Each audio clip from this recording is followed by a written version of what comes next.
The girls who traumatized me keep glancing at me, but alas, it's too late. Volume 3 by Aragi Maido. Translated by Soap Translations. Audiobook by Masquerade. Prologue. Hideyami sighed. He was extremely thirsty. He quickly gulped down the water in the glass, but it wasn't enough to quench my thirst. The dishes laid out before him were all excellent. No, they were supposed to be excellent. In the midst of overwhelming tension, he had no leisure to savor the flavors. It wasn't just his own fate and ambition at stake, but also the future of his family hanging in the balance. For Prefectural Assemblyman Hideyami Tojo, this moment was a make-or-break gamble, a once-in-a-lifetime showdown. I never expected you to be acquainted with Miss. The world is small, isn't it? So, the person boss mentioned marrying was Himeyama-san's older brother. Uyo, I was worried because your single days seem to last forever, but you finally made it. Anyway Buzu, thanks for saving Miss. Even though I'm bald now, I'm relieved too. You know. Why is that? I should be the one thanking you for saving me. Don't worry about thanking me for that. But you know, until Himeyama met you, she was in a slump. I couldn't bear watching her like that, especially since I've known her since she was little. As he listened to their pleasant conversation from behind the counter, cold sweat trickled down his forehead. A woman is sitting across from him in the tatami room. Hideyami is much older than her, but in the face of power, such things are meaningless. Hideyami knows this firsthand, and even the soft smile on the other woman's face is nothing but an object of fear. Misaki Himeyama, a woman who had no inherent power herself. Yet, from Hideyami's viewpoint, she seemed to reside in an elevated realm, and that perception was not entirely unfounded. I hope you will be prepared for that since you have harmed my sweet little Yukito with such a trivial thing. You may have already understood that deeply. I deeply apologize for the trouble I have caused. Without shame or concern for his reputation, he bowed his head. If he couldn't obtain forgiveness here, everything would be over. He had crossed paths with an entity he must never defy. Hideyami was nothing more than a pebble on the roadside. Even if he were easily replaced, he couldn't complain about being easily disposed of. It would have been a complete failure without even being given a chance. Hideyami had no choice but to cling to the slim hope he managed to salvage. There's no need for you to apologize to me. Even so, he continued bowing his head, reminding himself of his own thoughtlessness. Hideyami often frequented high-class Japanese restaurants and May establishments. It wasn't just for casual dining. Sometimes, he conducted highly confidential discussions that couldn't be leaked to the outside world. But, the place I'm currently in is completely different from those. Kyomatsu.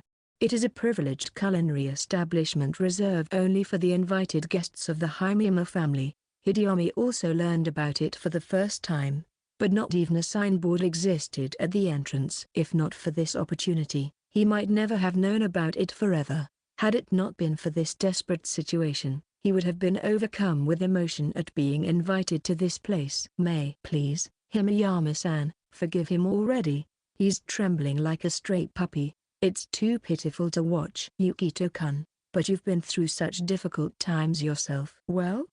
It feels like you were enjoying it. Anyway, I became friends with Senpai. So, I don't want to do anything that would make her sad. Can't you get angry a little? You're always so kind. Your brother is getting married. It's supposed to be a joyous occasion. A pardon. If things continue like this, I'll become a bad woman. I think you've already been bad enough. Ara. I feel like impulsively showering someone with this overflowing maternal instinct. I'm sorry. What should I do? I feel an overwhelming desire to spoil someone. Is there anyone close by? I'm sorry. I did it out of frustration. I never thought you would make such a confession. Boss, there's a random attacker coming. Help. You. I'm so glad for you, Miss. Hopeless. Hideyami keenly felt it. The boy was being showered with such favor and affection, yet he had carelessly attempted to eliminate such a person. He never considered the risks involved in doing so. This was not limited to this young boy alone. Anyone would be furious if someone dear to them was harmed.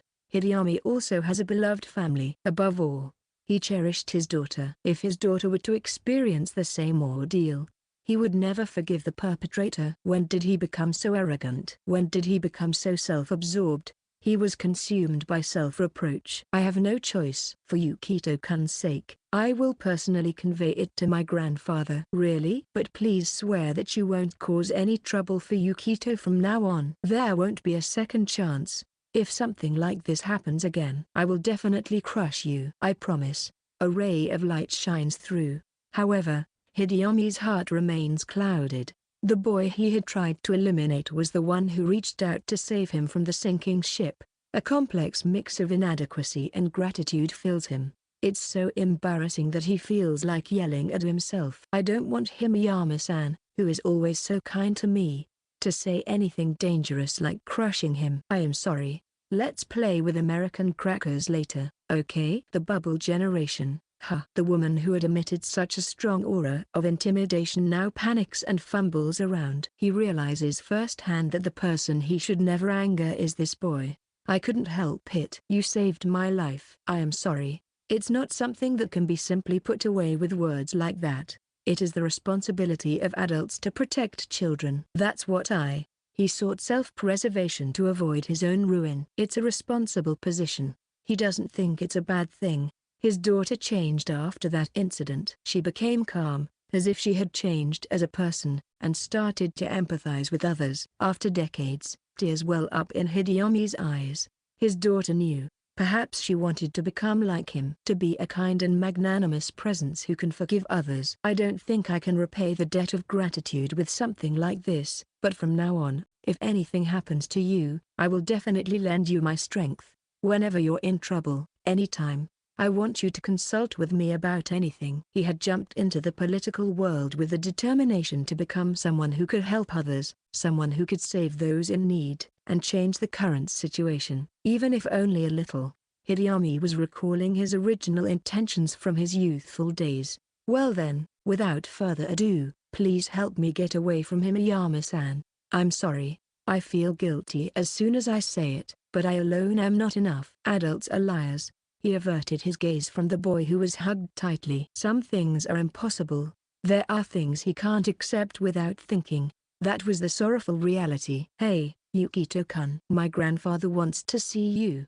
Do you have time? Chapter 1. A moving monster. Behold the most popular guy on campus. It's me, Yukito Kokonoe. The legendary heartthrob, or so they say. I can't help but question it though, because I have no experience with such things. I'm used to being disliked. But being liked is a whole new experience for me. Confused by these new developments, I have more than just that on my mind. After returning from my suspension, the atmosphere at school completely changed. It's probably thanks to the efforts of Akari, Hinagi, Shiori, my sister, Goddess Senpai and the student council president. I'm grateful. But sometimes it feels like they're going overboard. As an acknowledged introverted loner, it's absurd that I've become some kind of saint while still underage. Unbeknownst to me, the troubadour known as Sato and the scheme of Miyahara resulted in the serialization of the legend of Yukito Kokonoe, the saint in the school newspaper. The first part was rebellion, the second part was resurgence, and currently, the third part, Dawn, is being published. I don't really understand what they're talking about. Apparently, it's a popular article, but who knows. Anyway, I have to properly express my gratitude for being saved. I gave my sister a wooden carving I made myself, a fierce-looking salmon held in her mouth, to intimidate others. The response was rather ambiguous, and she advised me to improve my sense of style. Perhaps it is because she is a saint, but for some reason, I have been getting a lot of requests for advice from students, including senior students. Recently, even the teachers have been asking me for advice. The other day, the math teacher asked me to predict the trifecta in a horse race. I reported it to the principal, but just for fun. I made the prediction and it turned out to be correct. Beginner's luck, I guess. Everyone's gathered. In the morning, the tired-looking Sayuri-sensei glanced around the classroom. The oppressive heat unique to this time of year saps my motivation, but I feel a sense of duty and can't help but speak up. I thought a beautiful idol had entered the room. but it's just sensei. Good morning. I have the intention to give you a score of 5 for no reason. Yay. Don't blatantly flatter her. Hinagi-chan scolds me, but she doesn't scold me when I flatter her. That's not fair. Students like me, who can't expect to get any marks on internal examinations, have to earn points like this. You, stop dazzling me with just your face. I can't stand having a student like you around. They do exist, though. Sighs mixed with murmurs can be heard from various directions. This is just, we have an important announcement today, so listen carefully. Oh, it seems there's a message from Sayuri-sensei. It's rare for her to share unnecessary information. It's about the frequent incidents of dojo invaders, which is quite an anachronism. Like something out of the Showa era. Oi, don't make fun of the Showa era. And be careful not to say disrespectful things like I've only seen it in textbooks in front of Sanjoji-sensei, okay? Speaking of Showa, it's like a fantasy world for us. But, dojo invaders, fufu. In this era, pew-pew-poo, the outdated term is so hilarious that it's causing an uproar. I'm banging on the desk while laughing uncontrollably. An artifact from a lost history. It's hilarious that there are people doing such ridiculous things nowadays. Let's all laugh heartily. What's with these dojo invaders? Get with the times. Oi, Yukito. I have a bad feeling about this. Yeah. Yuki. Laughing hysterically with a serious face is horrifying.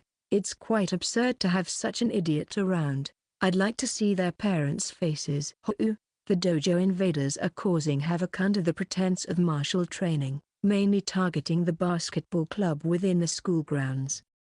I suddenly went silent. What's happening? I can't laugh all of a sudden. I agree that I'd like to see their parents' faces, but I just saw them during the open class the other day. I wonder who that person could be. Would you recognize them? Yukito Kokonoe? Well, I'm not sure. Cold sweat starts trickling down slowly. I glance at the person next to me, and the handsome guy next to me has the same reaction. Shiori turns her face away and gazes outside the window with an innocent expression. Ah, a sparrow. You seem unusually unsure. What's wrong, huh?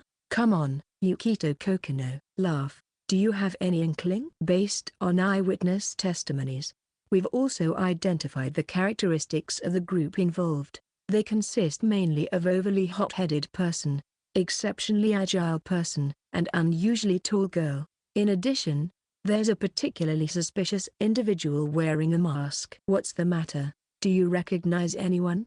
What's your answer? Hey, who on earth are they? They clearly look like suspicious individuals. Too suspicious. We should call the police. By the way, Yukito Kokonoe, what do you call a match where the winner unmasks their opponent? Don't underestimate me, sensei.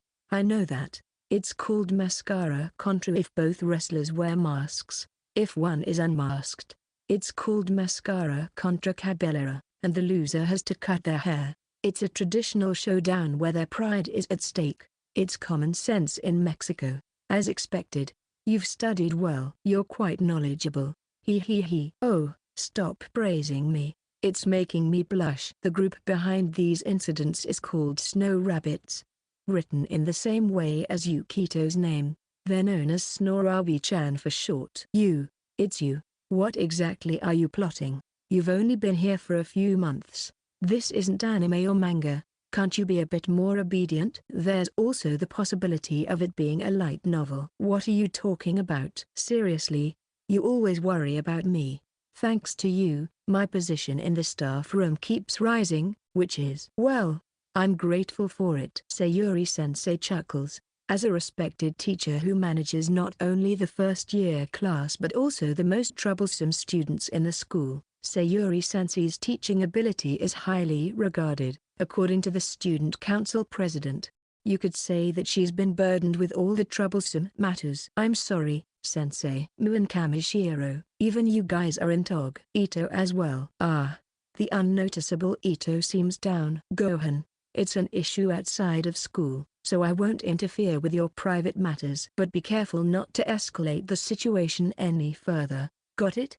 An eerie silence fills the classroom. You're making me nervous. Answer me. The fresh, handsome man opened his mouth as if troubled. Sensei, It's probably impossible. We watched in a daze as Sayuri-sensei, a little teary-eyed, wobbled out of the classroom. And now, the Yukito Kokonoe appreciation arc begins. Section. Hey, Yuki, can I touch it? Go ahead. Yay, so fluffy. Pat pat. Shiori relentlessly pats my head without mercy. I never expected my true identity to be exposed to Sayuri-sensei. Rather, was there any element in which she wouldn't find out? What?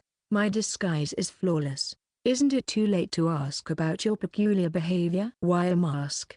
The fresh handsome guy asks a question that is really a new one. I just like it. I love Yuki with the bunny mask. It's so fluffy and soft. Inspired by Frederick II, I wear a bunny mask, but of course, it's not for fashion or being stylish. It's purely out of necessity. I prioritize practicality. For some reason, I seem to attract trouble wherever I go. Well, that's true. There's no denying that. I want to live a quiet life without causing any commotion, but I'm constantly attracting attention at school. I've been a burden to Yuri-san as well, and that's when I came up with an idea. How can I make myself less noticeable? For now, I'll listen to the rest without saying anything. The solution is quite simple. It's the old saying, the brightest flame casts the darkest shadow. In other words, if I wear a mask, no one will recognize me. I'll be anonymous. I won't cause trouble, and I won't stand out. What you're saying is correct, but what you're doing is completely wrong. The mask was meant to make you less noticeable. Yuki, you're incredibly conspicuous. Shiori, who was petting me, freezes in shock. Even though I said it was inspired by Frederick II, I want her to be reassured that I didn't use real animal skin or anything like that. It's made of safe and reliable synthetic leather. I spent nights sewing it with a sewing machine, and it's my masterpiece. It's fine, isn't it? I've found my stride like this. There's not much time left until the tournament. We can't afford to miss valuable opportunities for practical combat just because the school found out. As usual, our passionate and hot-blooded senpai is fired up. As our passionate senpai says, the third-year students who will graduate this year don't have much time. Even if we plan practice matches with other schools, it's not something we can do frequently. That's why I thought of ways to train outside of club activities in our private time. If we go too far and cause a commotion, it will be disastrous. So, let's moderate our actions, Toshiro. Today, both our passionate senpai and Takamiya senpai, who has feelings for him, are here. It's clear to anyone that they have a trusting relationship between them. Confessing would probably lead to an immediate realization, but as an outsider, it's rather awkward. On the weekend, we gathered at the outdoor court.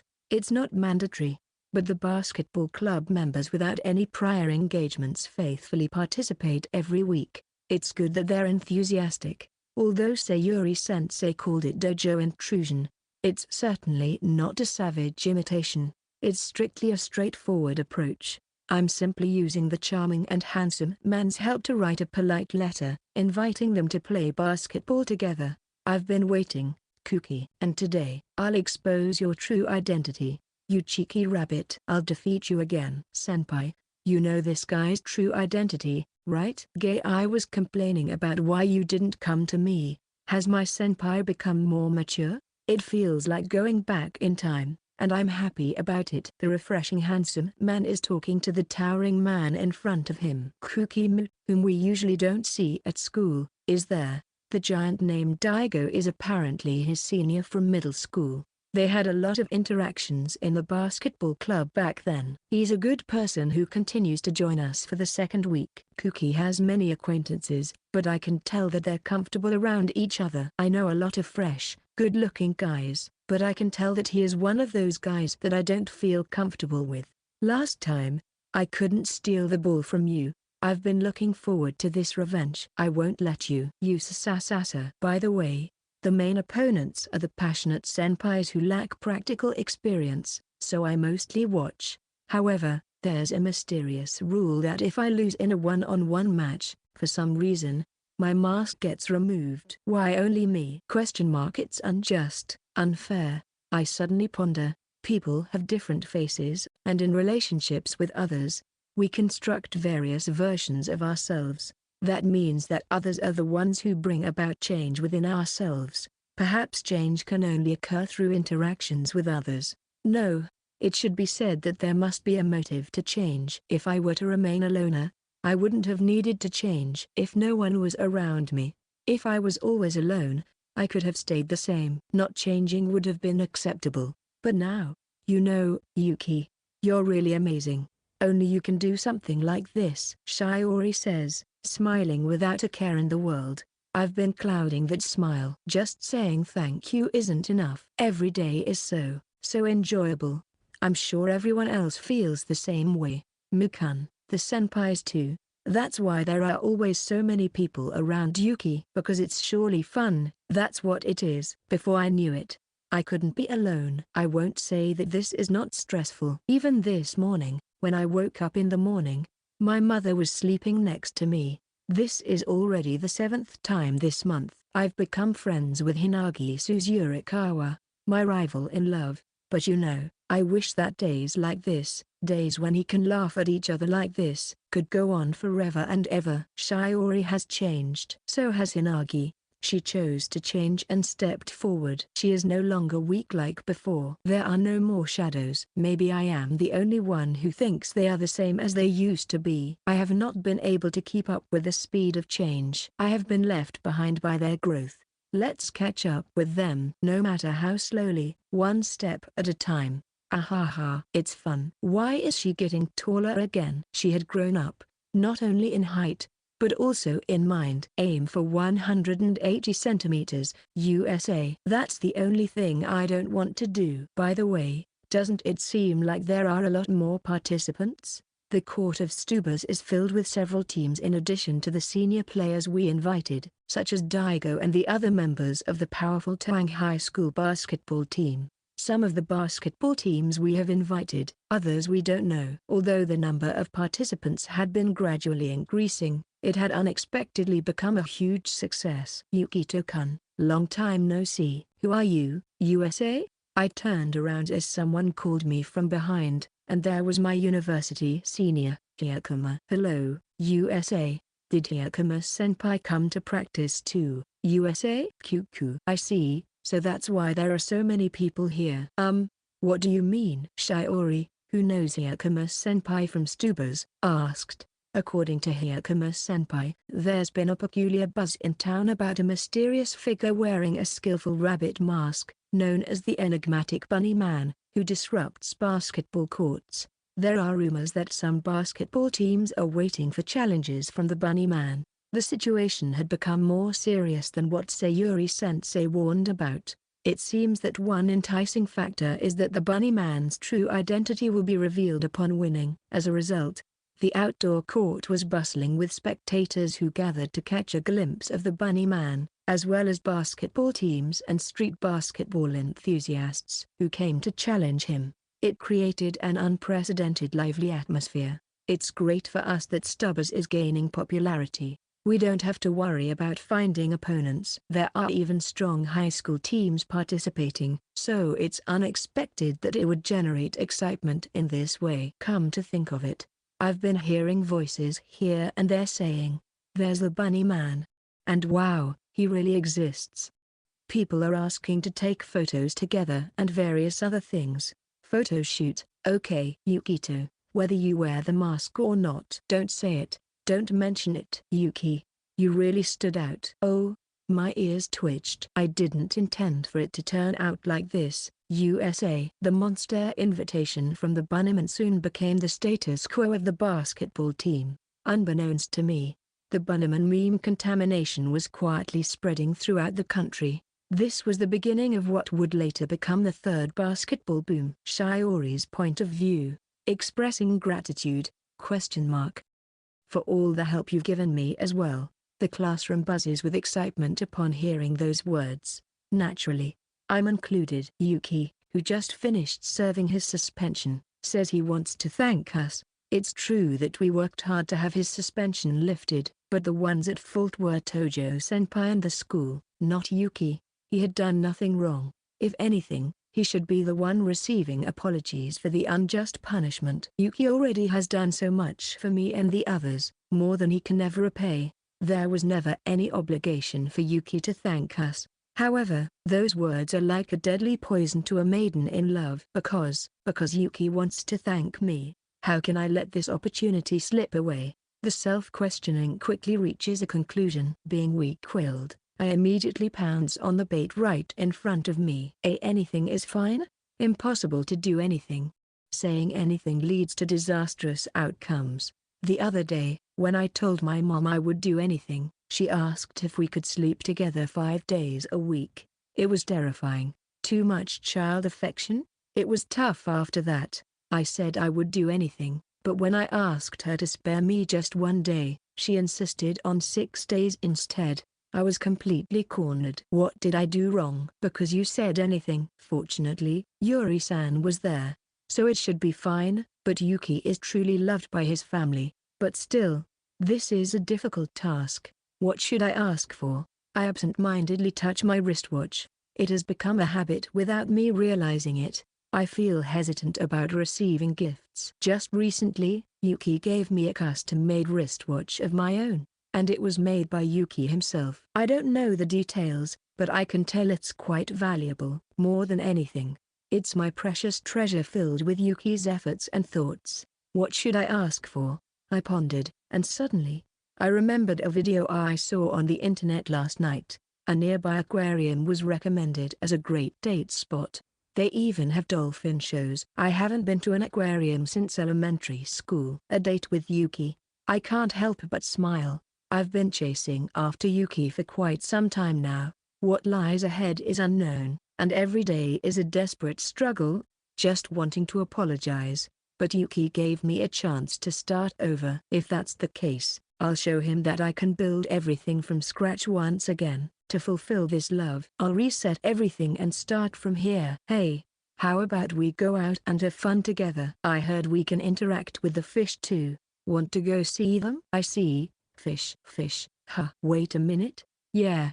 Let's check it out. Shiori's point of view. The morning sun gradually illuminates the blackened surface of the water. A magnificent and fantastical scene unfolds before me.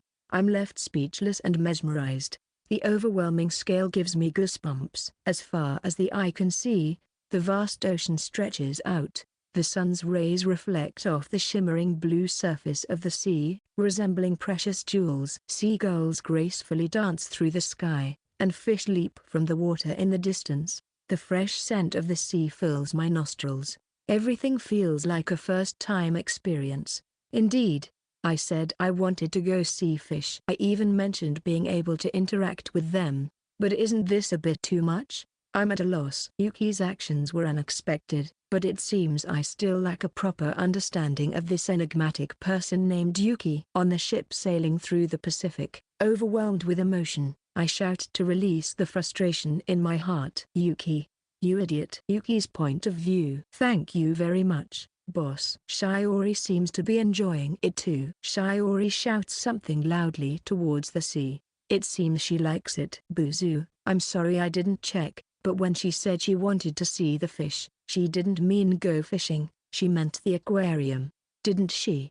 The aquarium? That won't do. We can't eat fish there, can we? Buzu, you need to learn some common sense. By the way, it seems like even after finding out we were going on a boat, she decided to come along. She must really like you, Buzu. Take good care of her. To fulfill Shiori's request to see fish, I asked the captain for permission and joined the fishing trip. It was surprising to learn that Shiori had an interest in fishing and wanted to interact with fish. People can be quite different from what they appear to be. Shiori is skilled at swimming and seems to have a strong affinity with the sea. It's early in the morning, but the view from the deck dispels any drowsiness. The sea expands 360 degrees.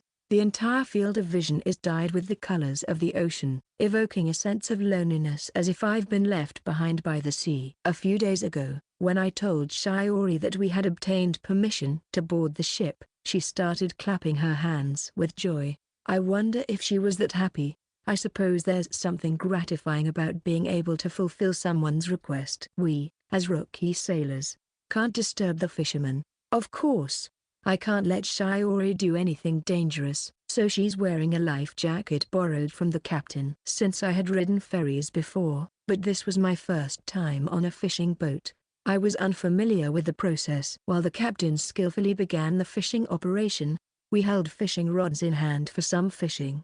I started teaching Shiori, who had no fishing experience, from scratch, starting with how to put bait on the hook. A small shrimp. It looks like an amabi, but it's not actually a shrimp. It's called scattered bait, and we use it to attract fish. But it's a shrimp, right? Amabi looks like shrimp, but it's not shrimp. It's called saramaki, and it's used to attract fish.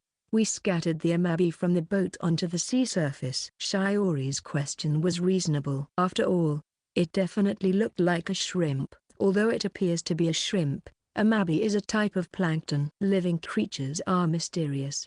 I also prepared some okiami. Once Shiori gets used to fishing, she can try using them. There are also ison, lugworms, and gokai, sandworms, but they won't be needed since Shiori was on the verge of tears just seeing them. As far as I know, there are only a few girls who excel in handling insects. Shikado may look like a small animal, but she might be the most reliable one. Truly, appearances can be deceiving. Wa Yuki, how do I attach this? I took over from Shiori, who was struggling to put the amabi on the hook. Although it was my first time fishing from a boat, I had some fishing experience. I had studied various things to be prepared in case I was ever kicked out of home. With basic survival skills like fire starting and fishing, I could at least survive on a deserted island if I happened to drift there. Depending only on fish would result in a nutritionally unbalanced diet. After attaching the bait, swing the rod like this and cast it. With a strong swing of the rod,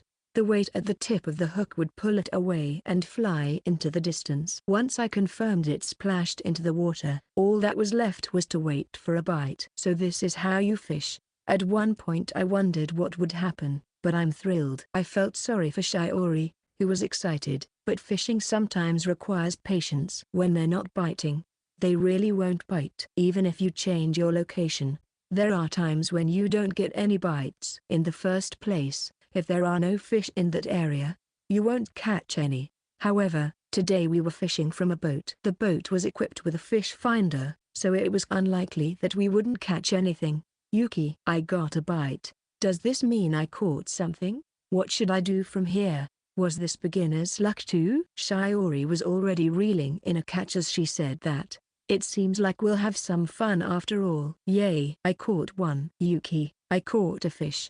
Congratulations. It's a horse mackerel. After a struggle, Shiori finally reels in the fish. Although I helped, it's the first fish Shiori has ever caught. Huh? It's surprisingly small. It felt so heavy. She seems a bit disappointed. For Shiori, it seemed to have enough weight. I remember having the same impression when I caught my first fish. It's quite a nostalgic memory. That's the weight of life. Fish desperately resist being caught because they don't want to be caught. Ah, I see, I get it now. So this is the weight of life.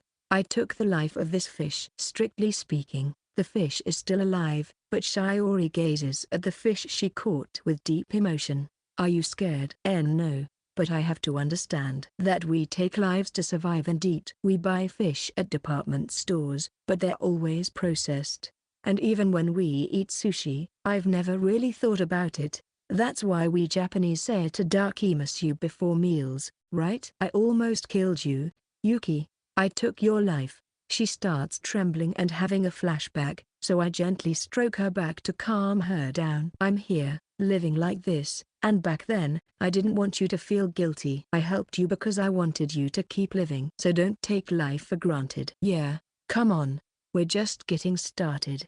I want to fish too. I give Shiori a push on her back. Knowing the weight of life, she will grow from this experience. Yuki, I'll do my best. She's fine now. I feel relieved. Perhaps I didn't need to worry in the first place. Oh, right. Buzu, how about we clean them here? As the captain pulls up the net with a winch, it reveals a variety of colorful fish. There are octopuses and such, but we release anything unnecessary. According to the captain, this catch is enough. Sure thing, boss. Fumu, let's start with the horse mackerel Shiori caught. If you're going to eat it as fillets, be careful of parasites. You can tell by looking at them. I efficiently fillet the horse mackerel, just as boss taught me. Shiori is attentively watching the process. It's gross, you know. You don't have to watch. No. If we're going to eat it, I don't think I should look away. Besides, I want to learn how to cook. Even though I'm not confident, I see her looking uncertain. It seems like she has a long way to go. Anyway, I wash the cut mackerel, place it in a small dish, and dip it in soy sauce. So, Buzu, how is it? It's completely different just because it's fresh. Shiori, do you want to try it too? Shiori timidly puts a piece of fillet in her mouth. It's the fish I caught. It's my responsibility to eat it, right? Itadaki monsieur. It's so juicy. Shiori's eyes widened. It's the fish she caught. The taste must be extraordinary. Just like a horse mackerel. You're enjoying your meal. When we get back to the port, I'll treat you to something nice. By the way, lady, you actually wanted to go to the aquarium, didn't you? Did you have fun today? Ha ha ha. You saw through me. I never imagined I would be on a boat like this, but I had a great time and had a valuable experience. Thank you so much for today. It seems like Buzu didn't notice, but he really lacks common sense. You'll have a hard time, but next time, clearly tell him it's a proper date to the aquarium. Yes. Wait a minute. Shiori never said anything about an aquarium. All right. Let's head back. Unbelievable. Is this good-looking mature man's communicative ability in such a short time? He understands Shiori better than I do. I unintentionally caught a glimpse of why charming older men are popular. Yuki, thank you for today too. This kind of experience couldn't be had at the aquarium, right? Shiori's satisfied smile shines as brilliantly as the sun reflecting on the sea's surface. For the early morning group, the classroom flows with a leisurely atmosphere. Among the sparse classmates, everyone rummages through their bags to find what they need. I caused trouble for Yukito, so I can't receive any gratitude. It's true that you helped me. Besides, I've already made it for you. During the suspension incident, Hinagi helped me without considering herself. For Hinagi, who has struggled in the past, it couldn't have been an easy choice. Nevertheless, she chose to help while saying it would be cool if I helped her. In the end, I was the one who was helped. Therefore, I must express my gratitude. Thank you. It's cute and soft. So fluffy. Yukito is talented. Do you think so? I can only do simple things like sewing buttons. I hand the Yukito bear plushie to Hinagi. I also made one for Hari-chan. Recently, since my mother does most of the household chores, I have less to do at home. Feeling idle and anxious about my own purpose, I started studying sewing. One of the results of my efforts is the requested Yukito-kun plushie. It's not just an ordinary stuffed animal. If you hit here, it screams. It contains a collection of 9 different death cries, perfect for stress relief. I press the head part, and it emits a sound of me screaming. Nwah. The fact that someone specifically requested a plushie resembling me suggests it's for stress relief. When feeling angry, they can step on it, punch it, or throw it against the wall. If that's the case, the screams are indispensable to enhance the sense of realism. I've really done a good job. Hinagi squeezes the chest of the Yukito bear. A scream of Naya echoes. Why screams? It's too horrifying. Seriously, you're such an idiot. It would have been better if it called my name or something. Hinagi pouts a little. Next time, I'll listen to her request and record her voice.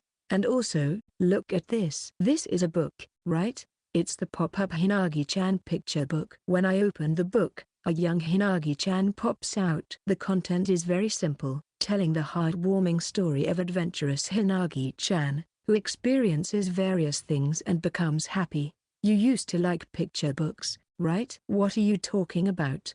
But this is amazing. I can't believe you made something like this. Huh.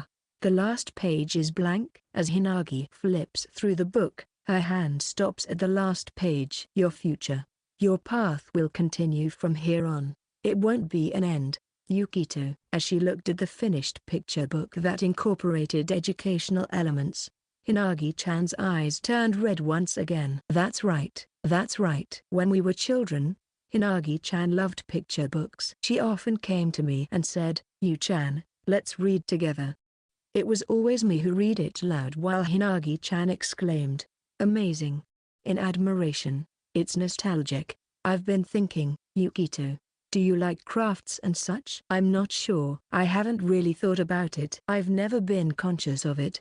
But maybe I don't dislike getting engrossed in something. I'm thinking of joining a club too. Now that I'm a high school student, I want to start something new. Wiping away her teary eyes, Hinagi-chan showed a smile. She, too, is growing as she walks through the blank pages. She's trying to live her own life, not just focusing on me and neglecting herself as she did when she first entered school. There's no need for unnecessary words. I'll just respect her decision. Yeah, I've decided. I'll join the art club, not the brass band club. When Hinagi was in junior high school, she was in the brass band club. Now Hinagi-chan is in the brass band club as well. I like the brass band too, but I wanted to try expressing myself through something tangible. I see. Seeing her gradually growing, step by step, I couldn't help but feel proud. Come on, Yukito-kun, hurry up. I'm starving. I'm so hungry. She seemed annoyed. Fearing divine punishment, I immediately apologized. I'm sorry, esteemed divine being, Takami Muzui no Mikoto-senpai, the name of a deity found in Japanese mythology. It is mentioned as one of the gods that appeared at the beginning of heaven and earth. Musu signifies birth or creation, while Hai represents spiritual power or essence. It's the floor boss, also known as Goddess Senpai, who always appears on the emergency staircase, but I had informed her of the plan in advance. The divinity is too heavy. By the way, why can you say that complicated name so smoothly, but you can't remember my name? Tell me the truth. You actually remember, don't you? You're doing it on purpose, right? Just pretending to forget to hide your embarrassment when we're alone together, isn't it? No, that's not true. I definitely remember. Then, say it. Yeah, I've been quite underestimated. I do remember Goddess Senpai's real name. As I recall, the show guy that moves in a strange way. It's not Argent, not Shokoji. Wait, was it Bringer? Why can't you remember it? It's not Mera, it's Mera. No, wait, not that either. It's Suma, not Zoma. So Yuma, it's a lovely name, Suma Kyoka, the mirror of the equine blossoms. Remember it properly. But everyone around calls you Goddess Senpai. That's the prevailing rumor, right? It's because you started calling me that it spread. Why are you saying it as if it doesn't matter? Well, I'll give you a baguette. I handed the baguette I had in my hand to Goddess Senpai. I noticed that she had been eyeing the baguette a few times since earlier. To calm down the agitated Goddess Senpai, offering an offering is the best way. Yukito-kun, you said you would make me lunch in return, right? It's not store-bought. I baked it myself.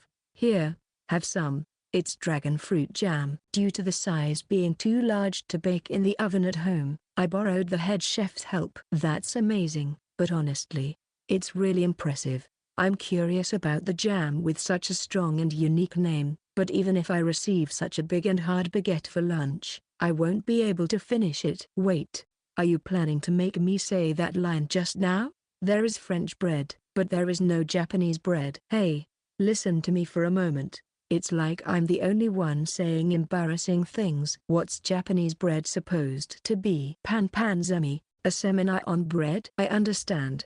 I've prepared it properly. Please nibble on the baguette during class, like a squirrel hoarding food. Oh, and here's this pistachio jam, too. Apart from the baguette, I hand over a bento box. You made a bento for me too? I stopped by the home economics room to warm it up. Please. It's unadon. Grilled eel on rice. Luxurious. It's suddenly a significant upgrade. Is this still in the bento category? I learnt it from someone and prepared it myself. Then I made it into a grilled eel style. Are you planning to become a cook, Yukito-kun? I don't have such intentions. The head chef even said to me, if you ever run into trouble in the future, I'll make you the successor of this shop. The owner's son seems to be a regular company employee. He laughed boldly. saying that he had no particular intention to impose on the store and that it would be fine if it ended in his generation. But it seems to be the same everywhere, that people are troubled by the lack of successors. By the way, don't you have something for yourself, Yukito-kun? I have this. I take out a block from the paper bag. Ah, a high-quality loaf of bread that you hardly see these days. I've never tried eating it before. I haven't either. Can I have it a little bit later? Sure, go ahead. I wasn't sure if I could finish it all. Why did you bring a whole loaf then? Quenching my thirst with a tapioca drink, I immediately tear off a piece and try it. How is it? It's plain. Maybe try to use some jam? Yes, the high-quality loaf of bread, despite its simplicity, was delicious. It's a lineup like someone who missed the boom arc. I secretly receive a blow from the merciless comeback of the current high school girl, but I won't be discouraged. And I have one more thing as a token of gratitude. Did you bring something else for me? It's not food, but here it is. Behold, an A3 tapestry featuring a freshly taken photo of Goddess Senpai. That's the bonus item from last time. Huh? What am I even? Question mark. Perhaps Goddess Senpai received some divine revelation. She's becoming even more goddess-like. To avoid any misunderstanding, let me clarify. It's not just a bonus item. It's available for purchase. You've been doing as you please for far too long, but fine. I'll take it for now. I got scolded. It's delicious, but eel is quite expensive, isn't it? I feel a bit guilty. Don't worry about it. The cost is only for the ingredients. By the way, did you know that the Midsummer Day of the Ox is not limited to Saturdays? It means you can eat it today without any problem. Hey, really? In the afternoon, we became a little wiser through this conversation. Long before the beginning of the Common Era, there existed a prehistoric civilization. The romance of ancient civilizations with advanced technology surpassing the present day is endless, but for us living in the present, knowing the history after the start of the era and the year 1 AD is challenging enough. While indulging in the grand history and letting our thoughts wander, there is something important we must not forget. Let's reflect upon the humble and trivial history. Within the 9-square-meter room, there exist two distinct eras: the old era of my room and the new era of my room. The transformation was truly dramatic. My modest and lifeless room has completely changed, adorned with pastel colors spreading throughout. The prehistoric civilization has vanished without a trace. Even finding remnants has become a challenge. And suddenly, a dresser appeared. It wasn't there just yesterday. Of course, it is evident that the culprit behind this change is either my mother or sister, or perhaps both. Despite me meekly protesting their casual intrusion into my room, they pay no attention. Dependent family members can be tough to handle. As I silently weep in my heart, studying in this restless room, an unprecedented crisis suddenly befalls me. It is a predicament comparable to forgetting the function calculator essential for my qualification exam. This is the great King Angelmas that Nostradamus prophesied. Trembling with powerlessness in the face of an approaching adversary, I find myself backed against the wall. There's no more room to retreat. Determined to face the overwhelmingly powerful opponent, I muster up the courage to confront them. Regain your sanity, sister. I am always sane. Attempting to persuade her, I realize that my sister is indeed sane. If that's the case, then this is it. Don't regain your sanity, sister. Yes, maybe I have lost my sanity a long time ago. Invincible, huh? I am completely defeated by Yuri-san, who flawlessly defeats my strongest and invincible theory. I can't even look directly at Yuri-san. However, a divine inspiration descends upon me, and a solution comes to mind. I've got it. Just wait a moment. I rush out of my room in a panic, heading to retrieve what I need. This will make it perfect. I'm ready now. What do you need? I accidentally stub my toe against a corner, causing excruciating pain. Jaya, what are you doing? Are you okay? It's dangerous to do something like that.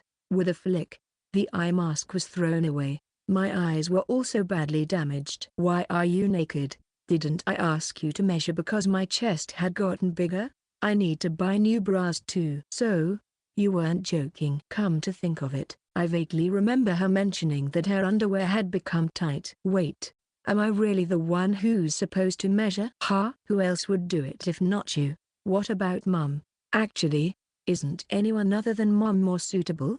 It seems like a more appropriate task for someone other than me. Mom is my rival. She may be ahead of me for now, but eventually, I'll surpass her. I see. Since I didn't quite understand, I gave a vague response. You're already used to seeing me naked, right? Why would you be embarrassed just to measure my bust size? I don't think it's good if I'm used to seeing it. Question mark. My sister tilts her head in confusion. Was there any reason to doubt that? I tilted my head in confusion as well. You don't have to worry about that. Let's get it measured. Bring the measuring tape. My sister clasps her hands behind her head and opens her armpits wide. As a teenager, it was a seductive and toxic sight for me to behold, but she seemed completely unfazed. There it was, a perfect masterpiece. Her beautiful posture resembled that of a sculpture, evoking a divine presence, flawless and delicate skin devoid of any impurities. Its purity. 12:9. I dropped to my knees. Thunderous applause resounded in my heart. I savored this overwhelming sensation. A meeting of the modern Renaissance. Driven by a yearning that welled up from the depths of my heart, my voice trembled. Erotic Venus. It's by Milo. My mouth slipped. Echo. If you say so, then it's fine. It's okay. I could only admire her incredible tolerance. You measure from the back. The difference between the top and under determines the size. I acquired unnecessary knowledge again. Sister harassment is on the verge of exploding tonight. If I don't measure, it seems like this won't end. Gathering my courage, I slowly wrap the measuring tape from the back, aligning it to intersect at the top and adjusting the numbers. It tickles. I need to escape from this hell as soon as possible, or my credits will run out, and my life will be unable to continue. There. Rub there! Exclamation mark. I haven't heard anything. I haven't heard anything. I haven't heard anything. I haven't heard anything. What number repetition is this now? Subtraction. Yes. I need to subtract. Around 25 centimeters. Maybe? I check the size chart with a crawling body. I should look at the column for a G cup. It's only now that I realize there are different types even within the same cup size. Being a woman is tough. Unlike men, it's quite educational since I'm learning sewing. It seems like I've grown after all. Measure me once a week from now on. Isn't that too often? It's the growth period. The growth period is incredible. The persuasiveness of the growth period is unmatched. Anyway, even though the measurement is over, my sister, who usually doesn't care, continues to stare straight at me. What's wrong? It's not something that will decrease. So feel free to look. Have a little more modesty. We're family. You don't need to worry about that. Well, if you feel that way, I have something to say too. Snap. Finally, I snapped too. Even my patience has its limits. Despite having a mental fortitude as unwavering as a level, there are limits, just like the credit limit on a credit card. There's a saying about familiarity breeding contempt. But even within a family, there should be some manners. Cut it out already. What's with that attitude when I'm the one putting up with it? Yeah, I understand. Fine. You started this war. I'll take you to the limit. SFX stare. I stare intently. I gaze freely. It's like an eye examination. I let my gaze roam all over her body. Phew. How's that? Isn't it intimidating? Experience the power of a lewd and lascivious gaze filled with hidden motives. Yuri-san flinches for a moment. I won. Along with a sense of accomplishment comes a sense of loss. The cost of victory is high. I'm disqualified as a little brother, and there's no way to justify my actions even if she looks at me with disgust. As I inwardly panic, she embraces me gently. Yes, that's enough. Do as you please. I'll accept everything because I only have that. My worth. My purpose. Be true to your feelings and prioritize emotions. If it's what you, Yukito, desire, then I'll do anything. Suddenly, Yuri-san snaps back to reality and moves away. It's nothing. Sister? For just a moment, her eyes flicker with a touch of sadness. Feeling an indescribable uneasiness, my gaze wanders. What was that just now? Question mark. Starting over, Yuri-san opens her mouth. I'm going to buy underwear.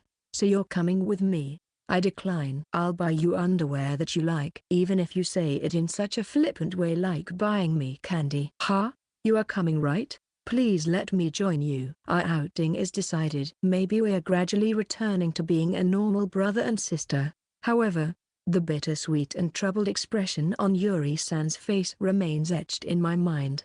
Chapter 2 Watching the Infection. Suzune sighed. Yay, they have done it. Takamiya-senpai. You're kidding, right?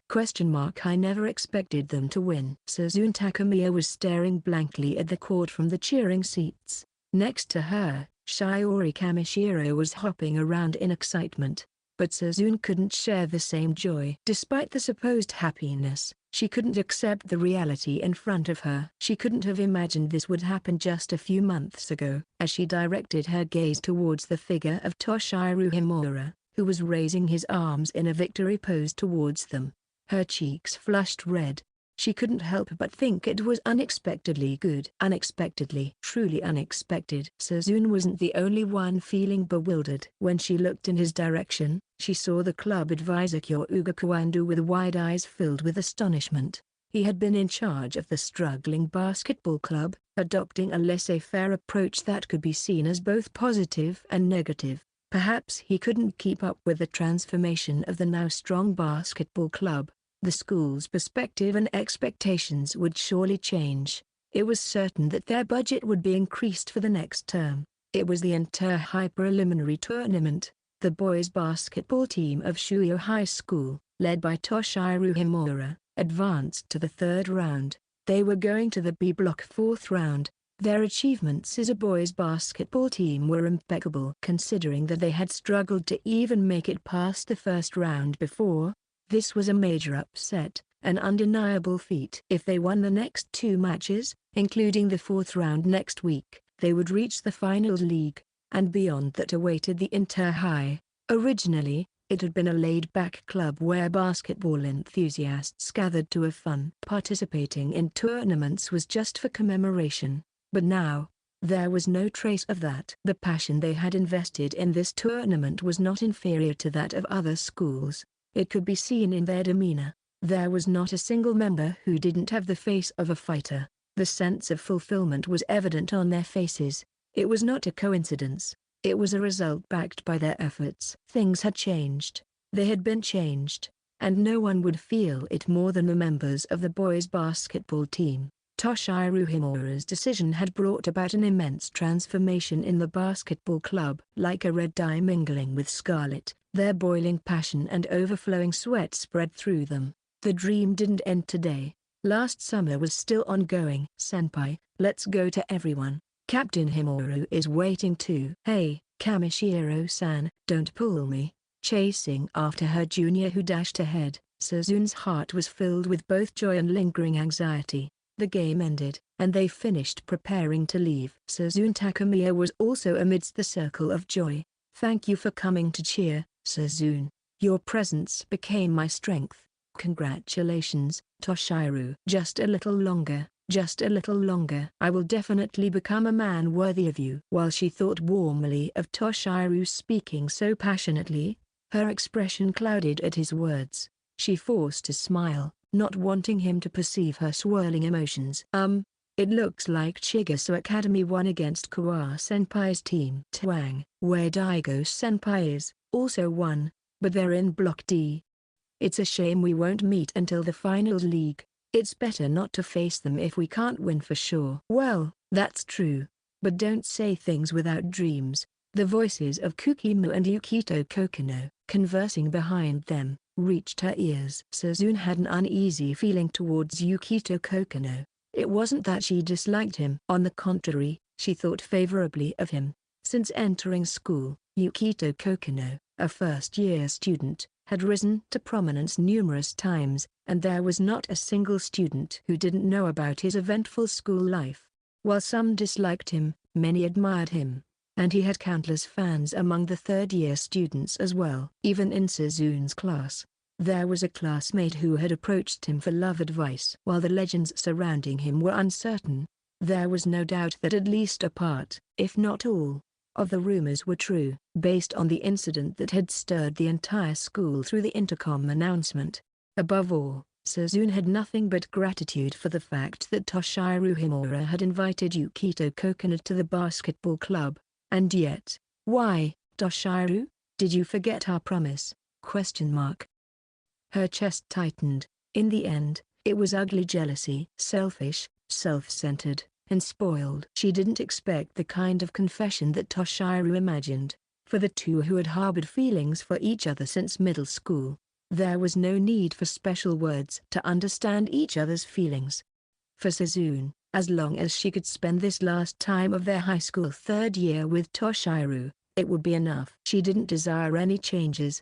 There was no need for things to change. That was her sincere and honest sentiment. They had decided to attend the same university. For the two of them, this summer was the deadline. The university that Suzune Takamiya aspires to is a high hurdle for Toshiro Himura. After the summer tournament, he had promised to retire from the club and start studying seriously together for university entrance exams. But now, Toshiro and the others are immersed in basketball even on their days off. It felt as if it was robbing Suzune of their precious time together, and she found it unbearable. What's the point of working hard now when they've been weak all along? It doesn't matter if Toshiro and the others try their best now. Those feelings should be entrusted to the underclassmen. Fortunately, the first-year students are exceptional. Leading the transitional phase of the basketball club is not the role of the third-year students. It's an unspoken feeling that she could never utter. Even if they had lost in the first round, it would have been fine. Regardless of their performance, her answer wouldn't have changed if Toshiro had confessed. They had spent enough time together for that. Suzune continues to struggle with conflicting emotions, torn between wanting to support him sincerely and her ugly feelings of jealousy. We still have a long way to go. Suzune, we can become stronger and stronger. Toshiro's passionate words sounded somewhat hollow. It was too late for the third-year students to say such things. Suzune had met Toshiro Himura in her second year of middle school.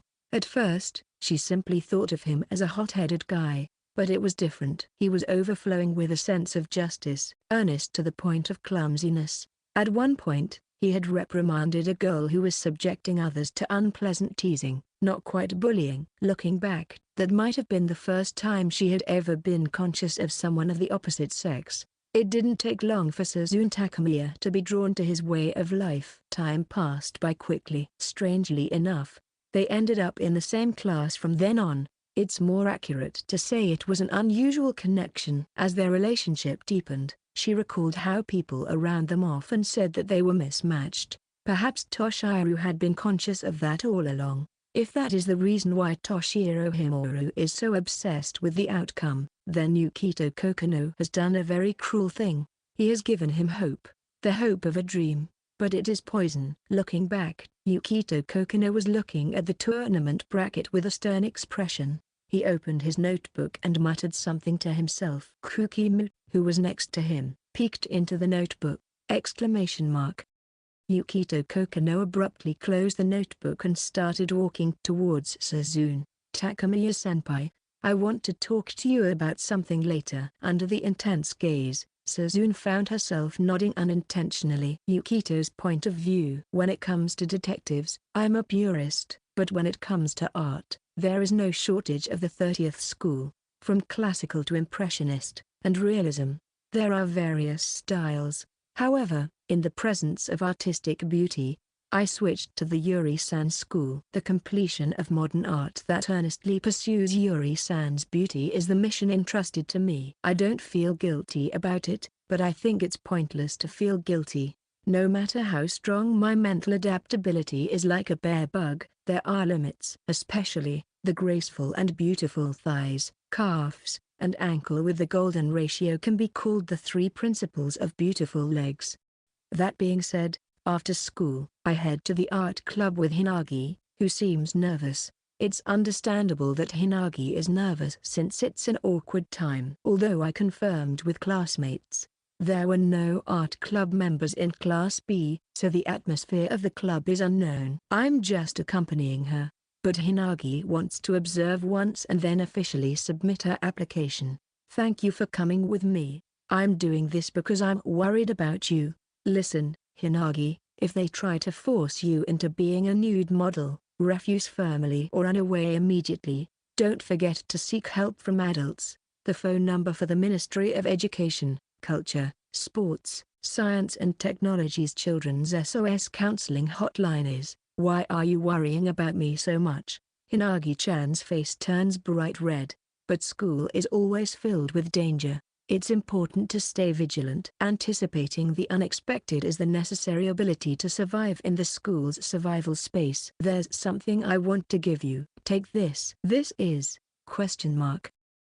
It's a painting knife for use in art. Listen. If something happens, use this to stab the person and run away. Don't hesitate if you feel danger. Above all, prioritize your safety. What do you think the art club is? You never know what might happen. That's only for you, Yukito. The word knife stabs deeply. Hinagi-chan's sharpness in putting the lesson into practice was impressive. She becomes the jackknife Hinagi, who hurts anyone she touches. It's kind of cool. I'm quite satisfied. Hinagin, try saying, "Approach me and you'll get hurt." Approach me and you'll get hurt. Is this okay? Lame. Hey, you made me say it. Hinagi-chan is pouting, but it seems it's not constipation. Feeling relieved by the unreasonable demands, I let out a deep sigh. Well, you don't have to worry that much. Sanjoji-sensei is the advisor. Why didn't you mention that earlier? If Sanjoji-sensei, who could be considered the conscience of this school, is the advisor, then I can relax. Entering the art room, they begin preparations for the club activities. Among them, there were familiar faces. The most troublesome monster in this school. Oya, what are you doing here? Do you need something from the art club? Strange bird? Pronounced as Kachu, which means president. She is the student council president. Why are you treating her like a monster? Today I came to observe before joining the club. Nice to meet you. And I hope to get along with you. You are Suzurikawa-san, right? Welcome. Whether Sanjoji-sensei had heard about it in advance from Hinagi, they greeted her with a smile. So you're a first-year student hoping to join the club. It's appreciated since, as you can see, we have few members. Why is the president here? I am the club president. Is this art club really okay? Is this art club really okay? Yukito, your true thoughts are leaked out. I find it amusing how harsh Hinagi-chan is like the student council president. Hello, Yukito-kun. Mikumo-senpai, is it okay for this person to be the president? Well, she is usually decent, you know. Next to President Kadu, there is Vice President Mikumo, who is said to be the person always by his side. As a matter of course, I feel bad for Mikumo-senpai, but I must admit that she is not very convincing. Vienna, that's the capital of Austria. It's famous for its art museums and such, so it would be nice to visit there someday. I've always admired it since I've never been on a trip abroad. I'm actually into art these days. It's called the Yuri School. Yuri School? It seems my sister wants to visit Schönbrunn Palace. I wonder why. During the reign of Maria Theresa, as an imperial summer residence, Schönbrunn Palace became the glittering focus of court life. Yukito Kokonoe, aren't you in the basketball club? Are you here as an escort? Something like that. I deeply regret it. No matter how much I regret it, I can't regret it enough. I feel inadequate. I haven't even thanked you properly last time. And although it was due to Erika's rampage, I ended up causing trouble for you again. This time, it's a clear case of unfair punishment. It's only natural that Yuri is furious. Just apologizing won't make it forgiven. With tears welling up in the corners of her eyes, President Kadu was overwhelmed with thoughts. Her clenched fist trembled on her knee. The school had officially apologized, and thanks to the efforts of Hinagi and the others, I still had a place in this school. That alone was enough. I didn't think I had such worth, but I couldn't thank them enough. But whether I could forgive her or not was up to me. Just because I forgave her didn't mean it was okay. In fact, I was surprised when Toju-senpai said I'm going to cut my hair in an attempt to show her sincerity. I hurried to stop her, but it would have been a problem if she had done so in an apology. I felt sorry for him. Incidentally, Himeyama-san had said to Papa Tojo, when you apologize, you should at least cut off your hair. Scary. She seemed to be very angry. By the way, I stopped him. too. For the Tojo family, I am the guardian of their hair, and it is no exaggeration to say that I am their hair master. The student council president, who stood up abruptly, grabbed my shoulders.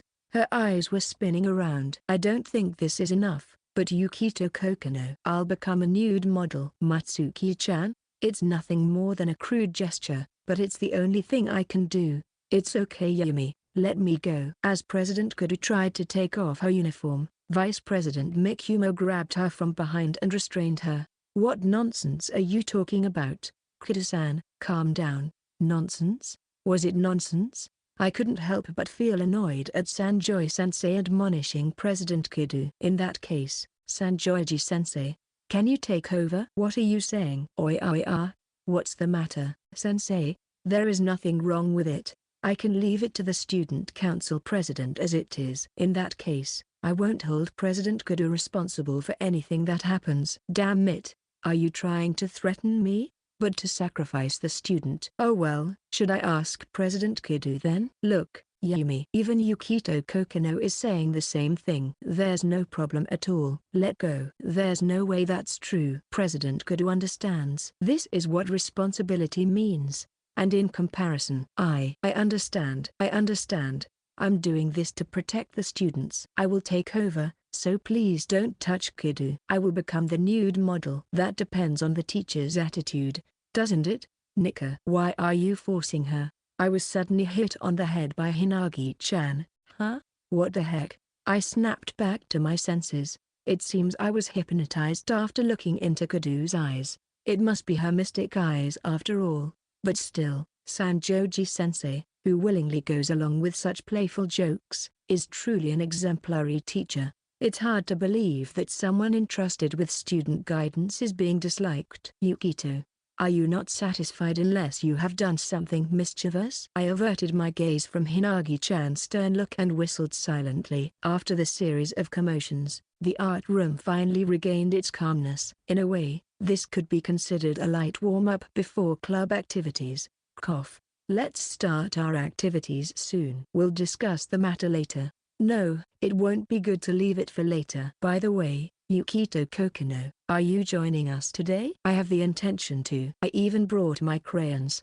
I took out the 100-color crayon set that my mother bought for me a long time ago. This item, which had been sleeping in the closet without any particular use for a long time, has seen a significant increase in its frequency of use recently.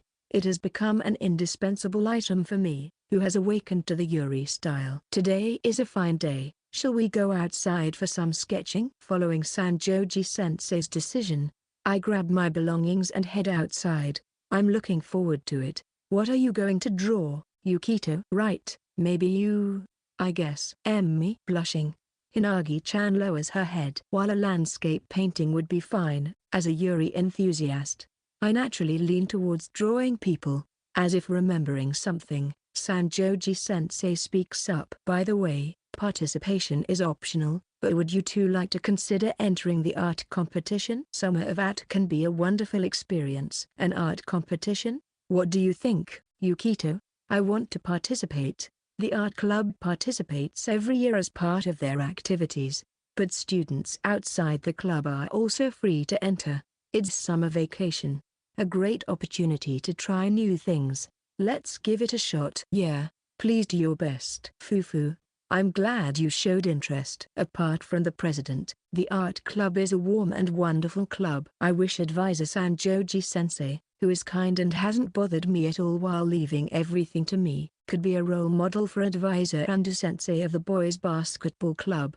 Hinagi should be able to thrive here without any worries. There's no need for concern. Thinking about the motif, we step outside. Bathed in the dazzling sunlight, we start drawing our pictures while enjoying a famous confectionery called Shinjin Mochi on the riverside. There was a troubled student sitting alone. That student is me, Yukito Kokonoe. Going back home feels like an unbearable chore. I fall into a delinquent-like thinking, where my family environment is in disarray. I thought my mother had no interest in me. I thought my sister hated me. That's how it was supposed to be, and it was fine that way. Everything was going smoothly. There were no problems. I believed that causing trouble and disappearing would bring peaceful days. That was my understanding of filial piety. That was my norm. But suddenly, everything that was normal and ordinary for me changed completely. Why did they suddenly become kind? I wipe off the black honey that got on my lips with a pocket tissue. No, there's no way that my superior beings, my mother and sister, could be wrong. They are different from me. A lowly creature. My mother and sister have always been kind. It was me who didn't understand. I came all this way without knowing kindness, the meaning of it. Contrary to the clear blue sky, my mood is gloomy, and I delay going home, lingering in this dusk. One day, when I returned home, my mother and sister were wearing reverse bunny outfits. Due to the outrageous act of Seka Kokonoe, the Kokonoe family was swept up in an unprecedented reverse bunny craze. I feel like I'm already dead. Unable to hide my confusion, I gather my courage and ask my sister about the intention behind it. Huh?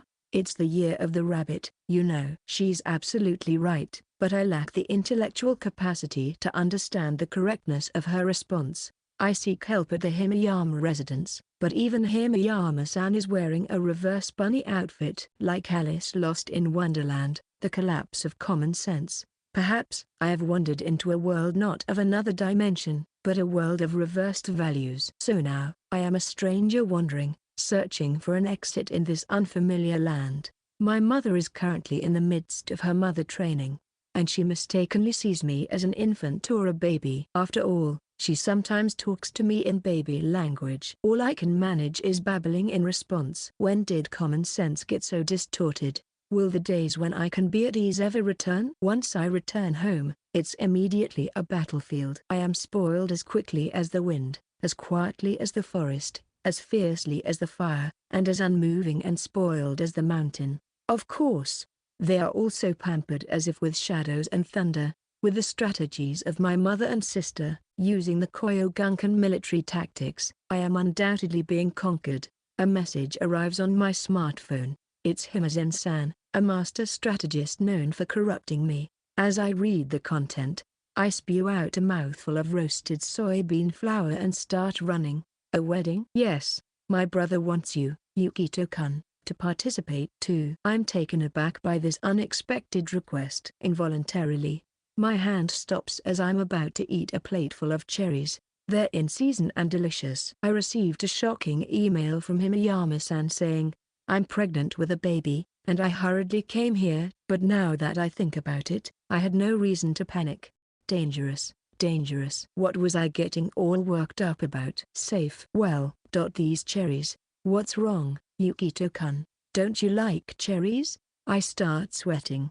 My mind is in complete chaos. I can't comprehend anything that's being said. The vital signs indicate abnormalities in my breathing, pulse, blood pressure, body temperature, and level of consciousness.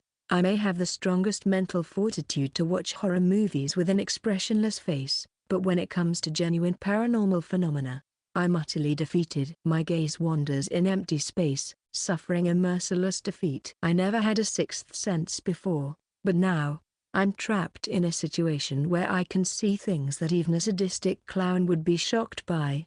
I pick up a cherry with trembling hands. I can see it, from the slightly open collar. I can see something that I shouldn't be seeing, something belonging to Himeyama-san. Cherry boys are easily stimulated.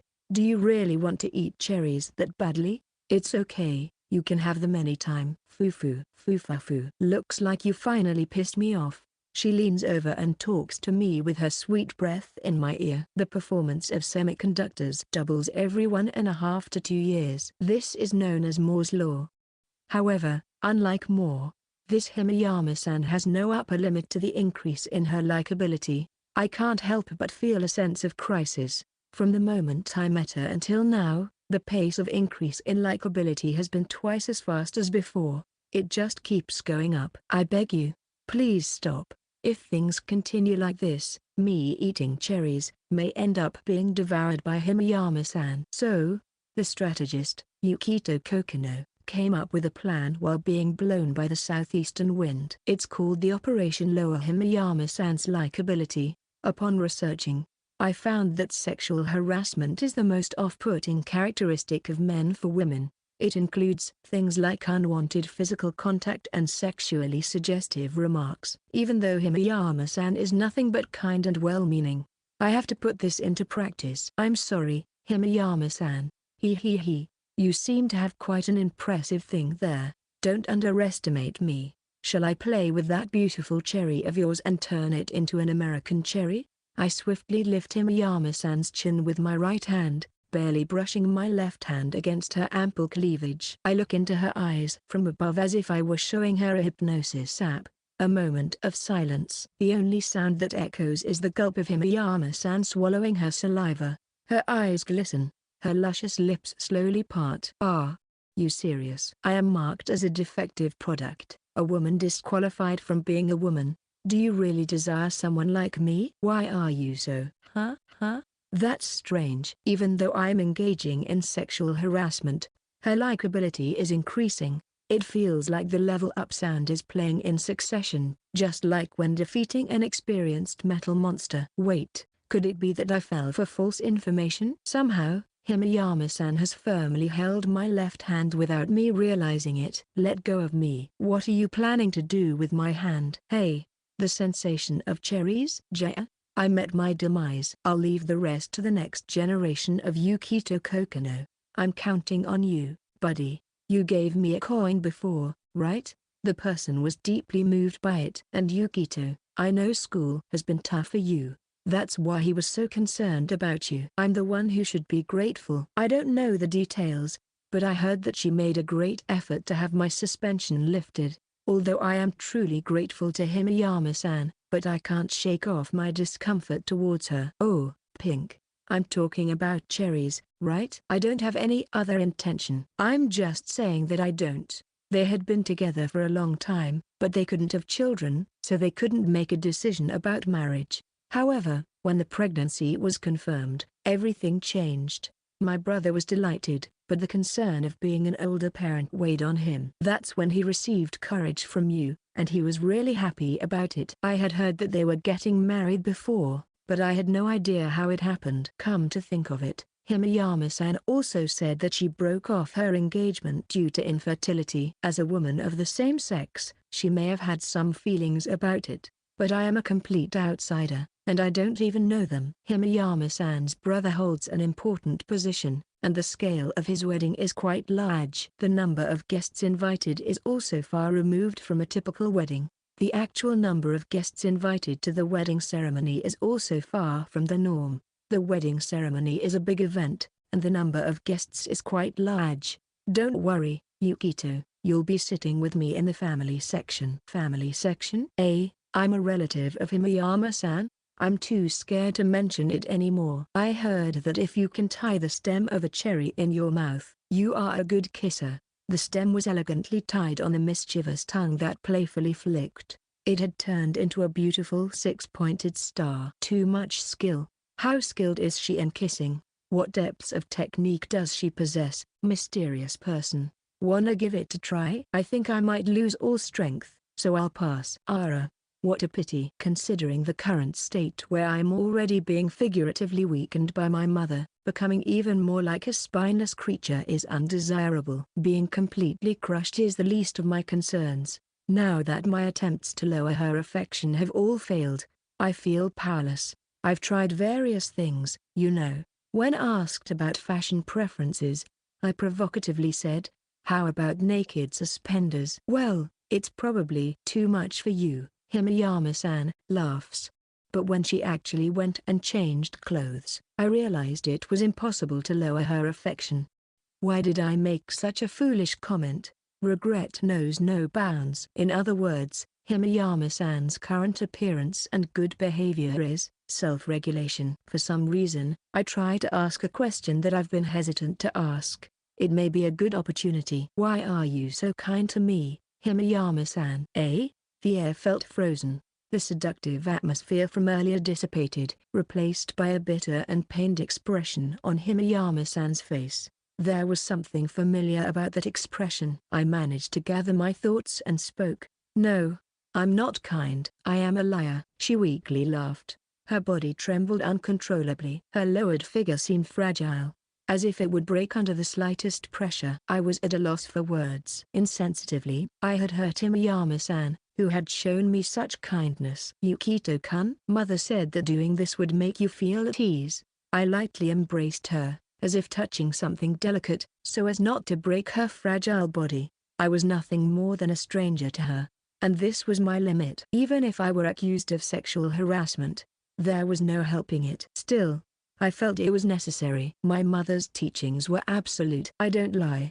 Right. Your words were true, but I didn't believe them. Himiyama-san's choked sob escaped. She buried her face in my chest and simply cried. I realized that I didn't understand the meaning behind those tears. Our relationship remained vague. Based on what I didn't know, it was unstable and fragile, on the verge of breaking. Was it because of built-up stress? Being a working adult is harsh. As long as it's my chest, I'll always lend it to her. That's the only thing I can do. After some time had passed and Himiyama-san had freshened up her makeup a bit, we were once again eating cherries together. I felt like my fondness for her was growing even stronger. Don't worry about the gift or attire. It was a sudden request, so we'll take care of everything. It was a very kind gesture. Then I suddenly remembered. What's the matter, Yukito-kun? I remember now. My mother mentioned that she would also be attending the wedding, and the venue is the same. Is that so? Wait a moment. Let me confirm. I quickly dialed my mother's number, and she answered almost immediately. Oh, Mum. I have something to ask. No, not about measurements. I'm not dating anyone, so I'm free? What are you talking about? I'm the type of guy you like? What are you? My mother kindly told me things I didn't ask about. She truly is a saint. I managed to finish the conversation. Can you believe such a coincidence? It seems that Imiyama-san's brother is marrying one of my mother's friends. Oh, really? That's quite a coincidence. What will sister do? I definitely won't go. I wasn't invited, and it would just make me uncomfortable. I guess that makes sense. Coincidences can be scary.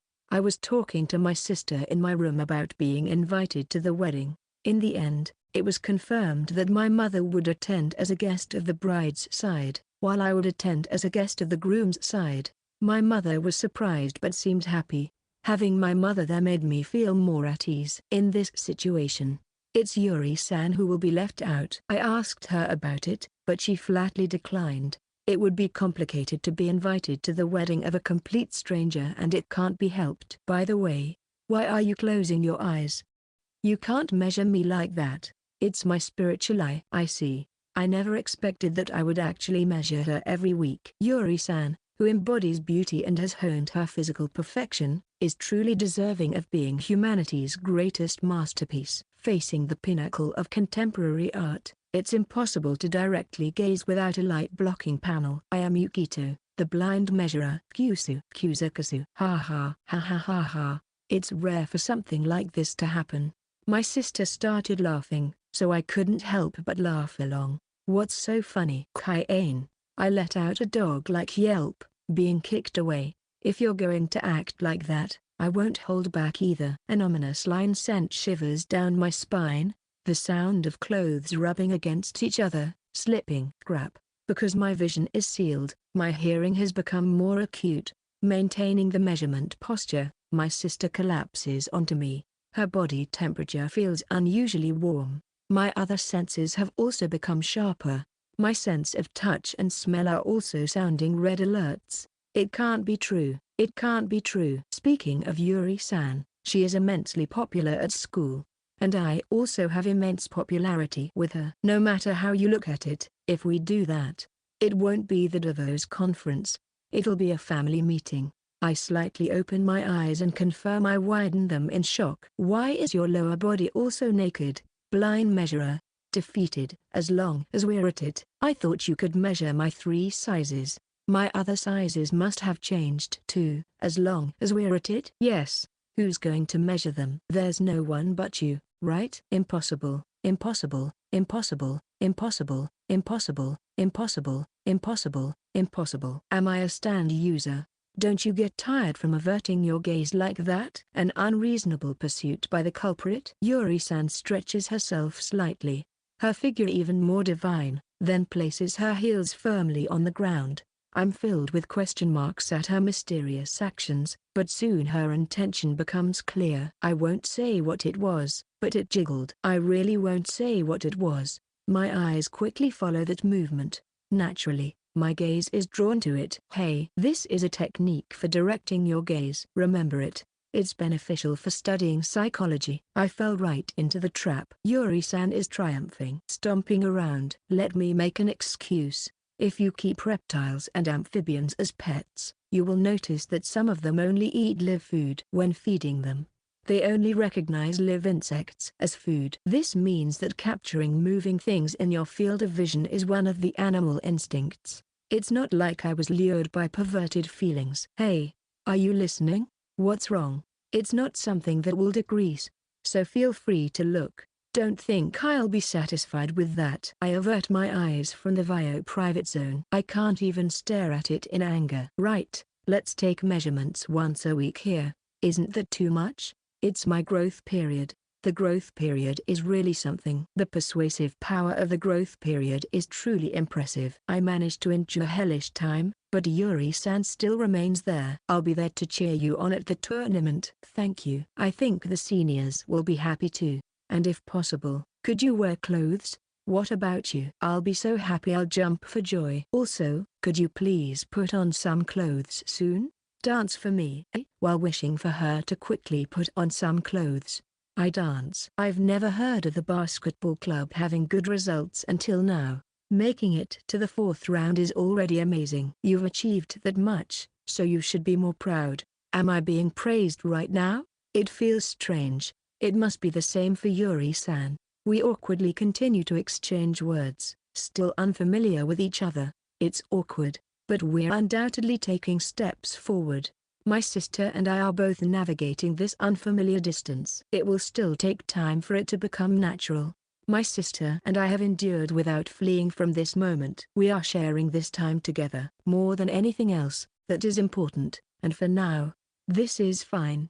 This is our best effort at the moment. Are you enjoying club activities a little? I'm not sure, but I don't dislike it. I think I see. If we continue like this, will we eventually return to being ordinary siblings? Are you enjoying school? Yes, it might be enjoyable. Since entering high school, everyone around me has been supportive. The teachers, seniors, and classmates. It has always been lively, and they have protected my place and reached out to me. I am convinced that this feeling is what they call enjoyment. I see. She gently strokes my head and gives me a light kiss before returning to her room. She kissed me as a greeting, as if she thought Kokonoe's family was the only European culture, but when she left, she looked sad and I remembered the past.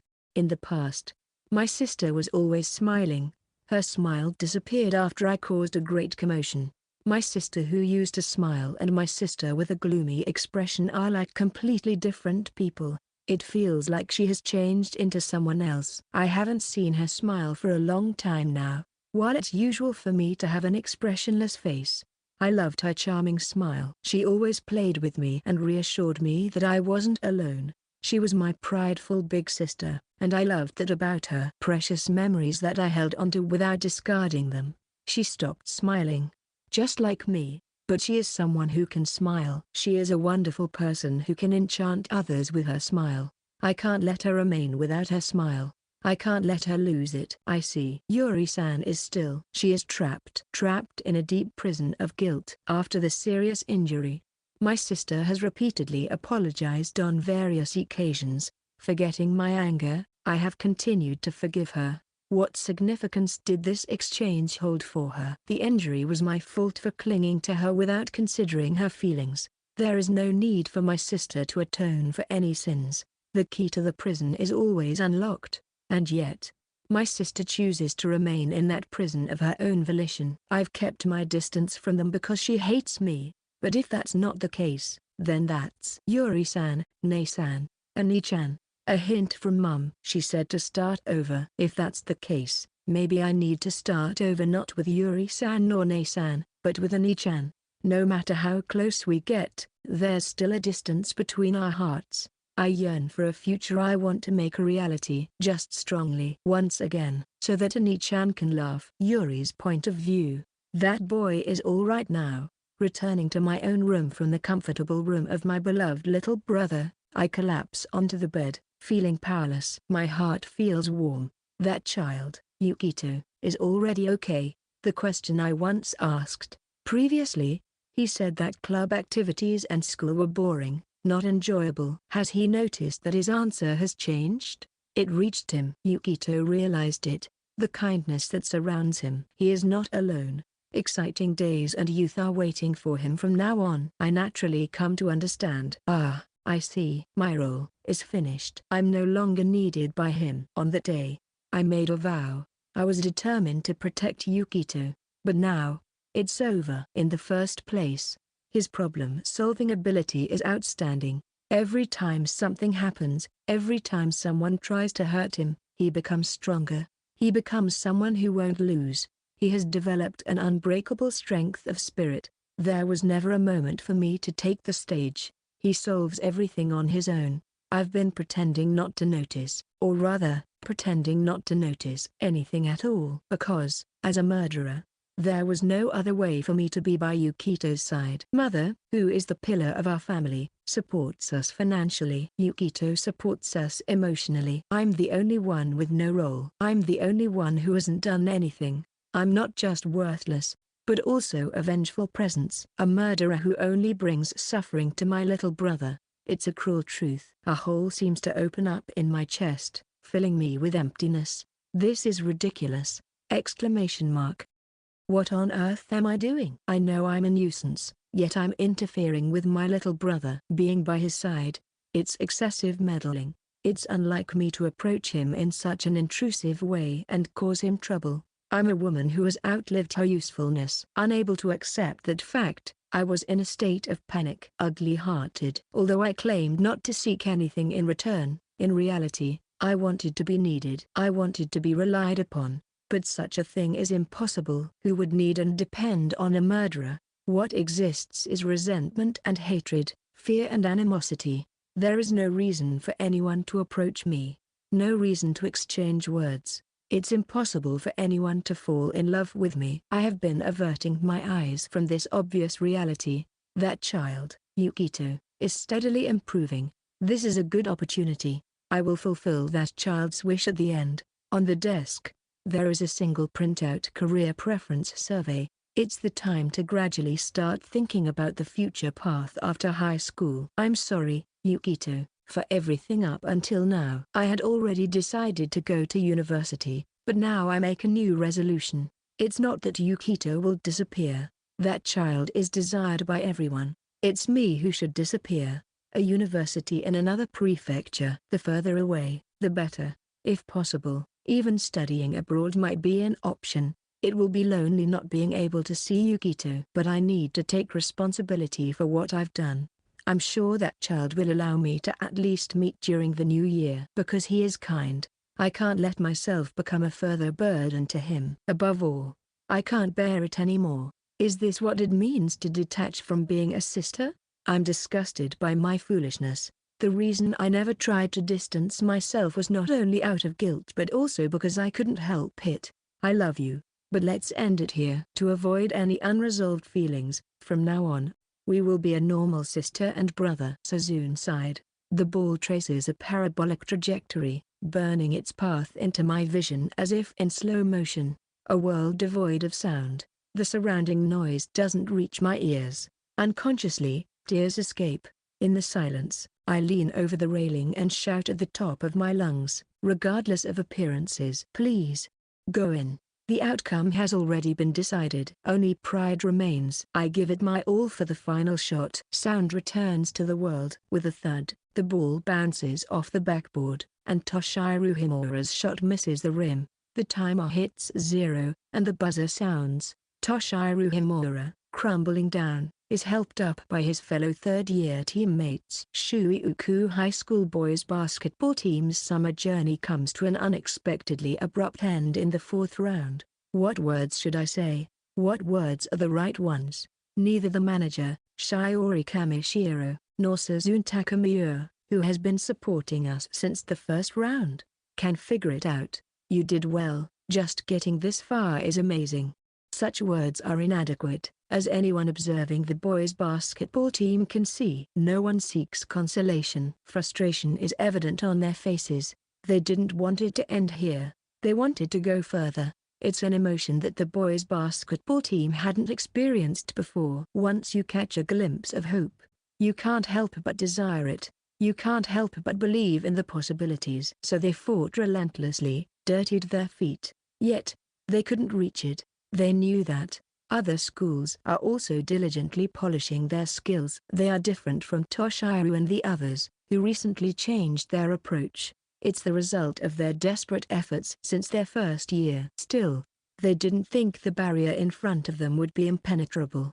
Their fingertips were barely brushing against it. If only they had a little more time, maybe they could have reached it. The regret of the third-year students weighs heavily on the basketball team. They quietly begin to leave the comprehensive gymnasium, with few words spoken. In the midst of a heavy, oppressive silence, Suzune Takemiya's gaze falls upon Yukito Kokonoe, who acts as if nothing has happened. Just as always, Suzune knows the reason behind it. The match results were clearly communicated to him in advance. "We can't win this game," Yukito Kokonoe had told Suzune. It wasn't an abstract statement. It was based on solid evidence. Yukito had calmly assessed the strengths and weaknesses of both teams and arrived at that conclusion. Why did Yukito feel the need to tell Suzune this? Yukito Kokonoe operated with a different purpose and principle than the rest of the boys' basketball team. Upon hearing the conversation, Suzune felt a deep sense of embarrassment for her own insecurity. Moreover, she was unsettled by how accurately Yukito had pinpointed her emotions and couldn't contain her feelings any longer. She wanted someone to listen to her, to know her thoughts, so she poured them out like a release. Yukito quietly listened to her words by his side, and he said to Suzune, after losing the game, that there were two choices. "It's not over yet. This isn't the end. We still have the Winter Cup." "Suzune, I want you to wait a little longer. I'll show you how much higher we can reach. We will definitely achieve results next time so that I can become worthy of you.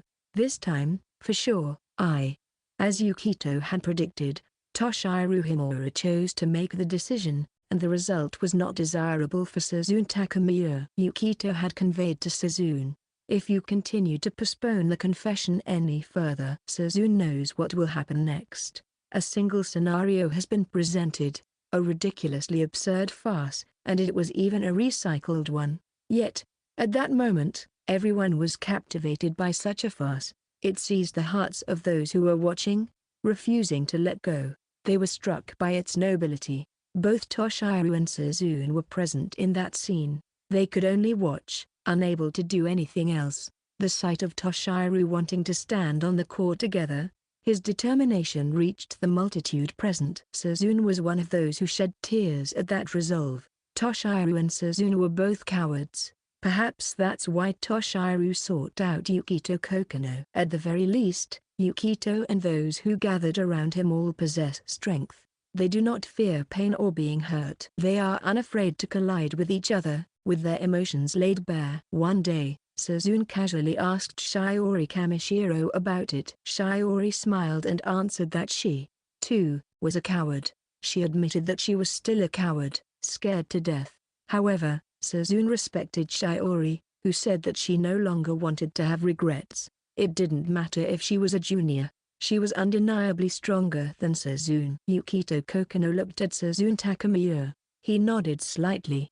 It seemed that the grand farce was about to begin. If that's the case, Suzune will fulfill her role as the chosen prima donna. He should be free of us both by now. Toshiru Himura, I hereby expel you from the basketball team. Yukito's point of view. In front of the gathered crowd near the exit of the gymnasium, I made a loud declaration. The sudden coup caused a stir among the surrounding people. Well, that's to be expected. Even she didn't anticipate something like this. But there's no helping it.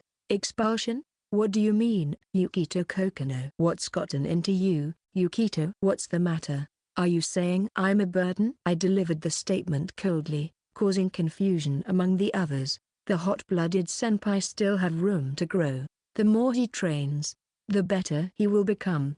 But there's no meaning in that alone. Whether he accepts the expulsion or not, the passionate senior must make a choice for his future. Wait, it may be true for now, but we still have a few months until the Winter Cup. With that time, we can aim higher. I can't just end it here. Please, Yukito Kokonoe, give me one more chance. How long will you keep Takamiya-senpai waiting? Exclamation mark. I grabbed the collar of the passionate senior. The sudden outburst caught the attention of students from other schools. They've been starting from the wrong point altogether. It doesn't matter if his motivations for playing basketball are different. Even the intensity of his passion varies from person to person. Some play for enjoyment. Others play competitively. If you genuinely want to play, that's fine. I'll support you for that. However, among them, only the hot-blooded senpai was pure. He was more pure than anyone else and devoted himself more earnestly than anyone else, but he kept spinning his wheels, wondering what he was doing to get better and what he needed results for. A divergence between means and ends. Above all, he is completely oblivious to Takamiya-senpai. Even though she is so deeply saddened, I'm sick of it. Personalizing the club for yourself is a nuisance. How long are you going to drag us along? Cut it out already. It's not all about you. Yuki, please stop. Even the captain thinks the same. I'm sorry for Shiori, who tries to stop me in confusion, but I can't let it end here. I'm saying this because you don't understand. This guy has no interest in Takamiya-senpai. He only thinks about himself. It's a nuisance if someone like him keeps lingering around. I exert force like a vice, pushing it to the limit. No, that's not it. I wanted to have the qualification to stand by Suzune's side because I have nothing else. By her side? Don't be foolish. Takamiya-senpai has long given up on you. What? Suzune? I turn my gaze towards Takamiya-senpai, barely holding on. I'm sorry, Toshiru.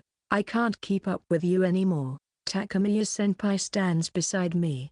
She releases his hand, and the hot-blooded senpai falls to the ground with a thud. It's a lie. Why? Because you don't understand.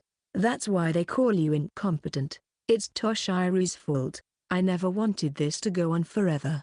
No, it's not true. Suzune, I truly. That's enough. I don't care about you anymore, Toshiru. The heated argument between the hot-blooded senpai and Takamiya-senpai grows louder. They say even dogs won't eat a couple's fight, but it's actually more concerning if there's an animal that would. It seems nutritionally poor and harmful to the body. I apologize for being absorbed in their quarrel, but am I standing out too much? Among the students from other schools, there are some who are anxiously watching, ready to intervene if things get out of hand. They're too kind-hearted. Oh, there's a refreshing and handsome acquaintance, Daigo-senpai. Over here. Long time no see. Nevertheless, it's unexpected for me to stand out to this extent. What should I do? I might seriously end up being disciplined by Sayuri-sensei. It's also the right season for it, so I should send her a gift. That's right, I have something. I take out the Bunnyman mask from my bag. Kapoof, Mukan. This is, ? I see. This flow, Yukito, could it be, the perceptive and refreshing handsome acquaintance and Shiori have noticed? After all, they were involved last time. Yes, I borrowed and copied the idea from the perceptive and refreshing handsome acquaintance. However, it's boring to just borrow and copy. Let's make it flashy. Usasasa. Suzune will become the wife of this Bunnyman, USA. Wait a minute. Suzune, is it over between us? Is it too late? Bunnyman is more wonderful than a loser like Toshiru. He has potential for the future. I'll take good care of her. USA. Toshiru is such an idiot. It's my first time being with Bunnyman. With a much deeper despair in her expression than when we lost the game, the hot-blooded senpai sits down. It seems like Takamiya-senpai has crushed his last hope. What do you mean by for the first time? This is going too far. If you break the hot-blooded senpai's spirit, there will be no turning back. This plan is a two-stage plan. The traditional art of expulsion awakening, which has been handed down since ancient times. I intended to motivate the hot-blooded senpai, but my argument is on the verge of falling apart. If he doesn't have the will to compete with me from here, it won't start. He has become a passive senpai, lacking determination. Realizing that the plan needs adjustment, the perceptive and refreshing handsome acquaintance offers a lifeline. If that's the case, Bunnaman, if I can steal the ball from you, you have to withdraw the exile. This guy is a good person. Although he's strangely overbearing, he's a good person. Don't be so naive. USA, do you think you can steal the ball from this Bunnaman? I'll do it this time. Captain, let's regain Takamiya-senpai. Are you okay with just being pushed around forever? Do you want to end it without burning out? But Suzune is. He's such an incredibly uncool and bad guy. Why did I ever like someone like him? Takamiya-senpai provokes him. She doesn't seem to reflect at all on going too far earlier and breaking his spirit. However, strangely enough, her words reach the hot-blooded senpai's heart. Like, I see, you really liked me, and yet, exclamation mark. The hot-blooded senpai hits the asphalt with his fist. In his eyes, the fighting spirit has returned. I lacked confidence. I was scared, but that was selfish of me. And it caused you pain. Without realizing it, I stopped seeing what was most important to you. I'm such an idiot. It's too late now, Toshiru. But still. I apologize for interrupting the exciting moment, but may I proceed? You, a pathetic loser like you, think you can win Suzune back? Don't make me laugh, USA. Then I'll take on all those people who are watching from a distance. They're all a bunch of losers, making me yawn. I've been constantly getting my picture taken and asked for handshakes since earlier. Could it be that what Hyaku-senpai said is true, and I've actually become a sensation without me knowing? The serious atmosphere has disappeared, replaced by a heartwarming one, but I regain my focus. This comedic act is completely inappropriate for the finale of the tournament, but it's too late to stop now. Kuki, you're doing something interesting. Daigo-senpai, congratulations on winning the block. It's a shame we couldn't face each other in the finals league. Don't you think so, Gai? Daigo, it's been a while. And Kuki too. So you're still playing basketball? Yes, because I found him. Huh? He's infuriating. I didn't want to see him again. When I saw Bunnaman's moves in the video, I thought, could it be? It was surprising to find you next to him, and I planned to ask when you met him, but after watching today's match, I'm convinced that man, he's our, what do you say, Kyuga-senpai? Shall we seek revenge? I thought it was foolish to challenge the dojo in this current era, but I see, it's interesting. The charming handsome guy was getting excited in his own way. The hot-blooded senior stood up. Let's do it, Yukito Kokonoe. No, Bunnaman. Suddenly, everyone around me was excited. The tension of the moment is terrifying. These people are shamelessly calling me Bunnaman, but I'm sure they'll regret it later. I was the first of them. Shiori, isn't this gathering too crowded? They brought it upon themselves. Sighed. Damn it. What's with his stamina? Kuki. Breathing heavily, Daigo carefully observed Bunnaman's movements. There must be a gap. His stamina is not unlimited. He sharpened his senses to find a breakthrough. As the participants swelled in numbers, with players from powerful schools challenging one after another, Bunnaman continued to keep the ball in his possession. We've only played one match today. We still have plenty of stamina left. That's not the issue. Like Daigo, Kyuga also stepped back to regroup. Are you crying, Kuki? Without replying to Daigo's question, Kuki touched his cheek. It's definitely not sweat. After the match, a sense of frustration swirled within Kuki's heart. He clenched his fist in regret. Defeated in the fourth round, he had no complaints about the match result. He gave it his all and lost. It was a fulfilling day. If he continued practicing like this, he might reach an even bigger stage someday. That's what he thought. Just a vague thought. It feels nostalgic, doesn't it, Kyuga-senpai? For us, it's a bitter memory. Wipe your tears. Why do you look so happy? Daigo, Kyuga, and Kuki were all part of the same middle school and basketball club. Kuki was a year younger, but they were comrades who polished each other through fierce competition. And on that day, experiencing the humiliation of defeat, Kuki inherited the feelings of his seniors. In Kuki's gaze, stood the man who became a barrier between them and their seniors. He is still our wall. Don't act so cool after losing so easily in the fourth round. You can say that only for now. Toshiro Himura boldly rushed in, but Bunnaman easily dealt with him. In a swift exchange, Kuki also charged forward, but he couldn't maintain his balance and lost his posture. Can't reach him. It was never supposed to reach. We made you lonely. What's with this high tension? Refreshing handsome guy. Scary. Kuki thought that he, at least his current self, couldn't match up. Kuki realized it. It was because he accidentally saw Kokonoe's notebook.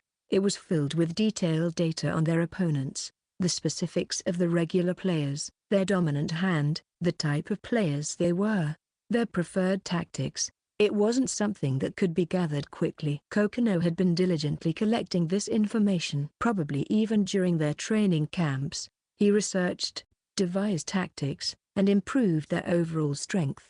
But he never shared it. It remained an unused trump card. If you want to win, you should use it. If such a thing exists, it should be utilized. So why? But that is a shameful mindset. If you want to win, why isn't anyone else doing it? Moreover, it's not something a first-year newcomer should consider. Their efforts are overwhelmingly insufficient. Ultimately, it was left to others. Anyone could have done the same thing, yet no one did, not even propose it. Why, then, should only Yukito Kokonoe have to do it? Irresponsibly burdening him with responsibility. If someone had just mentioned it, Kokonoe would have presented the notebook. He repeatedly questioned himself. Was he really serious about winning against the opponent? His teammates, none of them were genuinely committed to winning, merely fantasizing about the future. At this very moment, they made the man who was always serious about winning feel lonely. Until now, Kuki and the others had put in effort to become better. The acts of challenging stronger opponents, even going as far as defeating dojos, were part of that effort. It had an effect. They were steadily gaining strength. Including Toshiro, the basketball club was rapidly improving. But it wasn't enough. Efforts to win, overcoming the opponent, what was necessary and how to achieve it, they had remained vague and never pursued it further. Except for one person. They had the opponent's data. With that, they might have advanced past the fourth round. However, in the end, only Yukito Kokonoe made that effort. It was an inevitable defeat. Undoubtedly, it was nothing but the spoiled spirit Yukito Kokonoe had previously mentioned. They couldn't even mention something like the inter-high. They couldn't say they were serious. Even if their life depended on it, it was clear that their mentality hadn't reached the same level as their skills, their passion, the quality of their efforts, the relentless pursuit and yearning for victory. Everything was lacking. Kuki remembered. He had also put in such efforts in the past. After losing in his second year of high school, he spent days practicing, imagining and preparing to win next time with his senpais. During that intense period, Kuki was aware of his significant growth. That's why, in this moment when it was thrust upon him, and with his senpais who had spent the same amount of passion by his side, he felt joy, happiness, and reliance, while chastising his own inadequacy. It's frustrating, remaining in defeat. Content in such a place. Participants who were satisfied with their attempts gradually began to decrease. The spectators held their breath, eagerly watching to see the outcome. Amidst this, Toshiro, who couldn't give up, continued to challenge again and again. Toshiro, Himura's senpai. Toshiro's strength drained from his knees, and he fell down heavily. Kamishiro quickly rushed to Toshiro, who was crouching down, holding his ankle in pain. She took out tape from her bag and swiftly started wrapping it around the injured area. Don't give up, Toshiro. There's no way you can win. I'll win, Suzune. I definitely will. Just for now, just for today, I will win. How are you going to do that with your foot like that? Seeing Toshiro struggling to stand, Kuki firmly made up his mind. Senpai, will you cooperate with us? I want to help the captain win. I'm on board. Today, I'll strip off that mask of his, Don't make me even more tired at the end of the game. Daigo smirked while Kyuga let out a frustrated complaint. Someday, I'll stand beside you, right next to you, and together we obtain the medal. It would become an irreplaceable part of his youth. With unwavering determination, Kuki and the others dashed forward, cutting off their past regrets and lingering attachments. Believing that glory awaited them at the end. Himura's point of view. It's only natural to exhaust oneself when the offense and defense continue for such a long time. Even Bunnyman, Yukito Kokonoe, seems to be struggling, as if his physical strength has been reduced. Nevertheless, he still refused to let go of the ball. His skills and determination are truly formidable. Kuki and the others are keeping up just as well.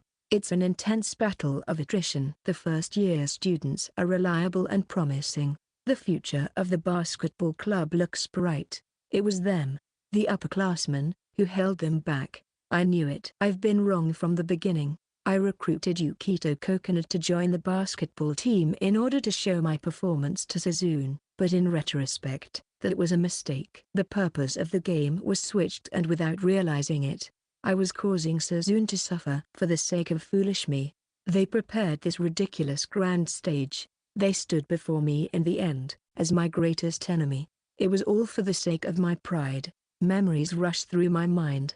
It was an exhilarating few months. I could feel myself growing every day. Last summer we challenged with great anticipation and ended in defeat in the 4th round. To say that I have no regrets would be a lie. I wish I had committed myself more seriously earlier, but the result I can be proud of. We, the pathetic upperclassmen, were changed by the first-year students. I relied on everything, and in the end, I was expelled, and everything was perfectly orchestrated, but I can't let it all go to waste. I was the one who made Yukito Kokonoe pull this farce, and I was the one who pushed Suzune into such a farcical situation. I've challenged countless times, dragging my feet, only to be mercilessly crushed. In the end, I couldn't win a single time. The title of captain is weeping. I confirm the feeling of the taping. It's been about 15 minutes since I fell, and it has blended in seamlessly without any discomfort. I've long surpassed my physical limits. I probably won't be able to stand up again. The same goes for Yukito Kokonoe and Kuki. I apologize for dragging them into this mess. The ending was approaching. This was my one and only chance. Failure was not an option. I am the only one qualified to end this game. For that reason, Suzune, Yukito Kokonoe, and Kuki are giving it their all, fighting tooth and nail. I'm crawling on the ground, covered in wounds, but he's the same. I recall the past few months since Yukito Kokonoe joined the team. We were shown a distant height, a glimmer of hope. Setting goals, moving forward with determination, we have grown. And now, we are condemned for our dependence, tasting despair, and collapsing on the ground like rags. Every day felt like riding a roller coaster, with exhilarating ups and downs. I have to thank Yukito Kokonoe for bringing me this far. I have to respond to the days that have passed. And to Suzune, if I listen carefully, I can hear voices that believe in and cheer for me. Despite my pitiful state, I rise from my heavy body and take a deep breath. To inspire myself, I weave my words. This isn't just a game, it's a battle. I'll do whatever it takes to win. So, a strange sensation, as if I have become the protagonist of a story, standing at the center of the world. I am the protagonist of my own life. I realize this obvious fact only now. Others don't matter. Yet, I let the surrounding noise bother me and hurt Suzune. Enduring the pain, protecting my injured leg, I awkwardly challenge the battle. As I start running, the bunny man immediately tries to intercept me, but my feet get tangled, and I stumble. My knees lose their strength with a thud. For a moment, the bunny man freezes in motion. A fleeting hesitation. Perhaps he briefly considered the possibility of my victory and reached out his hand to prevent my fall. My junior, who is kind no matter how far it goes, impudent, stoic, reckless, yet strict. With my taped foot, I step forward forcefully, putting all my strength into it. With an explosive image in my mind, I throw my body forward. At least show us a good look for the last time, you idiot. Encouraged by Suzune's voice, I reach out with all my might for the ball. Reach. The bunny man wears a surprised expression. Come to think of it, Yukito Kokonoe always had an expressionless face. And how about that? Take that. It's not like I'm always being beaten by you. I embrace the ball as if holding it tightly. I won't let it go. Neither the ball nor Sazune. With the momentum, I roll and dash towards the gallery. So, the foot injury was a fake, huh? I have to do something like this if I want to defeat you. It's a once-in-a-lifetime showdown. Well done. I raise the ball high above, like a medal of honor. The thunderous applause envelops me, as if it's about to shatter. Yukito's point of view. I love you, Sazune. I want to marry you. Marriage? We're not even dating. Isn't that jumping ahead too much? I love you, Sazune. I don't want to give you to anyone else. I don't want to be apart from you. I want you by my side. I've hurt you. I foolishly cared about appearances and protected my meaningless pride. But I won't repeat it ever again. I will make you happy, no matter what. I want you, Sazune. Idiot. I love you too, Toshiro. I've been waiting for you. They embrace each other. It's a touching scene. The summer doesn't end in sadness. You still have to study hard, you know. The hot-blooded senpai turns to us. I have already taken off the bunnyman mask. It's hot. I'm retiring from the basketball club. There's nothing left for me to regret. So, Yukito Kokonoe, I'm counting on you from now on. But I refuse. Don't refuse. It was such a good atmosphere. I'm still a first year. That's true, but it wasn't a conclusive ending. But with such a large gallery present for our public confession, cheers and applause of celebration resound from all around. We also prepared party hats and crackers. Anyway, congratulations, Takamiya-senpai. Kamishiro-san, when did you prepare all this? Yuki took care of it in advance. Be prepared for anything. I won. Congratulations. Your determination reached her, senpai. Now it's your turn. Defeat this guy in a grand manner. Yes. Even though we're supposed to be teammates in the same club, I felt like I was left out. Finally, I can take a breather. This ridiculous farce is finally over. I'm completely exhausted. The relentless attacks from the refreshing handsome group, who seemed determined to crush me, were excessively obsessive. These people must hate me, right? Someday, they'll seek revenge. Definitely. Yukito Kokonoe, thanks for everything. Thank you for exiling me. The one who did the exile is the villain, you know. Haha, that's right. Absolutely. You're a bad guy. The hot-blooded senpai laughs heartily. Beside him, Takamiya-senpai also laughs with joy. Applause continues to echo as if celebrating their new beginning. Little did anyone know that this commotion would later become known as the Miracle of Bunnyman, spreading across the nation. The rabbit, now an icon of love prayers, would be cherished for a long time. The urban legend of the monster Bunnyman, a preacher of love, became more and more confusing. Kamishiro's point of view. It's great that they made it through. They were quite forceful, though. Walking together with Yuki, eating ice cream we bought from the convenience store on our way back from the tournament. The chocolate is beginning to melt in the heat, and I hastily stop it from spilling out of my mouth. It's a peaceful, happy time as I struggle to finish the ice cream. My heart remains fluffy and dreamy. I wonder what will happen to those two. I can't take responsibility for what comes next. Yeah. After all, it's their story now. I can only intervene and assist up to this point. The two of them needed help.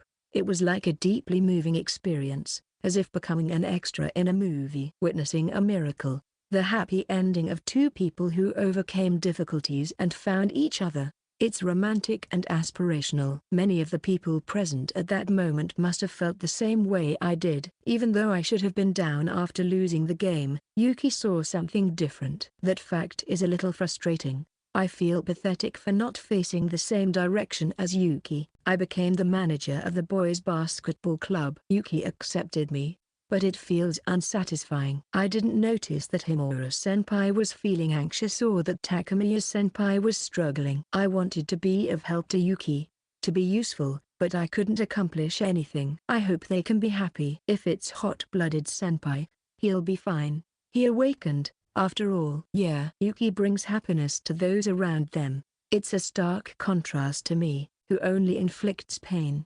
I can only take from Yuki. I'm so powerless. I haven't grown. The only thing that's grown is my height. No matter how much time passes, I can't consider others' feelings. I think you're doing well, though. That's not true. I haven't done anything. Kindness tightens my chest. No, I'm still unable to give anything back. I caress my wristwatch. Since the day we met until today, I've only received things. Yuki helped me, protected, saved me, forgave me. Above all, I received so much happiness, more than I can ever repay. I've been selfishly enjoying that kindness all this time. Yuki made me happy, but I can't make Yuki happy. Who'll make Yuki happy? Where does Yuki's happiness lie? Shiori, what do you want to do from now on? What do you mean? What I want to do has always been clear. I want to support Yuki. That's all. The basketball club will continue self-training until the Winter Cup. I'll be attending the art club for a while. I have prepared training menus, and thinking about what they lack is also part of the practice. Besides, now that the issue with the hot-blooded senpai is resolved, I don't have a next goal set yet. I see. Yuki is busy. Attending the art club must be necessary for someone. You've probably noticed, but the boys' basketball team doesn't really need a manager. There's nothing specific for you to do. Yeah, I feel like I haven't contributed anything. No one is saying that. Your presence is only a positive influence in terms of motivation. Am I really making a contribution? Am I being helpful? There are few members in the boys' basketball team, and there are hardly any miscellaneous tasks. In the first place, it's more common for a club not to have a manager. In that sense, the boys' basketball team was unique. I have a place here because Yuki provided it. Shiori, join the girls' basketball team. I've talked to the captain about it. Huh? But I want to be with. If that's the case, you can stay registered as a manager. Just show up and support us during the matches. Shiori, why did you come to this school? Well, to chase after Yuki. I didn't want it to end like that. That's the undeniable truth. I ran relentlessly without looking back, with only that goal in mind. Is that enough for you? I'm not denying it. I told that to Hinagi too. You guys are too blind. Try to have a broader perspective and be greedy for happiness. Show the determination to obtain everything you desire. We have plenty of time. Aim for a 100% completion rate in the CGs. Blind. Even if I'm told that, I can't help it. I was desperate to catch up to Yuki, only focusing on his back. I didn't have the luxury to think about anything else. Impatience and anxiety were driving me. Shiori, I'm not going anywhere. I'll be right here! Exclamation mark. I see. I don't need to chase after Yuki's back anymore. I understand it smoothly. Yuki's words slowly soak into my heart. One love has come to an end. It was a painful love, always chasing after him. From now on, you should go to the place where you are needed and enjoy yourself. It's okay to have as many things you want to do. I'm already short on time and panting, as it is. Because I only focused on Yuki, I didn't notice the impatience of Himura-senpai or the anxiety of Takamiya-senpai. I still have a lot to learn. In that case, I should gain more experience. That's what Yuki always does. I'll become a more wonderful and charming person and then make Yuki fall in love with me even more. That's my next goal. Yuki, I'll make the girls' basketball team win the championship. You seem to have a lot of energy. You're a high school student. Sing and celebrate your youth. Yeah. Yuki was also looking at me properly. That made me happier than anything else. I have somewhere to stop by now. This is where we part ways. I see. Then, see you at school. At the level crossing where we part ways, the alarm bell rings and the barrier comes down. Unable to stand still while watching him leave, I shouted, "Am I not good enough? Did my voice reach him?" Yuki stops abruptly. I wonder if I can make Yuki happy. I love you. I love you so much, but above all, I want to give something back. Give form to these feelings. As if hesitating, he turns around. The train passes, blocking my line of sight. Time passes, fleeting yet eternal, and my field of vision opens up. Yuki was not on the other side of the tracks. Chapter 3: SNS Syndrome. I am a worthless being. My name is Yukito Kokonoe. It's hot. I mutter words that have no meaning. but it's unavoidable. It's just the way it is. Today, the temperature exceeded 30 degrees Celsius, 86 Fahrenheit, as early summer arrives. The scorching sunlight is unbearable. With the cicadas chirping as background music, I realized something that was perfectly natural. I was heading towards the shopping mall. I'm still growing, so my height has increased. The swimsuit I used in middle school had become too small. I rarely wear it except for swimming lessons, but if an adult woman invites me, I can't refuse. Mayo-san and Tristy-san invited me to choose a swimsuit, but I decisively declined. It's an impossible task for me, who has never had a girlfriend before. Both of them have excellent figures, especially Tristy-san, who is half Japanese. I won't go into details, but she's well endowed and impressive. It's like having airbags. As I exit the station, I spot a familiar figure from afar. The airbags are bouncing. Tristy-san, the person in question, stands out with her dazzling hair color. I hesitate whether to call out to her but decide against it. My relationship with Tristy-san is quite strange. I am the victim, and she is the perpetrator. We only met by chance due to an accident. And yet, it's strange to be invited to hang out by such a person. Tristy-san and Mayo-san invited me to go to the pool. They say it's to apologize, but now I regret agreeing to it. Tristy-san seems to feel guilty, and she has been quite considerate towards me. But it's not good for either of us to settle for that. Well, she's so beautiful, she must have a boyfriend. The person next to her must be her boyfriend. A handsome couple. Whether they had a meeting arrangement or not, Tristy-san runs towards her boyfriend with a radiant smile, and they embrace each other tightly. The two of them make a perfect match. They embody the ideal couple. I wonder if it was really a good idea for me to accept the invitation. From Tristy-san's boyfriend's perspective, I'm just an intruder. The apologies and compensation for the accident are already settled. Our relationship ends there. There's no reason for Tristy-san to be involved with me anymore. Even though we won't be alone, going to the pool with a guy's probably not a pleasant feeling for her boyfriend. What should I do? This is troublesome. Overwhelmed by the heat, I decide to take a break and enter a nearby cafe. Wiping off sweat with a handkerchief, I order iced coffee and start thinking about what happened yesterday. Yesterday, Shiori apparently received a confession from Suzuki, a second-year senior who is said to be the next ace of the baseball club. She came to me specifically to say, I turned him down properly, Yuki. With her usual cheerful smile. It's thoughtful of her. But Shiori is popular. I can vouch for that. Come to think of it, I felt a sense of discomfort even back then. Shiori expressed her feelings for me, and so did Hinagi. But I haven't given them an answer. Am I just a piece of garbage? I'm nothing but a bench warmer. In fact, I should be benched myself. Now that I think about it, I haven't given any response to the love directed towards me by these girls. I'm a damn scumbag. I deserve 1,000 deaths. Seriously, this is the worst. I've never paid attention to others before. I thought I was being rejected. My world revolved around me alone. But now I've realized that's not the case. I grabbed onto the extended hand. I don't know who Suzuki-senpai is, but if he truly likes Shiori and confessed with sincerity, then Suzuki-senpai is far more earnestly looking at Shiori than I am. Within the rejected confessions of Shiori, there might have been someone who could genuinely make her happy, someone who could reciprocate the affection she holds for them. I am different from someone who is always searching for affection. Was it good for Shiori to turn down the confession? Such a self-righteous thought. Since she made her own decision to decline, I have no right to say anything.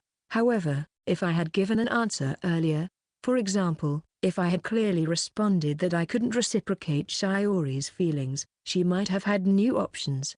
There might have been a chance for the sincere confession of someone to be rewarded. I'm being cruel. Will I be able to fall in love with someone again? Will there ever be a day when that happens? And above all, is it fair to keep dragging these girls along, unsure of my own feelings? By keeping the answer on hold, avoiding their love, and remaining stagnant in the same place, I may be robbing them of their future and possibilities. Is it okay for me to be near these girls? Leon, long time no see. Are you going to be in Japan from now on? Yeah. I finally managed to come over here. It had been 3 years since Tristy had seen her brother Leon. While Tristy and their family moved to Japan, Leon was the only one who stayed abroad for work. Finally, after finishing his work handover, Leon had decided to live in Japan starting this summer. However, it seemed that he wasn't accustomed to the Japanese summer yet, as he wiped off copious amounts of sweat in the sweltering heat. "Let's go inside the store quickly. I miss the air conditioning. Japanese summers are hot, right? But you'll get used to it soon." Despite saying that, they headed towards the mall, seeking refuge from the harsh sunlight. "Is Leon's place far from here?" "It's a 20-minute walk from the station, so I can visit anytime." "That's great. Mom and Dad will be happy too." "By the way, it must have been tough for you. You caused an accident, right? Are you okay?" "Yeah. The other person involved was really nice. I was surprised when Mom told me." "I'm just glad that nothing happened to you." Tristy. Engaging in casual sibling banter, they strolled through the mall together. Tristy had met up with Leon here to help him gather the things he needed for his new place. Leon was going to live alone. "I think I've got most of the things I need now. What about you, Tristy?" "Then it's my turn next. Follow me." After finishing Leon's shopping, Tristy headed towards her intended destination. "Oh, are you buying a swimsuit?" "You should pick one too, Leon. Don't you have one? You're choosing quite a flashy swimsuit. Did you get a boyfriend or something?" No. It's not like that. He's not." "Oh, I hit the mark, huh? Introduce him to me sometime." "It's not like that." "Yukito is the person involved in the accident." "Accident? What's that about? Is he your destined partner or something?" "It's Japanese culture." "I see. It's not like that." Tristy hurriedly denied, but she could feel her face turning red. Leon smiled warmly as he observed his sister earnestly choosing a swimsuit. "So this is what away feels like." As we approach summer, the sun sets much later in the day. It's transitioning from dusk to the darkness of the night. When I look up at the sky, it's dyed in a vibrant azure color, reminiscent of glazed pottery. I find myself in a very out-of-place situation.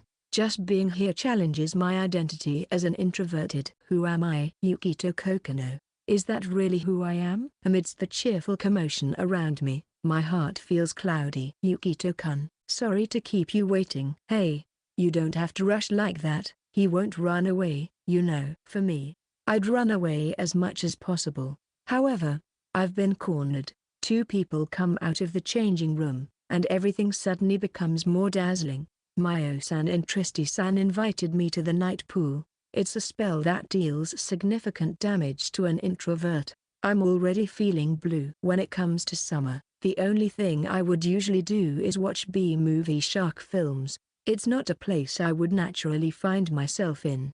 It has low priority for me. Of all places, I ended up here. It turns out that I, Yukito Kokonoe, am a man who cannot even hold a candle to the winds of the introvert world. As I catch a glimpse of Mayo-san and Tristy-san, an inadvertent comment escapes my lips. Hey, isn't that a little too straightforward? It's embarrassing to be seen like this. Don't you think there's not enough fabric? It's a bit flashy, isn't it? I put in all my effort." Having a good figure really makes a difference. I'm so envious. I think both are great. "Which swimsuit do you prefer?" "That's right. Which one do you like? Can you please stop presenting me with choices that only create dissonance? That's definitely a situation where cracks in friendship can appear. No one benefits from it." "If you choose me, I'll provide some service, you know. I don't accept service overtime." "Well, even if you don't choose, I'll still provide the service." "I'll pay you overtime for that." I received some service from Tristy-san. It made me happy. I was invited to hang out as an apology, but I never expected it to be at a night pool. It might be more comfortable than during the day, but I'm more inclined toward dark and damp caves rather than brightly lit holes. However, I don't have anyone who would invite me to such a place. Well, I don't have many acquaintances to begin with. As I indulged in self-deprecating thoughts, I was immediately flanked on both sides, with my escape route cut off. "Let's have a great time today." "Yukito-kun, how do I look?" "It's wonderful. It's like the Rococo style." "Can I take your praise as a compliment?" "Well, Yes. Asked for my opinion on their swimsuits, I answered honestly. In this situation, there's no way I could express a negative opinion. Mayo-san is wearing an off-shoulder bikini, while Tristy-san is also in a bikini, but with her incredible figure, she looks like a model. They have already caught the attention of those around us. Despite that, they stick close, but now we're all in swimwear. When they come into contact with me, our skin directly touches. You have 2 flowers in your hand, Yukito-kun. It's quite a burden. Let's take a selfie. A group photo. Is that really okay? I don't want any social media scandals later. It's fine. Only my friends will see it. I just don't want to be identified. I'm sure you've been through this already, right? When did my rights become a free pass? Is this the dark side of social media? Hey, Yukito, what do you usually do? What do I usually do? Well, I guess I often get involved in troubles and such. Coming from someone who got involved last time, try not to say scary things. Sorry, it must have hurt. No, don't worry about it. It's nothing out of the ordinary for me. Mayo-san and Tristy-san looked a bit down. Oh no. They invited me to hang out like this. I should have a good time or it'll be a waste. Besides, even though I have some inherent issues, troubles don't happen all the time. Big sister, why don't you play with us? Is that kid over there someone's brother or? I twisted his arm and threw it into the empty pool. Splashes of water flew up. What are you doing all of a sudden? I twisted his arm and threw it into the empty pool. Splashes of water flew up. Wait, I'm sorry. We're not forcing you to come along. I twisted his arm and threw it into the empty pool. Splashes of water flew up. I sighed in relief as the self-introductions faded away. It's peaceful today. There are days without troubles. If there were constant incidents happening every single day in this safe Japan, I wouldn't be able to handle it. I want these peaceful days to continue. You're really something, aren't you? Which one? Being near Yukito feels like the safest option. Let's play. Oh boy. I instinctively shrugged my shoulders. I tried to act like one of those laid-back protagonists, but honestly, I ended up playing a lot. It seems the laid-back type doesn't suit me, but then again, it's been a while since I've been to a pool or something. But really, did something happen? You have no self-awareness, do you? I've been getting approached by outgoing older sisters and brothers quite a lot lately while eating the frankfurt that the laughing older brother treated us to. I couldn't help but wonder. I got so much. Mayo-san and Tristy-san also seemed bewildered by the meals and drinks they were treated to. Come to think of it, the trio I threw into the pool earlier, the 3G, seemed to be getting attention from the nearby older sisters. It was quite a heartwarming sight. As a self-proclaimed introverted loner, I had been irrationally hostile towards extroverts and party people, but it turns out they're all nice people. It was just my vision that was clouded. Mayo-san, is there a rule for this night pool that only good people can enter? How can you see reality with such clouded eyes? Yukito-kun is interesting. That's why he's getting attention. I feel like you could do well anywhere in the future. Did I have any elements that would attract attention? Oh right, speaking of the future, Yukito-kun, have you decided on your career path? I pondered Mayo-san's question. Being a beekeeper on a remote island was rejected. While there's also the option of helping my independent mother, even though it was denied by Hinagi, I haven't given up yet. The path of a vagabond. Perhaps that's too scary. It's not just about black labor. Yukito-kun, let's keep the horror comments for summer only. Anyway, I understand that you're not thinking about it, but if we say that, it might apply to us as well. Mayo-san chuckled awkwardly, looking troubled. What's up with your career path? Well, we have to start thinking about job hunting soon. We can only play like this for now. It's going to get busier from here on. It's depressing. If things don't work out, Yukito-kun, you can ask my dad for help. He can do something about it. I'm not saying I'm like that, but my dad is pretty impressive. It seems Tristy-san's further works as an executive and the Japanese branch of a foreign company. I've gained a powerful connection. Sorry, but life is about connections. That's the reality. By the way, Once you become a university student, you're on the verge of entering society. It's the time when you start seriously considering your future life plans. I can only hope that Mayo-san and Tristy-san can follow the path they desire. Yukito-kun, would you like something to drink? I'll have a sports drink, please. We changed clothes and took a break after having exhausted ourselves playing. We were enveloped in a pleasant feeling of fatigue. Swimming is a full-body exercise. It consumes more energy than I thought. I feel like I'll fall asleep as soon as I get home.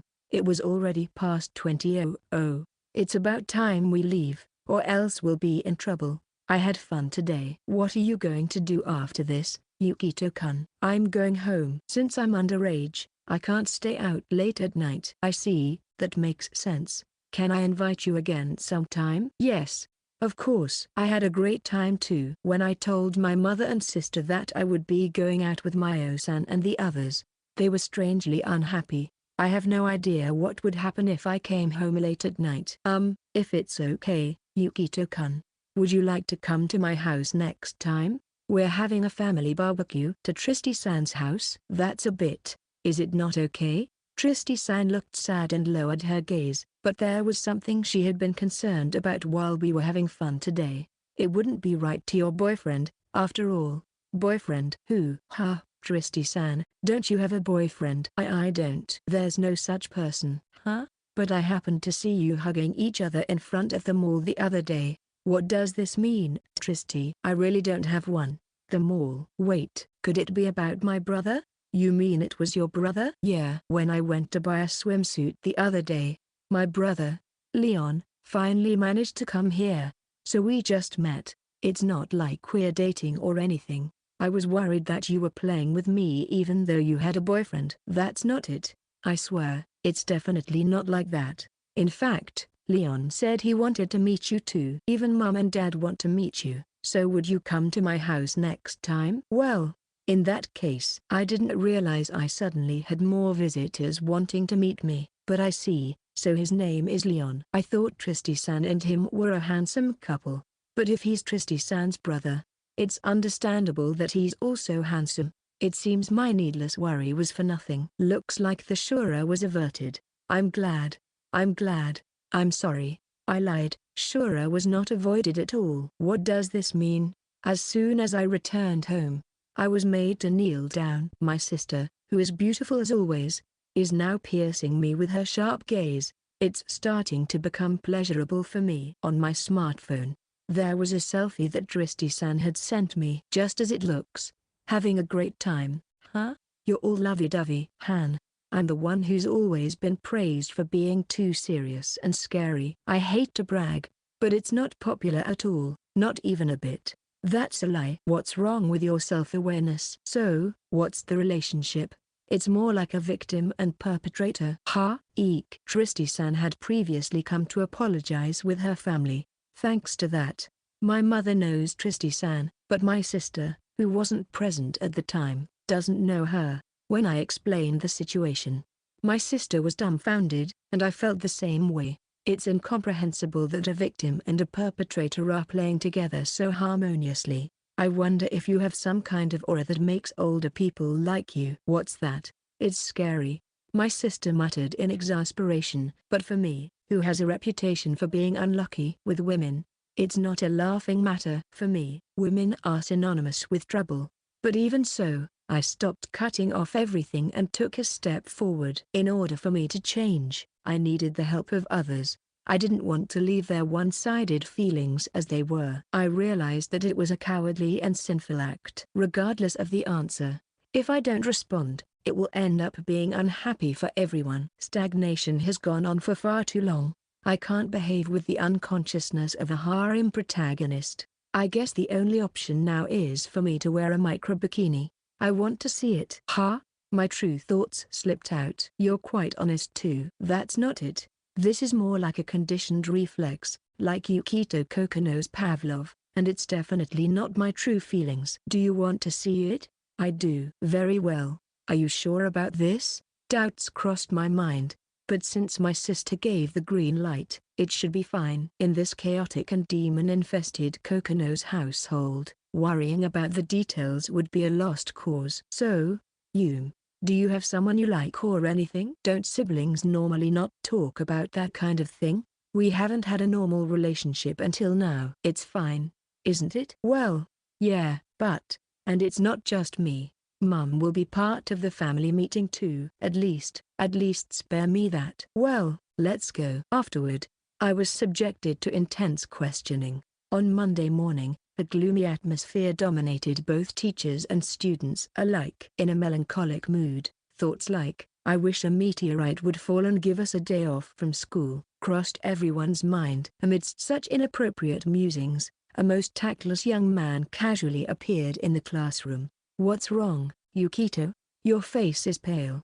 Hinagi Suzurikawa rushed over in a panic. Sensing something serious, the other classmates quickly gathered as well. "Yuki, are you feeling unwell? Should we go to the infirmary?" "What's the matter, seriously?" "Your dark circles are awful." "Are you sleep deprived?" Concerned, Kukimi inquired. Yukito, gasping for breath, murmured weakly, "Gambling is bad." "Absolutely." With a thud, Yukito collapsed right there on the spot. "Yukito, pull yourself together." Yukito. To understand why this young man was so exhausted and distressed, we must go back to the events of the previous day. "Such heavy rain. I was planning to go out with you." My mother sighed softly while gazing out the window. Curiosity piqued.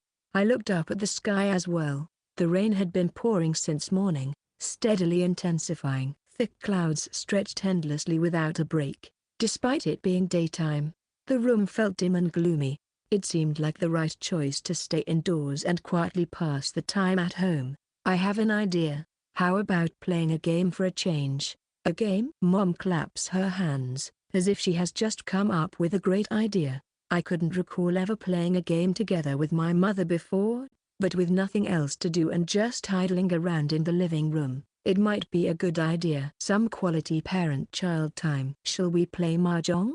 Just the two of us?" "Yuri will be here, but that still makes three." While there is a variant of mahjong for 3 players, the rules are somewhat unconventional, and with 3 people, there's no need to be fixated on playing mahjong. My sister, who had somehow appeared in the room, briskly prepared the mahjong table. "Why do we have a mahjong table in our house?" Amidst the numerous unsolvable mysteries that arose, the doorbell rang. "Yuki-chan, hello there.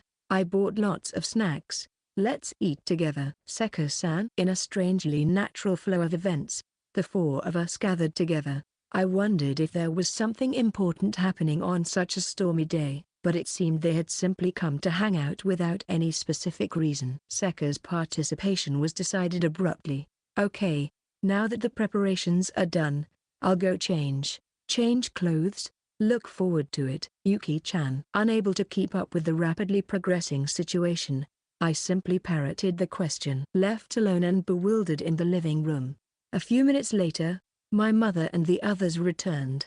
What's with those outfits? How do we look?" For some reason, the 3 of them were dressed in Chinese dresses.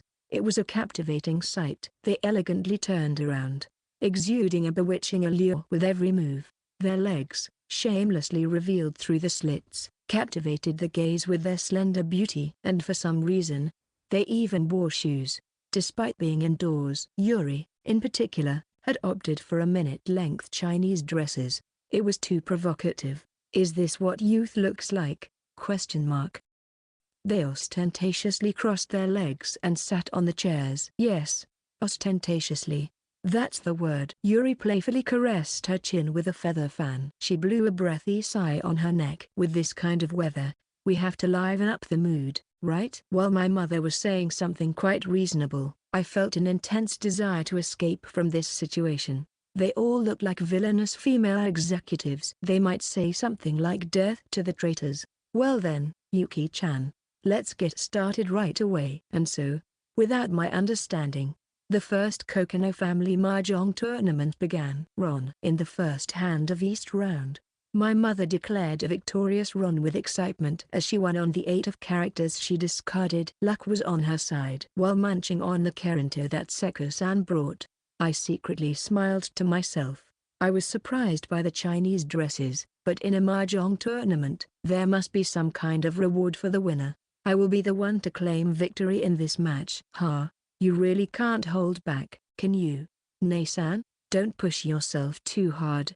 Oba-san, be quiet. It's embarrassing, but there's no help it. Ignoring the exasperated Seko-san and my sister, my mother's cheeks turned cherry blossom pink. Standing up, my mother boldly slipped her hands into the opened slits on the left and right sides of her dress. Slowly pulling her legs out, she removed the shorts she had been wearing from under her dress and placed them in the nearby basket. I was captivated by the radiant and graceful thighs, but suddenly snapped out of my daze. Why are you suddenly undressing? In Mahjong, if you lose to your opponent, you have to remove one piece of clothing. There's no way such a rule exists. My mother blatantly lied as if it were natural. Even though I may be ignorant and lack common sense, I had never heard of such a rule. To stop this madness, I asked my sister for confirmation. Is that true? It is. But wait. It's likely that my mother and sister are just conspiring together. Please, let it be true. Right, Seka-san. Really? It is. Is that so? That's amazing. The cry of my soul echoed. Wait, am I the crazy one here? Is there really such a rule in Mahjong? It's mainly a local rule that was popular in arcades in the 1990s, but we're using it here. Seko-san kindly explains. But why on earth would such a barbaric rule exist? These days, game centers are dominated by prizes aimed at women. But if you trace back history, there was a time when video games were in their prime. During that era, the atmosphere was said to be bad, with dimly lit rooms and ashtrays flying around like in a battlefield. Perhaps these mysterious Mahjong rules were remnants of that time. This is bad, really bad. I feel a sense of unease and fear of the unknown creeping over me. This emotion is called fear. Could it be that my mother and the others intend to teach me about it? Well, let's continue the game. An unsettling atmosphere gradually enveloped the Mahjong tournament. What? That's impossible. In the fourth hand of the East round, my sister discards a 3 of Manzu and confidently declares a Ron. I hurriedly check the discard pile, realizing that hardly any Manzu tiles have been discarded so far. Therefore, it's highly likely that someone has a concealed hand of Manzu, and based on the discards, the most probable candidate is me. I'm in a ready hand, waiting for both 3 and 6 of Manzu, with a Richie declaration. In this Mahjong game with a special rule that requires removing a piece of clothing if you lose, no one wants to go through that. Even my mother and the others must want to avoid it at all costs. That's why I intentionally formed an obvious ready hand to make it easier for my opponent to read my waiting tiles. Avoiding the 3-6 Manzu tiles should have been an easy task, but to my surprise, my sister swiftly discards the dangerously powerful 3 of Manzu. It's a suicidal move. What's the matter? You should have rowned the hand! Exclamation mark. My suspicion turns into certainty. She read my waiting tiles perfectly and discarded the winning tile. You wouldn't think of deliberately missing it and winning on a self-drawn tile, would you? I won't tolerate such a cheating move in a serious match. It's a penalty. Remember that. Ron. With no other choice, I reluctantly declare Ron and reveal my hand. The tiles fall weakly onto the table. Ara. What a predicament. But it's the rule. There's nothing we can do about it. It's the rule, after all. Yuri-san reaches around her back. I wonder if she's unfastening her bra. It sways gently. Why would she do such a thing? Could it be, you planned this? You're the one calculating. It's true that I've been calculating Yuri-san's moves lately, but this situation is beyond calculation. I can't hide my terror at her desperate strategy. Is she really so determined to make herself lose? If things continue like this, I will win the game but lose in stripping. Yeah, I don't really understand. Don't worry, Yuki-chan. I'm only wearing this one piece. Seka, you're out of the game. A slutty mother like you, Nei-san, has no right to talk to me like that. It's a bit of both, isn't it? Don't worry, I'll let you win by giving you a Ron. Yuri-san's comforting words sound like devilish whispers to me in my current state. I finally understand this death game. Come to think of it, there hasn't been a single Ron victory among my mother and the others. They're in cahoots. They're all in on it. using any means necessary to make me lose. Now that I think about it, the timing of Seko-san coming to our house is too suspicious. Everything was meticulously planned from the beginning. This is a form of mahjong where you must not win by Ron. Only winning by Tsumo is allowed. My mother, sister, and Seka are all watching me closely, eagerly waiting for a chance to discard winning tiles and give me a chance to lose. I feel an extreme tension. I quench my thirst with a glass of ice-cold cola. Then, I suddenly realize something. What if, hypothetically, you run out of clothes to discard? No need to worry. I'll pay with my body, so rest assured. Besides, I'm like a service character that appears in strip mahjong games, so Yuki-chan can easily conquer me. Good luck, Yuki-chan, Seko said with an innocent smile, without a trace of worry. And if you lose, I'll make sure you pay. Yuri-san's sharp eyes gleam fiercely. Woof, woof. Like a lonely dog left at home by its owner, a voice filled with loneliness emerges. Upon careful consideration, I realize that regardless of the outcome, it would be the same for me. Wait a minute. That's when a brilliant idea flashes through my mind. It's precisely the kind of move that a strategist would come up with. This is strip mahjong.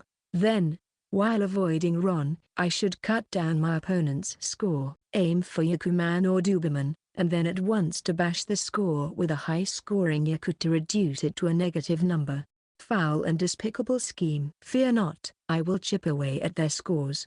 I will forcefully end the game and make you strip. If it's a draw, I'll take responsibility and strip completely, so don't worry. There was no blood or tears. In sports competitions, when Europe can't win, they immediately revise the rules to favor themselves. But as someone without power, all I can do is submit, analyze the current situation. The East fourth round is over, and only the South round remains. If what was said is true, avoiding even a single discard from the scantily clad Seka might prevent a major catastrophe. My victory condition is not based on points. It's whether I can hide my waiting hand and avoid opponent's discards while winning by Tsumo. At worst, a draw would be acceptable. Suddenly, strong winds start to rage outside. Raindrops carried by the wind strike against the window. A flash of blue and white light. It seems lightning struck nearby, slicing through the clouds, followed by the roar of thunder. A momentary power outage. It quickly recovers, and the lights come back on. However, in that instant, I saw it. 3 figures with devilish smiles, resembling a crescent moon. Keep going. Yuri's words were fatal as they escaped her lips. I can't refuse. Now, at this point, the greatest crisis of my life has befallen me, where I can't defy my family. I rack my brain for a solution with all my might, using my head more than any test. Dangerous. How can I escape from this predicament? Tell me. Ron. Yay. Finally, it's my turn. Carelessly winning, Seka eagerly adjusts her Chinese dress. Hey. Since you've changed clothes, let me enjoy it more, okay? Seka looks so lovely in her Chinese dress. I want to keep looking at her forever. That's why you know? Well, Yuki-chan, do you like it that much? I'll let you enjoy it as much as you want later. Desperately pleading, but for some reason, at times like this, they never listen. All of you. Fine. If it comes to this, I'll strip every last hair from your butts and leave you all bare. Are you prepared? Please, don't say okay. I beg you, please. It's nothing more than the barking of a defeated dog, but I'll at least strike a fighting pose. It's embarrassing to be seen by you in such a state. I take care of myself unlike your mother, so I'm not embarrassed at all. How rude. I take care of myself properly too. I'm really looking forward to being stripped down. Please be gentle. I'll strip you bare as well. Yuki-chan stripping my body yan. I can't take this family anymore. And so, the nightmare continues. The absolute rule of winning by Tsumo and Forbidden Ron Mahjong has only just begun. SNS. Yes, I was invited by a friend from college, but I'm not familiar with it at all. I casually enjoyed a cup of tea with Sanjoji-sensei in the student guidance room. I was excited to see what kind of guidance it would be today, but surprisingly, Sanjoji-sensei came to me with a personal dilemma. As a fellow tea-drinking companion, I wanted to be of help. Although I am in a position to instruct students on how to use social media, I have been hesitant because I haven't had much experience with it. I see. However, there have been an increasing number of troubles related to social media, particularly concerning you. It's not good to remain ignorant and clueless about it forever. Sanjoji-sensei is truly dedicated to education and a wonderful teacher. However, there is a generation gap when it comes to social media. I highly doubt that the social media platform Sanjoji-sensei was invited to by a friend is targeted towards teenagers. Nevertheless, it might be interesting to explore various social media platforms together and gradually learn how to use them. In that case, let's start together. I'm also a beginner, so we can learn how to use it step by step. Well, I don't think anyone will follow me, though. I don't know anyone else with as wide of a circle of friends as you. Leaving behind an unsatisfied feeling, as if being toyed with by a fox, I left the student guidance room and returned to the classroom. Yukito, you are making an account? Then, I'll make one too. Yay, now we're mutual followers. I'll have to tell Huri later. Huri-chan is a true angel. Let's give her some candy. I'll create mine right away, so wait for me.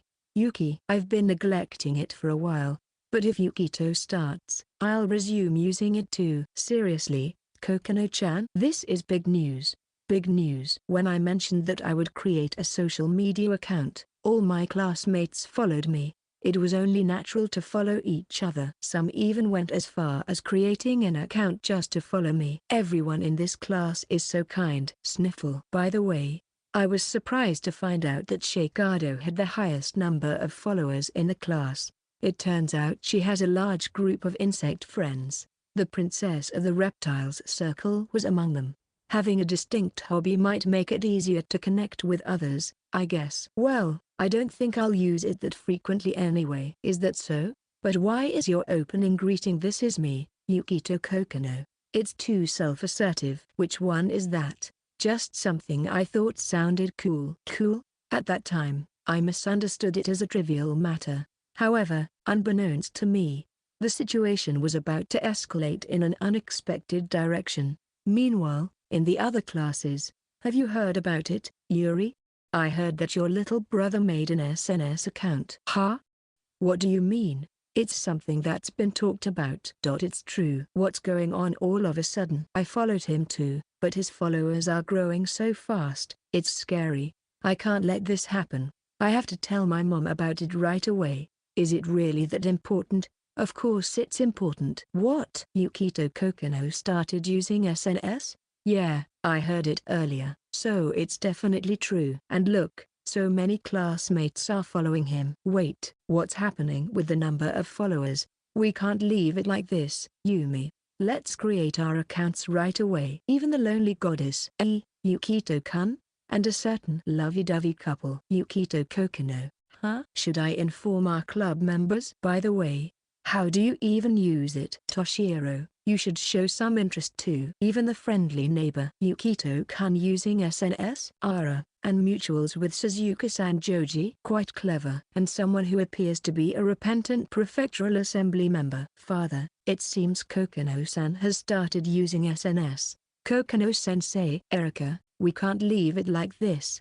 Let's send him flowers right away. Wouldn't that be a nuisance? Even in university. Oh, it's Yukito-kun. Is this related to my dad's company? Question mark. Seems like something big is happening, right? Question mark.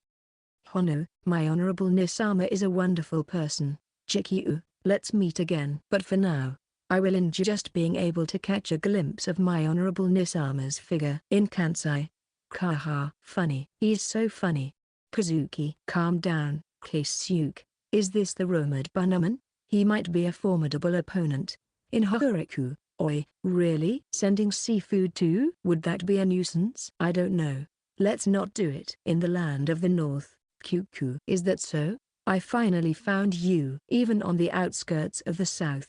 The mainland is a long way away. Kokono-kun. Good morning. What's the matter? Why are you so flustered? The next day, as soon as I arrived at school, I was caught by Sanjoji-sensei and taken away. Haven't you checked your account? Come to think of it, we made it together yesterday. But is there something wrong with it? Check it out. There was nothing in particular to post. No typical exaggerated stories or fictional friends that usually appear on social media. And I had no interest in impressions.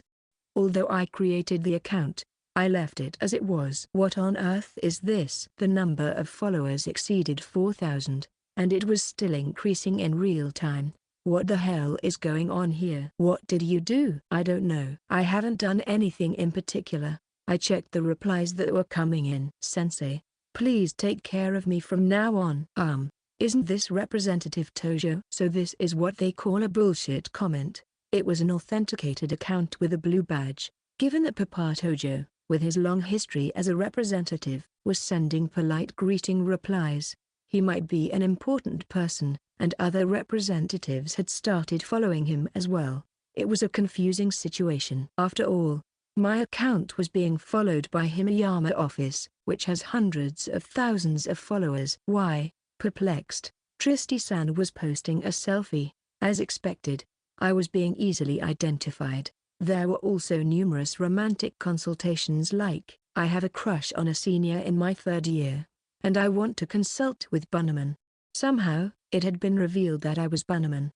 Dizziness struck me. What was happening behind my back? This is the account for the company where my mother works. As expected, or rather, how should I put it? What's happening to your circle of friends? While this was going on, the number of followers was approaching 5,000, and a chaotic mix of followers, including authenticated accounts with official marks, had formed. It was hard to believe that this was the account of a single high school student. I've received some explicit DMs. Don't fall for it, Kokonoe-kun. Those are scams. It's not even safe to look at them. Let me borrow it. I'll delete them. Wait, it's from Misaki-san? Huh? So the sender of the DM was Himeyama-san. I'll save that. But anyway, comparing to you, I feel a bit insecure. It's not just about the numbers, and it's not the kind of account to be publicized.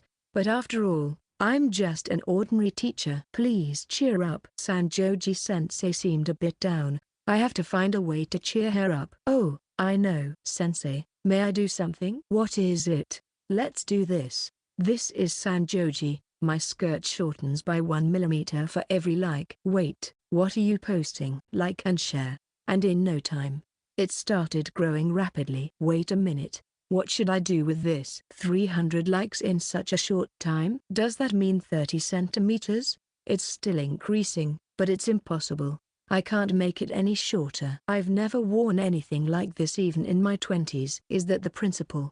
I'm going to file a complaint immediately. The sudden surge of followers for Sanjoji-sensei, but she deleted the post, and in the end, it became a private account with only acquaintances as mutual followers.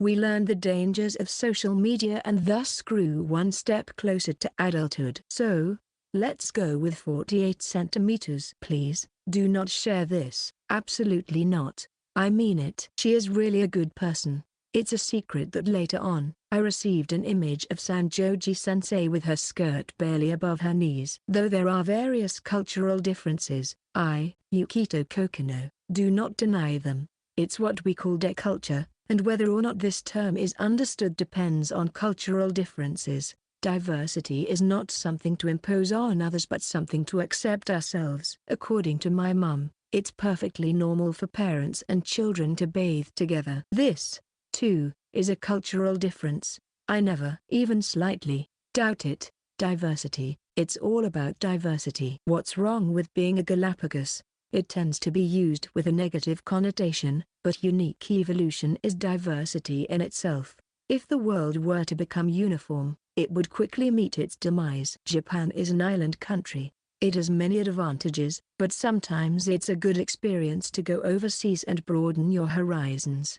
Your values are likely to change significantly. Oh, Yukito-kun, you're here. Come over here. I was just washing Papa's car. I can't believe it actually exists. A bikini car wash. Tristy-san, wearing a bikini with a hoodie over it, welcomes me with a sponge in her hand. A bikini car wash is a peculiar culture of overseas partygoers where they wash cars in bikinis to prevent their clothes from getting wet. It's often seen in B-horror movies. Of course, since it's a B-horror movie, all the partygoers get killed. But don't worry. This is Japan. Tristy-san's safety is ensured. Let's spare the splatter, shall we? Tristy-san's house is a mansion. It seems she's in Oju-sama. Mayo-san and I were invited by Tristy-san to a home party. They're planning to have a barbecue in the garden. It's a small delight to experience cultural differences. I've only seen Americanized home parties in movies. In the Kokonoe household, we once had a pajama party, but I was the only one wearing pajamas. That's a serious violation of the rules. I mindlessly kept drinking champagne. We've been waiting for you. Come this way. Tristy-san's mom greets us with a calm smile. We've been waiting for you, cool guy. Have a great time today. Thank you for inviting me. I bought a cake as a souvenir. Oh, cool guy. You don't have to worry, but thanks anyway. Now, let's start the barbecue. I'm caught by a Texan hat-wearing, broad-shouldered, golden-haired daddy, and he pulls me along forcefully. Everyone can tell at first glance that he's an American dad, with an appearance that screams it. Without any objections, that's exactly what he is. He looks like he could be in a Western movie, the kind of American dad that anyone would recognize at a glance. He's a cheerful old man, but when he came to apologize to our house after Tristy-san's bicycle accident, both she and Tristy-san's parents had such pale faces, as if we were about to say, prepare for seppuku. If the settlement hadn't been reached, it would have left a big scar on Tristy-san's record. It must have been a solemn determination. Fortunately, there were no serious injuries, and I didn't take legal action. Tristy-san and her family repeated their apologies in tears, and afterwards, we became friends with a twist of fate. As a result, I'm invited to this home party. Life is unpredictable. Yeah. Nice to meet you for the first time. Sorry for the trouble my sister caused. An insanely handsome guy, whose facial attractiveness cannot be measured, approaches me and starts talking. He's the enemy. I become needlessly rebellious. How are you going to settle this? Is this the unique Japanese way of settling things?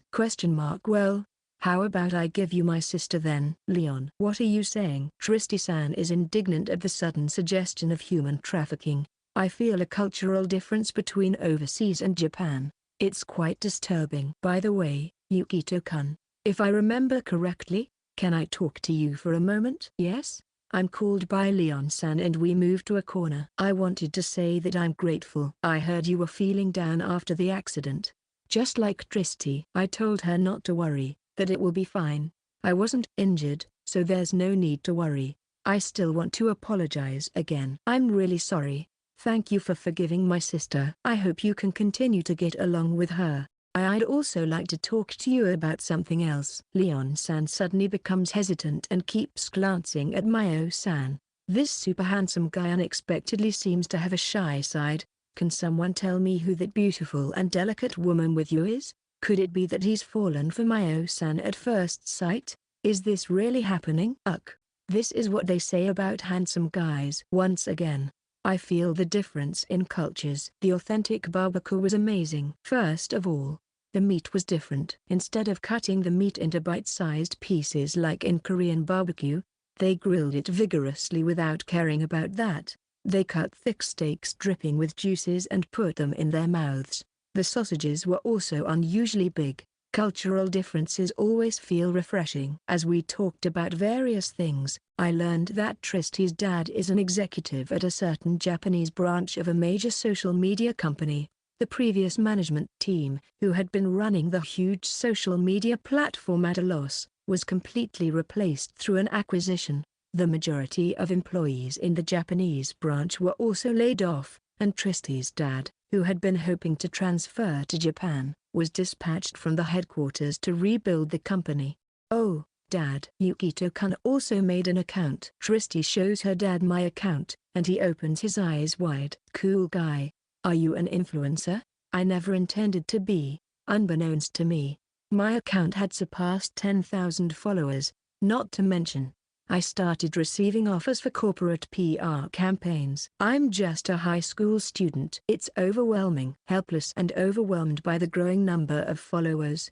I can only tremble in fear. Urban legends? Mysterious person?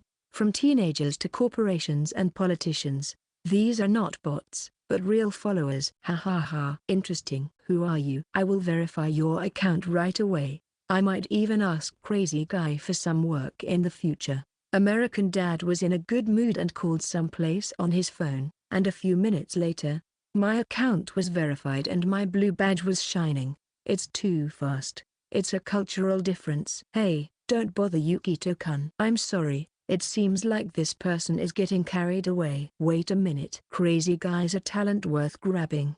We must secure him now and, all right. Let's save the work talk for another time, okay? Whether it was due to the alcohol or other reasons, the boisterous American Dad who was pestering me was taken away by his reserved wife, who gently pushed him along. It seems that having a strong wife is a universally shared cultural trait. Sorry for the trouble caused by my dad. Right. Let's take a selfie together. The cause of the explosive increase in followers is right here. Tristy and I posted a selfie with a heart sign. It immediately sparked controversy. Hey, Yukito-kun. Why is this company's account following you, Yukito-kun? Is there some connection between the two of you? Oh, this company? My mom works there. Mayo scrolled through her phone screen and pointed to a company that looked familiar. No way. That company is my dream. It's my top choice, and I'm actually going there for an internship soon. Is that so? They're always complaining about being short-staffed. So if you'd like, I can pass on the message. But, is it really okay? Not just for Mayo, but if I could help my mom too. There was no reason to refuse. Modesty is not always a virtue. Listen, young lady, besides academic achievement, having connections is also a form of power. Do you understand what it takes to succeed? It's luck. It's about seizing the opportunity at the right moment. Meeting Crazy Guy was also your luck. So don't let chances slip away. He's getting involved again so quickly. Honestly, it seems like he's taken a liking to Yukito-kun. Look, he's strutting around energetically. You should drink some water and sober up a bit, or he might dislike you. That would be terrible. The American Dad was once again taken away. Then, can I ask you a favor? Mayo-san helped me before. You're such a conscientious person. It was just a minor incident, so you don't have to worry about it. I can't let that happen. Mayo-san didn't just save me. President Kado and Mikumo-senpai were also saved. If the commotion had continued to escalate, they wouldn't have been safe either. The relationship between the president and me would have become irreparable and strained. By the way, Tristy-san, have you decided on your job after graduation? Job? Well, to be honest, I still can't imagine it at all. Tristy-san looked downcast and muttered quietly. Her expression was gloomy. When we were kids, we were always asked about our dream occupation, right? I always struggled with that. I never really had anything I wanted to do. Papa says I should take my time, but while everyone else is preparing and working towards their goals, I feel like I'm being left behind. Anxiety about the future, self-questioning, and a lost sense of purpose. Entering society means embarking on a journey without a clear path. I couldn't help but admire Tristy-san. I thought she was an admirable person. Doubt could be her nourishment. As for me, I've never really thought about the future. I've been living in the present, just trying to get by. I didn't have the luxury to ponder about the future. I even thought I'd just live a mediocre life and die without achieving anything. Yukito-kun?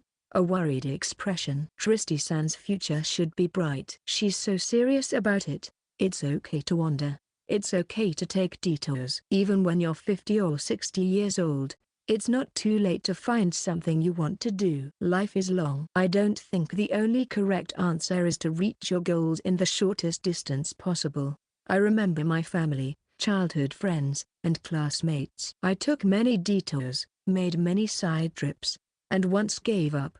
But still, little by little, I started to understand them and come closer. There's no such thing as a wasted experience. Not even Tristy-san's worries or the time we spend like this. No one knows the future. How many people graduate from university, find a job, and continue in the same company, doing the same work until retirement. It's just a matter of convenience. We are living in the present, not in a potential future. That's why. Let's enjoy it, okay? Yeah. You know, you're like a calming pill or something. Talking to you makes me feel at ease. And you're a good listener. I can imagine people coming to you with various problems. Why do you say that? Just a hunch. Mio-san displayed her exceptional deductive reasoning skills. The American father returned and tried to get Tristy-san to join his company's PR department. Leon-san was lightly dealt with, and the lively and fun home party continued until nightfall. I ate too much. I'll refrain from meat for a while. It's so beautiful, isn't it? Yeah. The venue was filled with blessings. I joined in, applauding from the bottom of my heart. Though invisible, happiness was there, taking shape and existing. The trust connecting the bride and groom. The feelings they had cherished all along, now seemed tangible. The bride was in tears. The groom's older brother standing beside her had red eyes too.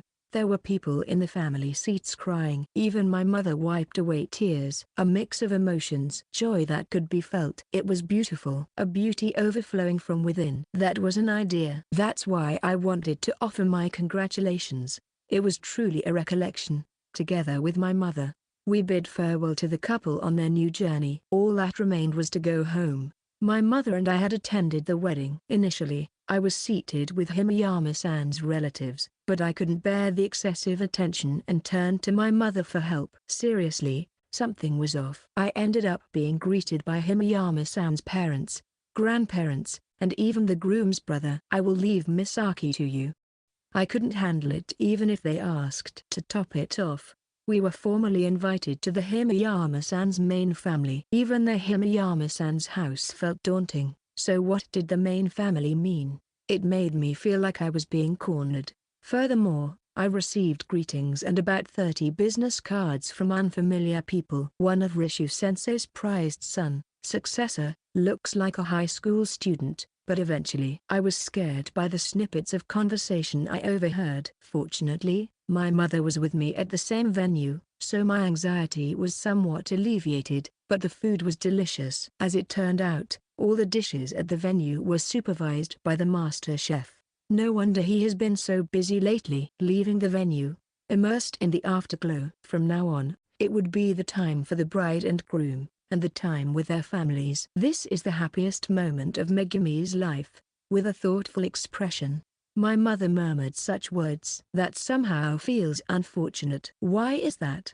If the wedding is the happiest moment, then it feels like everything from now on will be downhill. Megumi has gone through hardships. I think she understands the value of happiness. I hope she accumulates happiness and becomes much happier in the future. You're a kind child. My head was caressed. My mother had started doing these mom moves without me realizing. Her maternal instincts, which had been somewhat out of control, were gradually calming down. That's good, that's good. The couple looked happy. The fruition of affection. Something I had lost. Strangers harboring affection for each other, falling in love, getting married, and becoming a family. It taught me that it is such a blissful thing. Will there come a day when I, too, will be blessed like that? Will it allow me to seek happiness? Whenever I look back, my expression is always filled with tears. I have always made everyone, including my mother, my sister, Seka-san, Himeyama-san, Hinagi, Shiori, the president, and many others, sad. It's not just happiness, but I have scattered countless misfortunes in the past. Despite being such a person, would you like to wear a wedding dress, Mum? Me? I think I am fine. I've already experienced failure once. She laughs with a self-deprecating tone, but there's a hint of envy in my mother's gaze, and she said it herself. It's the happiest moment. If that's the case, it's okay to have such a moment once again. I've made up my mind. I may be the lowest,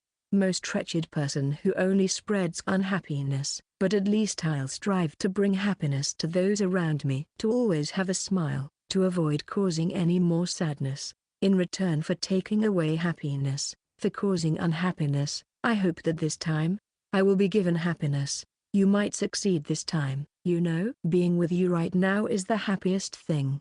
I can't even think of remarriage. Lately, my mother has been into cosplay. The other day, she dressed up as a white angel, wearing a nurse uniform. She was excited about taking care of me, but I have no symptoms. When I told her that, she responded with, "Then it's mental care," and strangely enough, my mental state was gradually reduced by 10% each time. What exactly is mental care? The laws of the universe are in disarray. There's no way my mother, who is like that, wouldn't want to wear a wedding dress. Ah, I see. She's holding back, isn't she? Come to think of it, it would be difficult to consult with a wedding planner about renting a wedding dress for the sake of her cosplay hobby. Even trying on dresses would require going to a shop, and it would be quite troublesome. It's not something that can be done so casually. Wait a minute. Lately, I've been honing my sewing skills. If that's the case, I can just make a wedding dress myself, right? Yeah, that's right. It's not that difficult. But then, I pause. Is that all there is to it? Is it enough to just wear a wedding dress? I can't tolerate such half measures. If I'm going to do it, I'll do it thoroughly. The word compromise doesn't exist in my dictionary. Hairstyling, makeup, jewelry, they're all essential. There's so much a bride has to do. I am a devoted filial child, Yukito Kokonoe. Bringing happiness to my family is my mission. By the way, I have an expensive DSLR camera that I hardly use, so I can also take photographs. Then I'll make Mom wear a wedding dress. Eh? Do you fafafu? Just wait, Mom. I'll make you a perfect bride. I will create New Year's greeting cards with bridal photos and spread happiness in all directions. It's a new challenge that excites my skills. Giant. I've never seen you in a wedding dress, Mum. You'll make me a bride? Leave it to me. I give a thumbs up. Tears welled up in my mother's round eyes and rolled down her cheeks. I made Mom cry again. It has become a specialty of the Kokonoe family. Why? How can I? Yukito. What's wrong? Are you okay? In a fluster, I hurriedly stroked her back. It's impossible anymore. So, I'm sorry. My mother raised her face and hugged me. I promised to love you, risking my entire life. It's becoming a familiar development. But once again your face is close. Mother's point of view. My heart raced uncontrollably, pounding like a fast-beating bell. I couldn't suppress it, no matter how hard I tried. It felt like I had gone back in time, reliving the excitement of adolescence, experiencing that fluttering sensation once again. I pretended not to notice. There was no need to. After all, family and love are the culmination of each other. Love is something that cannot be reversed, like turning back the hands of a clock. Yet, my son walking beside me, his words spoken while walking beside me, remained etched in my mind and wouldn't fade away. I'm happy, I'm happy, I'm happy. Unspoken words. My son, who believes in taking action, always follows through on what he says. If he said he would dress me in a wedding dress, then I would wear one again. I know that, and yet, I can't believe it. At that moment, standing beside me is Yukito. I inadvertently see his figure as a vision. Is such happiness allowed? Is such happiness permissible? It shouldn't be allowed. It shouldn't be forgiven. Calm down, Uka. There's a line that must never be crossed. Judging from my son's demeanor, there should be no ulterior motive.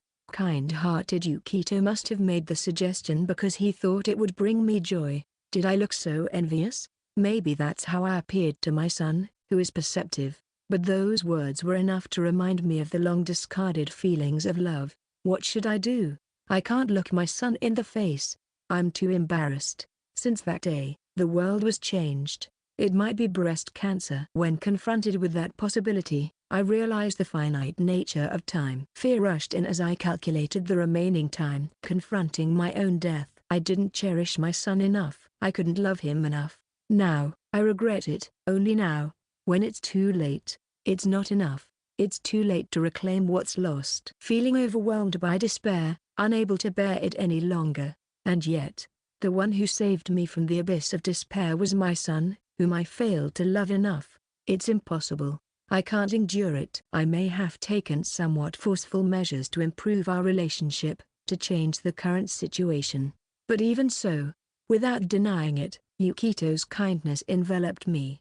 Because he is my son, there is no way I could ever dislike him. And there was never even a hint of rebelliousness. That worries me in its own way, but I fall in love with him more and more every single day. Today more than yesterday, tomorrow more than today. What will become of me if things continue like this? Honestly, I'm terrified.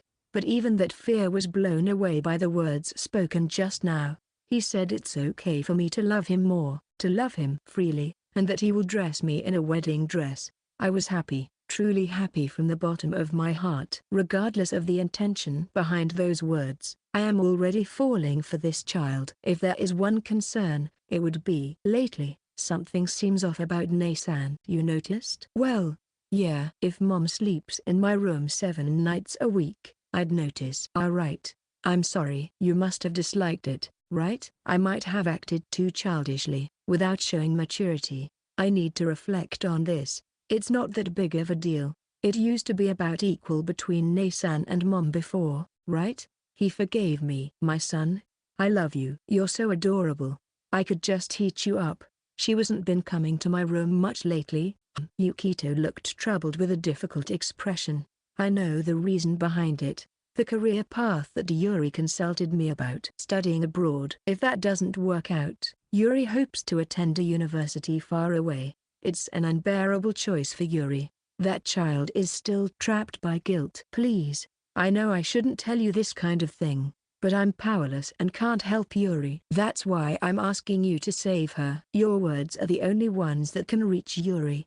Only you can help her. Just as I was saved, only Yukito can save Yuri. Certainly, she committed the crime. She has been forgiven for over 10 years. It continued to torment Yuri, as if she was serving a prison sentence. Yet, the child still believes she is lacking, punishing herself forever and ever. An endless cycle of atonement and guilt. Me? Please protect your sister. Can I do that? It's okay. You are stronger than anyone else. It's the parents' role to save their child. Yet I'm entrusting it to my son. I'm a failure as a mother.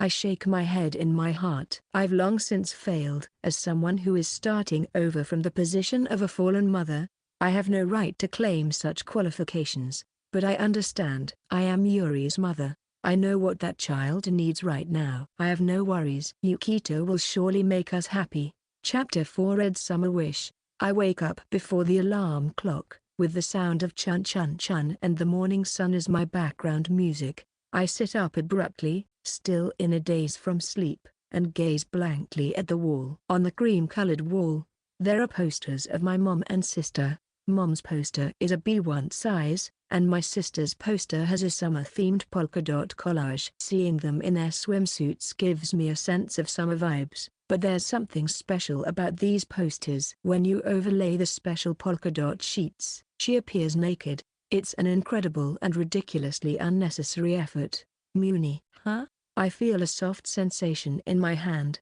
It's an enchanting touch. It weakens my resistance and makes me helpless. Muni Muni. Still half asleep, I can't resist the allure of the memory foam-like feeling, so I indulge myself and caress it. Muni Muni Muni Muni Muni. Not there. Stop it. Why is she here? Startled, I quickly turn around to see my mum in her negligee, sleeping peacefully next to me. I instantly snap out of my drowsiness. It's the 11th time breaking my record for the shortest time awake. I have absolutely no intention of reflecting on it. I recall that she said she would sleep in her own room last night. However, this is also the usual situation. I suspect that my mom might actually be sick. Despite the breast cancer scare being cleared, she often goes to the bathroom at night and then ends up mistaking her room for mine.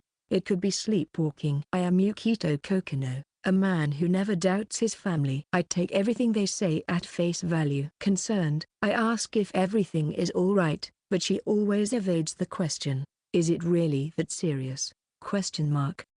Today is a weekday, and I have to go to school. If I stay like this, I might end up falling back asleep, using my mom's memory foam as a pillow. I get out of bed, trying not to wake her up. By the way, I remember that I created a social media account but haven't posted anything yet. Unlike Goddess Senpai, I don't have much enthusiasm for seeking approval or self-display. But when I do want to post something, I can't think of what to share. Should I just post about my daily life? But even if I tweet about my daily life, who would find it interesting? Of course, it's too much trouble, so let's just do this. Tap, tap. If it were my mum, she would be sleeping next to me. Huh?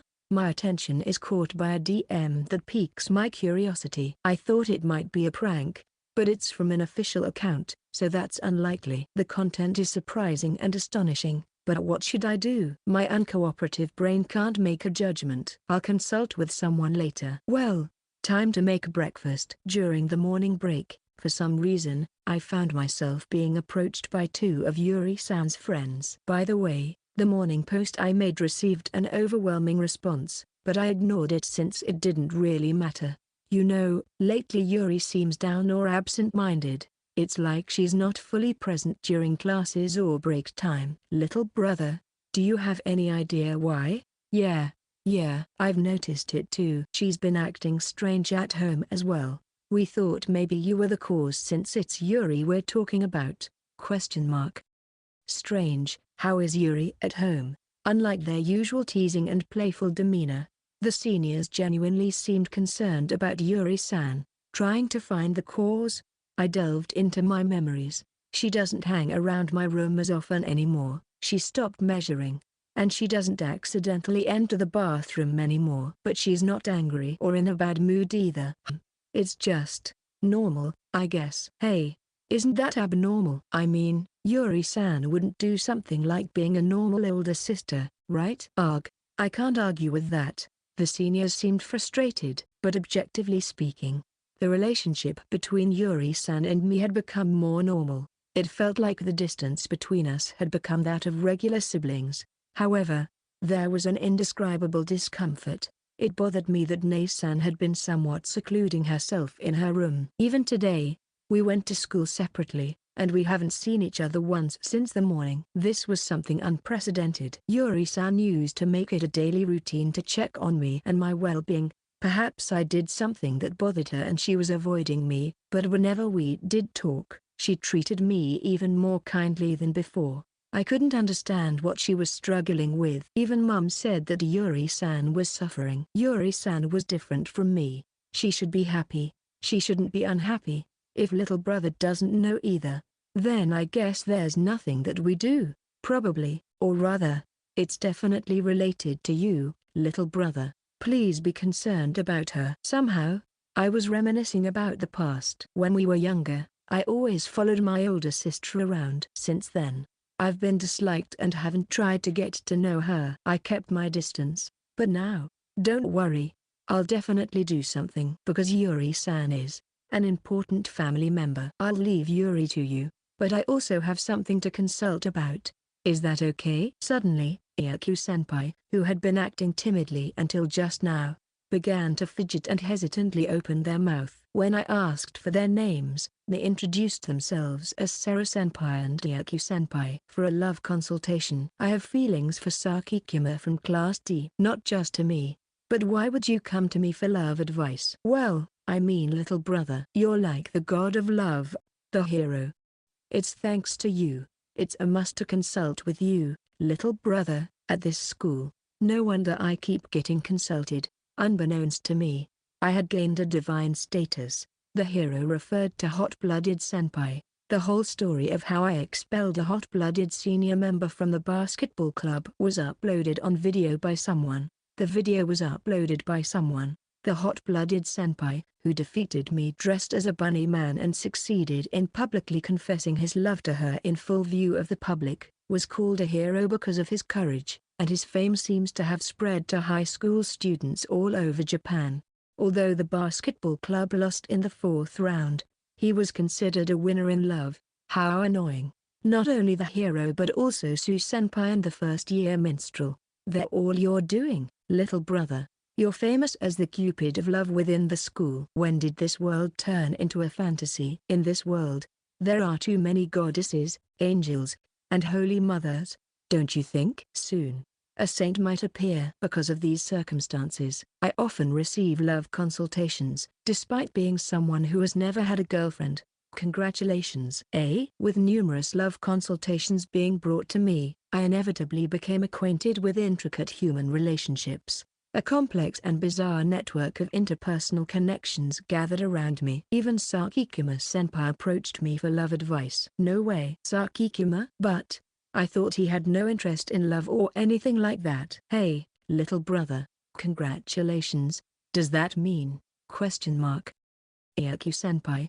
That's great for you. You did it, Mayu. Yeah. So, Sakikima actually. I can't believe it. Sarah-senpai clapped her hands in delight. Due to Ayaku-senpai being friends with my sister, Sakikima-senpai approached me for advice, and it was surprisingly resolved quite easily.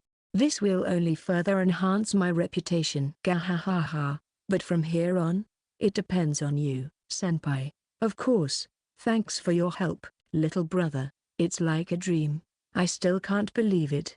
I want to show my gratitude somehow. Since I've entrusted you with Yuri's matter, how about letting I let you touch me for a bit? Or maybe Kaoru's? Hey, Mayu, don't sacrifice me. Please stop. Can you listen? Senpai, if you genuinely like someone, you should avoid actions that might lead to misunderstandings. Things like buying presents together for the opposite sex as a surprise, testing their feelings, or pretending to feel something you don't. These tend to set off bad ending flags in this world. So please, treasure yourself and your partner. I earnestly explained to senpai, not in a sermon-like manner but through reasoning. Ayaku-senpai's eyes gradually lost their sparkle. It was my fault. Oh, master. I sincerely apologize. Happiness is always right in front of you. Be true to yourself, and the path will open. Mayu, it feels like you've been brainwashed. Mayu, stop it, Kaoru. Master would never do such a thing. And please continue to be good friends with Yuri from now on. Let's consider that as your gratitude. Yes, Master. Yuri and I will be friends forever. You're trying to smooth things over, but this is definitely dangerous. You won't accept any offerings, right? Is this what the love fulfillment god is like? It's not what I expected. And don't brainwash Mayu. That kind of brainwashing wouldn't have made him a hero. Himura-senpai has been brainwashed?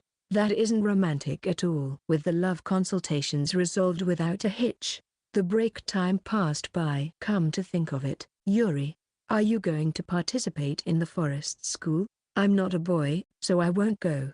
I'm not into outdoor activities. Well, Yuri seems more like an indoor person. But more importantly, what's wrong with this kid? She was sort of brainwashed against her will. Brainwashed? Annie-san, let's have lunch together. With a bang, I swung open the classroom door. Surprised gazes turned towards me. Peace. Who cares if it's the seniors' classroom? It has nothing to do with me. Come to think of it, I hardly know anything about Yuri-san. If you want to shoot for the target, first shoot the horse. If there's something troubling her, if I want to help her, it's crucial to get to know Yuri-san. If you don't enter the tiger's den, you won't catch its cub. If you have time to hesitate, you should jump into the other person's arms. So, during lunch break, I came to my sister's classroom to have lunch together. My sister was sitting side by side with the two who had come for advice in the morning. Yuri-san looked dumbfounded. Her usual sharpness was nowhere to be found. I dashed forward to catch the chopsticks that were about to fall from her hand. You've already taken action, little brother. You're quick when it comes to these things. Kyoso-sama. Over here. Kyoso equals founder of religious sect. Ayaku-senpai prepared a seat for me and beckoned me over. Why are you? Here. I thought we could have lunch together. Here, mineral water. Thanks. I handed her the purchased bottle, and she casually opened the cap and spilled it all over her head. At first glance, she seemed normal, but her sudden strange behavior was clear evidence of her agitation. Annie-san, water is meant to be drunk. Of course it is. It's delicious. But you haven't taken a sip, and you're completely soaked. Well, this is a dream, right? Because it doesn't hurt. My sister pinched her own cheek. Not satisfied with the damage, she started punching her own face. Yuri, calm down. Mayu, stop her. Kyoso-sama will be sad. Yuri, wake up. This is reality. It doesn't hurt. It throbs, but it's not pain. Yukito inviting me out. There's no way that would happen. Is this a dream? Maybe a parallel world? The future I didn't make a mistake about? Or a metaverse? Or a multiverse? Omegaverse? Backscreen combo. Muttering mysterious incantations, my sister's focus is off. That verse is probably wrong. Annie-san, can I come into your embrace? Sure. For some reason, I'm seated on my sister's lap. I don't think I'm a marsupial kangaroo to fit into someone's embrace. But I'm happy, so I'll just sit here quietly. I never thought Yuri would be such a mess. Sarah-senpai is astonished. I agree completely, but my mission is to find out Yuri-san's troubles. It's painful to see my sister so down. By the way, Annie-san, when are you taking me shopping? I've been waiting. Mayu, Kaoru. I'm leaving early. Take care of things here. With a clatter, my sister picks up her bag and stands up. I, who was sitting on her lap, also stand up involuntarily. You were looking forward to it? The promise we made before. I'm sorry. I didn't forget. Well then, shall we go? Wait, Yuri. How about after school? Do you have a problem with that, huh? She has such a foul mouth. It took about 5 minutes for my aggressive sister to calm down. I've calmed down a bit. What's the matter, Yukito? All of a sudden, my sister, who has finally calmed down and can understand words, asks anxiously. Lately, Annie-san, you haven't been coming to my classroom, so I've been lonely. I couldn't even see you this morning. I understand. I'll come during the break every time. You're still not calm at all. Thoughtful Sarah-senpai. The three of us are having lunch together, but just before I came to my sister's classroom, I casually informed Sakikuma-senpai that she had feelings for him, and as a result, Iaku-senpai was invited to lunch by Sakikuma-senpai and hurriedly left. I feel like my level of faith in me has increased even more. Oh, right. Annie-san, do you like outdoor activities? Let's go on a day trip camping together. I love it. It doesn't have to be a day trip. I'm underage, so that might be difficult. That's too bad. Little brother, don't trust this girl. She's a troublemaker. And Aaliyah, what's your problem? And you have a foul mouth. I learned authentic barbecue from the American father, so it might be a good idea to polish my camping skills before summer vacation. I never know when a dungeon might appear on this earth. Whatever you want to do, I'll make it happen for you. Tell me now. Yes, those eyes. The eyes of my sad sister, the true feelings behind her words. I'm here because I want to know that. I'll save her, for sure. If I'm the cause, if I'm the reason, in this world full of enemies, I won't let my precious family, who has always been there as a companion, become unhappy. What I want to do, I want to get to know Annie-san better. That was my sincere and honest answer. Ara, is that motif your sister? Yes. How do you think? Does it resemble Yuri-san? I think it's really beautiful, but why your sister? After school, I joined the art club as a temporary member. It was a limited-time trial membership. With the summer tournament over and the seniors retiring, the basketball club has reached a lull.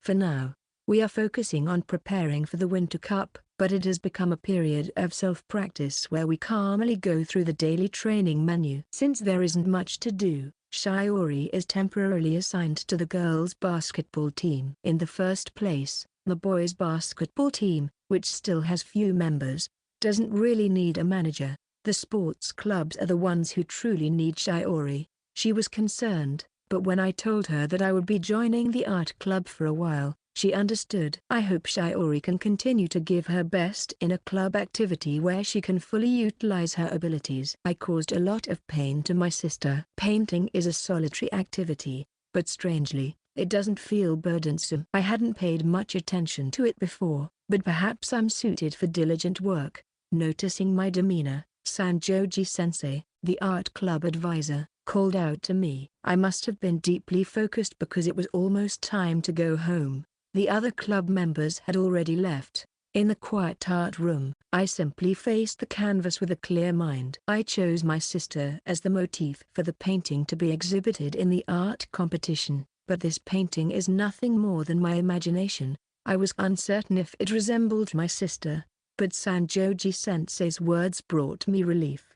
When asked why, I couldn't find the words. Perhaps I should consult with Sanjoji-sensei about it. This is a change. The old me would never have opened up like this or sought a solution on my own.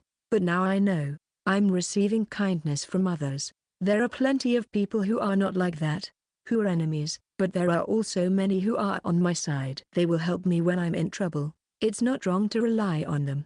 Hinagi has also grown. I've learned to rely on others. I shared with Sanjoji-sensei what happened between my sister and me in the past. I didn't expect any answers.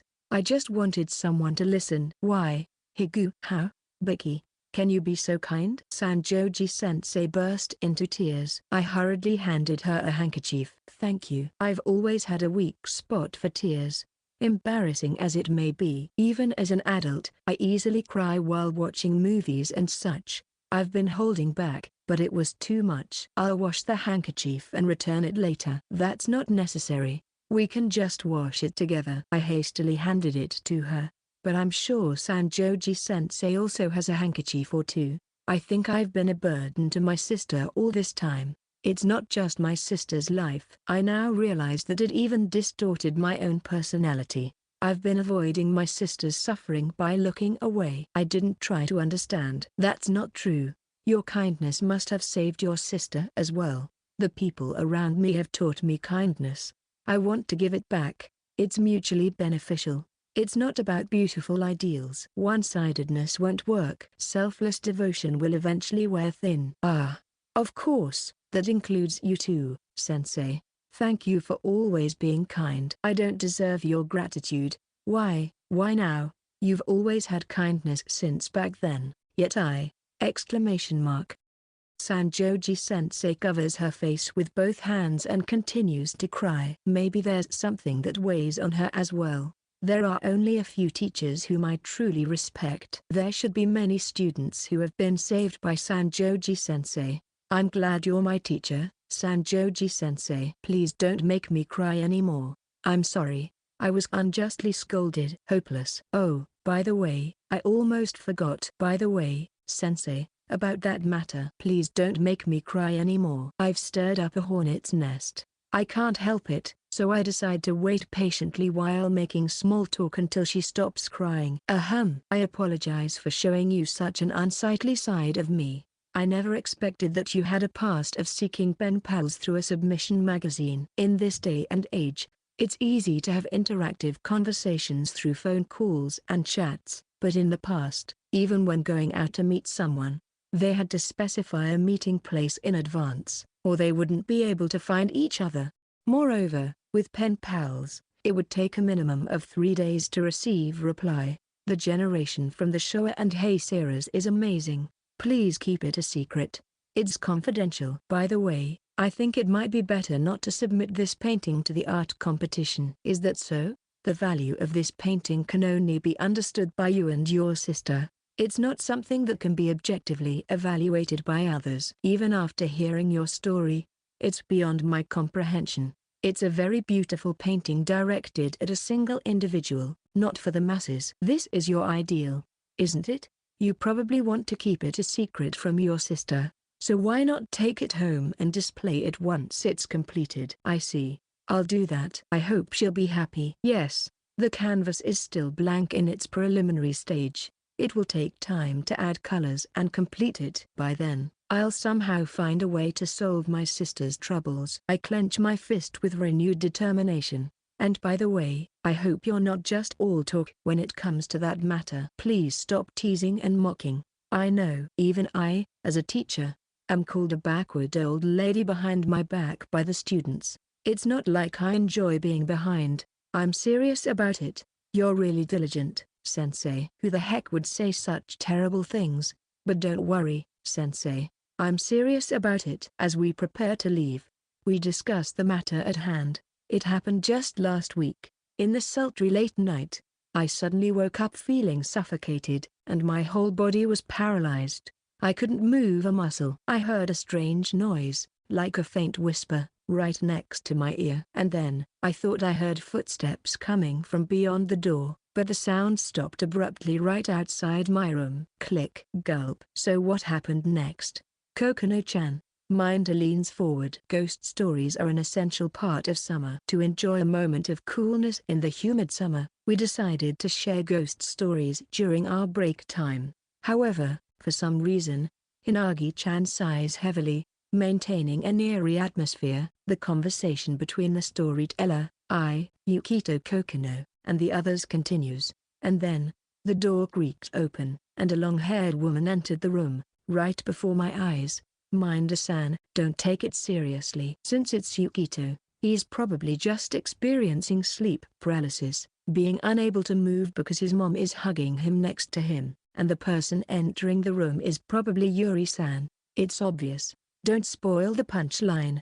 That's against the rules. In a way, it was scarier than a ghost story. Even the spotlight on their faces seems perplexed. Then how about this story? It's an episode from when I went to Kyoto with Seko-san in the past. While I was exploring the streets of Kyoto, away from Seko-san, I saw a girl walking alone who looked like a Japanese doll. I was going to pass by without paying much attention, but it seemed that the girl was in trouble. When I asked her, she said she was lost. Reluctantly, I decided to help her find her guardian.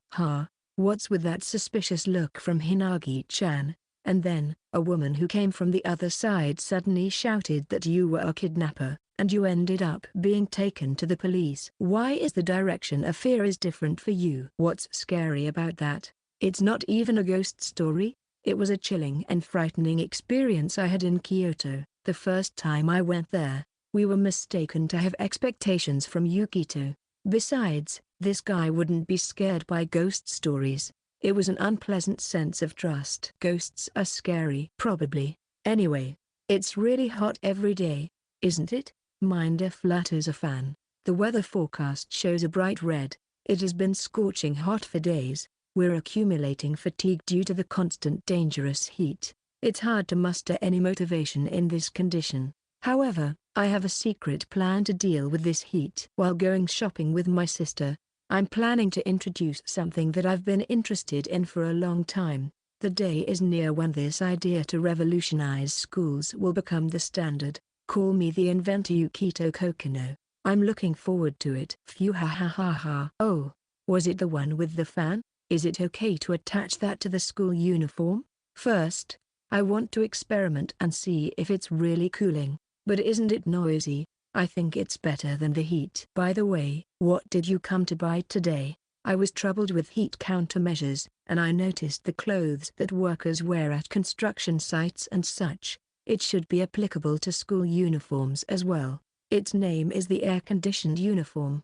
If it's only used during the summer, it won't be used more than 50 times in a year. Lithium-ion batteries can be recharged hundreds of times. So even considering the battery's lifespan, it should last for 3 years. It will also contribute to saving electricity costs by using it alongside an air conditioner. It's a wonderful idea that benefits everyone. Let's push it on the principal. As I board the train and extend my journey to the bustling town, the population density changes drastically. For now, I'll put the air-conditioned uniform on hold. I accepted my sister's invitation to go shopping without hesitation, but I want her to let me handle at least carrying the bags. I was asked by my mother and my sister's friends as well. I'll do my best to resolve the troubles my sister is facing during this precious opportunity. All right. Let's do my best. I told you. Underwear. That's right. I remembered that I had to push back to the distributor of the annoying video. So I'm going home. Do that later. Now, let's go. I don't want to. Let me go. Let me go. These underwear will suit that woman. Don't you want to have fun? With a thud, I place my wallet on the cash counter, attempting to delegate the task to the saleswoman, but unfortunately failing. This is an uncharted territory, a lingerie shop. It's a restricted area for boys. Even exploration teams are not allowed. I can't stay in a place like this. I'm going home. Flag of death. Full cup, long line. Half. Hey, there are so many types. You can choose the one you like. The color variations were abundant, and there was a wide range of vibrant options. It was a completely different culture from men's underwear, where they usually only care about the size. Even if you say that, I have no idea what to choose when someone asks me for recommendations without knowing anything about their preferences. It's difficult to decide what to pick, especially when dealing with insensitive people like that. Yeah, there are people like that. And then they might criticize or say the recommended item didn't suit them. It's so annoying, and the worst. If that's the case, they should find it themselves. Do you really want to know so much about me? With so many options, I'm too ignorant to make a choice. If I end up choosing poorly and getting underwear that doesn't fit, it would be unbearable. Yeah. Then let's go to the fitting room. I'll tell you every detail, from the underwear I'm currently wearing to every nook and cranny. I don't really need to know that much. Even the animal encyclopedia or monster encyclopedia you often read has detailed information, right? Then you should also know my details. Make a note in your Yuri encyclopedia. Indian elephants can be defeated in 10 seconds. Special attack excellent against younger brothers, dealing quadruple damage. Where does such strength come from in those skinny arms of yours? Store clerk, help. Take your time. I waved my hand at the salesperson with a sales smile, but resistance was futile, and I was dragged into the fitting room. 5 minutes later, the completion rate of the Yuri encyclopedia exceeded 80%. Now that you've become more knowledgeable, let's choose right away. For now, how about choosing a size different from the underwear you're currently wearing? That would be the safest choice for now. After that, it's up to Yuri-san whether she wants to try other options. What? You want sexy lingerie that much? Well, I guess there's no helping it. Wait. Is this some kind of conversation with a fictional me? I was suddenly unable to communicate, and I looked puzzled. But Yuri-san's unstoppable rampage erupted. A black baby doll? The lace is lovely, but this string is just too much. Wait, this is a bit too. It's see-through, and you can almost see my entire butt. It can't hide anything in the front. All right, stop making the disappointed face. It's embarrassing, but I'll wear it properly. You're such an incorrigible kid. Look forward to tonight. Oi, Yuri-san. You'd be happy if it had a front clasp, right? I see, you'd be happy. Then let's buy this too. The conversation finally started even though I didn't say anything. A new ghost story of Midsummer was born. It's seriously scary. I continued looking at the underwear with my sister. Different sizes, daring garter lingerie, inexplicable body stockings, longline bras, busties, night bras, and more. My sister and the imaginary me kept choosing one after another. This sense of alienation, could it be that the fake one is me? However, my sister seems to be enjoying it in some way. Maybe shopping is a way for her to relieve stress. Well, there's no other choice. I'll make the imaginary me do its best. Phew. We bought a lot, didn't we? Are you looking forward to it too? Foo-foo, I'll make sure you're satisfied. Maybe we should exorcise it first. I feel like the imaginary me is about to say something outrageous, and I'm feeling a sense of crisis. What? I don't mean to seduce you. Yes, I admit it. I was thinking of seducing you. Whoa. Evil spirits begone. Evil spirits begone. I desperately try to purify the place at the lingerie shop. Why don't they come closer to me? Maybe it's because your expression looks scary, and the atmosphere is tense. You have a straight face. My sister and I are at a cat cafe. If you want to quickly gain popularity, there's nothing like some fluffy cuddles. It's hugely popular on video sharing sites, and if you get reincarnated in another world, beastmen and fenrils are a must. I was hoping that the healing effect of the cats would comfort my sister, but for some reason, only I'm being swarmed by cats. Feeling a bit lonely, I put one cat on my sister's lap. Nyan, humans, always trying to please. This is also work. Nyan, or Ra, play with me. Pay more attention to me. Naya, I'll give you the right to pet me. Thanks to the cat resting on my head feels pleasantly warm. Can you move a bit? It's really cute. When you look at it like this, my sister gently strokes the cat with a kind look in her eyes. This is where the fluffiness of cats shines. Wanna try keeping one as a pet? It's enough for only you to be doted on. What the heck? Am I just a pet in the Kokonoe household? It's a shocking revelation. but considering the hierarchy in our house, it might be appropriate. Unfortunately, I have no complaints about my current treatment. I've been too well trained. It's normal to be a beloved pet animal, but being a beloved pet human is a whole different level of darkness. It's as black as a human farm. By the way, Anisan, do you have any worries or troubles? This is not the time to be falling into darkness. The real target is here. Why are you poking your nose into everything? I felt like you were troubled.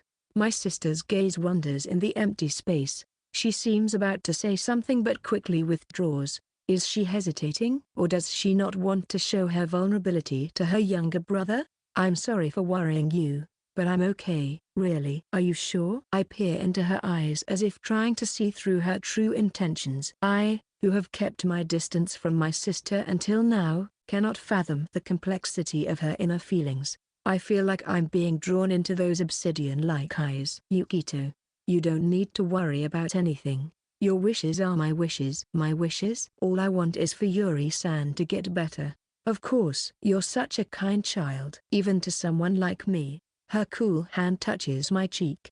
Her expression looks ephemeral, as if it might disappear. Gently, I hold on to that hand. Thanks to the cat, my hand feels warm. I'm looking forward to summer vacation. Let's play a lot together. Yukito, I bought this because they were having a local product exhibition from Okayama Prefecture. Let's eat it together later. It's not my intention to corner my bewildered sister. Even if she doesn't talk now, I don't know what the future holds. To aim for that someday, it's crucial to get along better with my sister first. Rushing things will only lead to failure. There's no need to be impatient. I have time. It's okay to take it slow. To change the subject, I take a box out of the bag. I was drawn to it and ended up buying it. Kibidango? Sweet dumpling made with mochi flour and, sometimes, millet flour, famous product of Okayama. When you mention Okayama Prefecture, you think of Momotaro. And when you think of Momotaro, you think of Kibidango, right? Speaking of Kibidango, it's a magical item that appears in a fairy tale where Momotaro, on his way to defeat the demons, gives it to the monkey, pheasant, and dog, whom he befriends. Honestly, defeating demons with just Kibidango would be excessive black labor. But there probably wasn't labor standards back in those times. Whenever there's a local product exhibition selling region-specific sweets, you can't help but buy them, right? If it's Kibidango, does that mean you really want to make me your ally? Did she say something that couldn't be ignored? Does that mean I'm the one who's the pet? Well, it's fine. Even so. Hey, what are you talking about? I'll become that for you. Your pet on the bed, a familiar, or perhaps a servant. I still haven't purified the imaginary me yet. What do you want me to do? A hand? Or perhaps, let's value yourself a little more. Go ahead and try to train me as you please. I'll learn any tricks you want. Begone imaginary me. Begone. Crap, this is bad. The exorcism failed miserably, and it has become an irreparable situation. Yuri-san's eyes are shining suspiciously and brightly. It seems she's gained some energy. Shall we go out to buy a choker later? Make sure I wear it around my neck. It's a proof that I'm yours. I'll brag about it to Mum. I'm begging you, please, please stop that. I desperately plead, but she doesn't care. This is bad. If I give the Kibidango to Mother, it might end up the same way. Then, how about Seko-san? No, that's even worse. If you're willing to put a leash on me, I won't go anywhere. No, it's nothing. My sister shakes her head as if shaking off stray thoughts. It's such a painfully sad expression. My heart tightens. I don't know what those fleeting thoughts that passed through her in that moment are. However, like the clear skies of Okayama, I vowed to clear away the haze in her heart. I never thought I would hear the real sound of the shishiodo. How elegant. A pleasant sound resonates periodically. The shishiodo, not the name of a monster, but a device that produces sound by the up and down movement of a bamboo tube utilizing flowing water. It matches perfectly with the Japanese garden spread out before me. How refined. It feels like my soul is being cleansed. Even though I'm escaping from reality, this is the main headquarters of the Himiyama family. I was invited again because I couldn't formally greet them at the wedding. I also want to express my gratitude. Thank you for helping my granddaughter. It's the other way around. I'm the one who received help. These kids are such troublemakers. They should learn their lesson through hardships. The one expressing indignation is Rishu Himiyama. He may be a good-natured old man, but his occasional gaze is sharp. A little research is enough to find numerous achievements of Rishu Himiyama. Although he has already retired, he was once a politician, not only serving as a minister but also holding key positions in the party's top three. Among them, the Secretary General was effectively the number 2 position, responsible for personnel and finances. Even after retirement, he still holds tremendous influence over the party, according to Papa Tojo. It's no wonder Papa Tojo's face turns pale. I apologize for the overkill. Earlier, Rishu Himiyama was present, but he wanted to talk privately, so we are now facing each other in the guest room. Am I going to be okay? I won't be killed, right? I haven't seen Misaki with such a smiling face for so many years. Rishu-san gazes at the Japanese garden with a distant look. He seems somewhat happy. I did not know the details of the situation, but it seemed that the reason he was so grateful was that Himiyama-san had been depressed for a long time due to a series of unfortunate events. She had been so depressed that her family was worried about her. I learned a surprising secret about Himiyama-san. After many twists and turns, she moved to a new place for a change of environment and met me there. When I received a message from Misaki, I was surprised. Her anger, her unreasonable treatment towards you, seemed unforgivable to her. She aspired to be a teacher but faced setbacks, and she couldn't fulfill her role as a wife either. Once someone's spirit is broken, it's difficult to stand back up. I also wanted to do something for her, but I couldn't make it happen. That's why no matter how much gratitude I express, it feels insufficient. Himiyama-san. Was Misaki-san in such a terrible state? At one point, she lost a significant amount of weight and couldn't even eat. There were times when she needed to be hospitalized and receive intravenous drips. Misaki still has a long life ahead of her. She has already experienced enough unhappiness. That's why I'm asking you to continue looking after her. For some reason, Misaki has taken a great liking to you.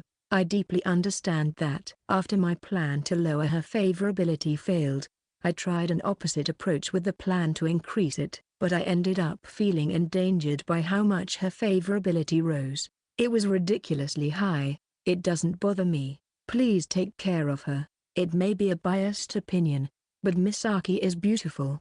That's exactly what troubles me. It's precisely because she is charming that she's difficult to handle. After all, I'm going through adolescence. I was also surprised to learn that you know Genzo. It seems you're training under him.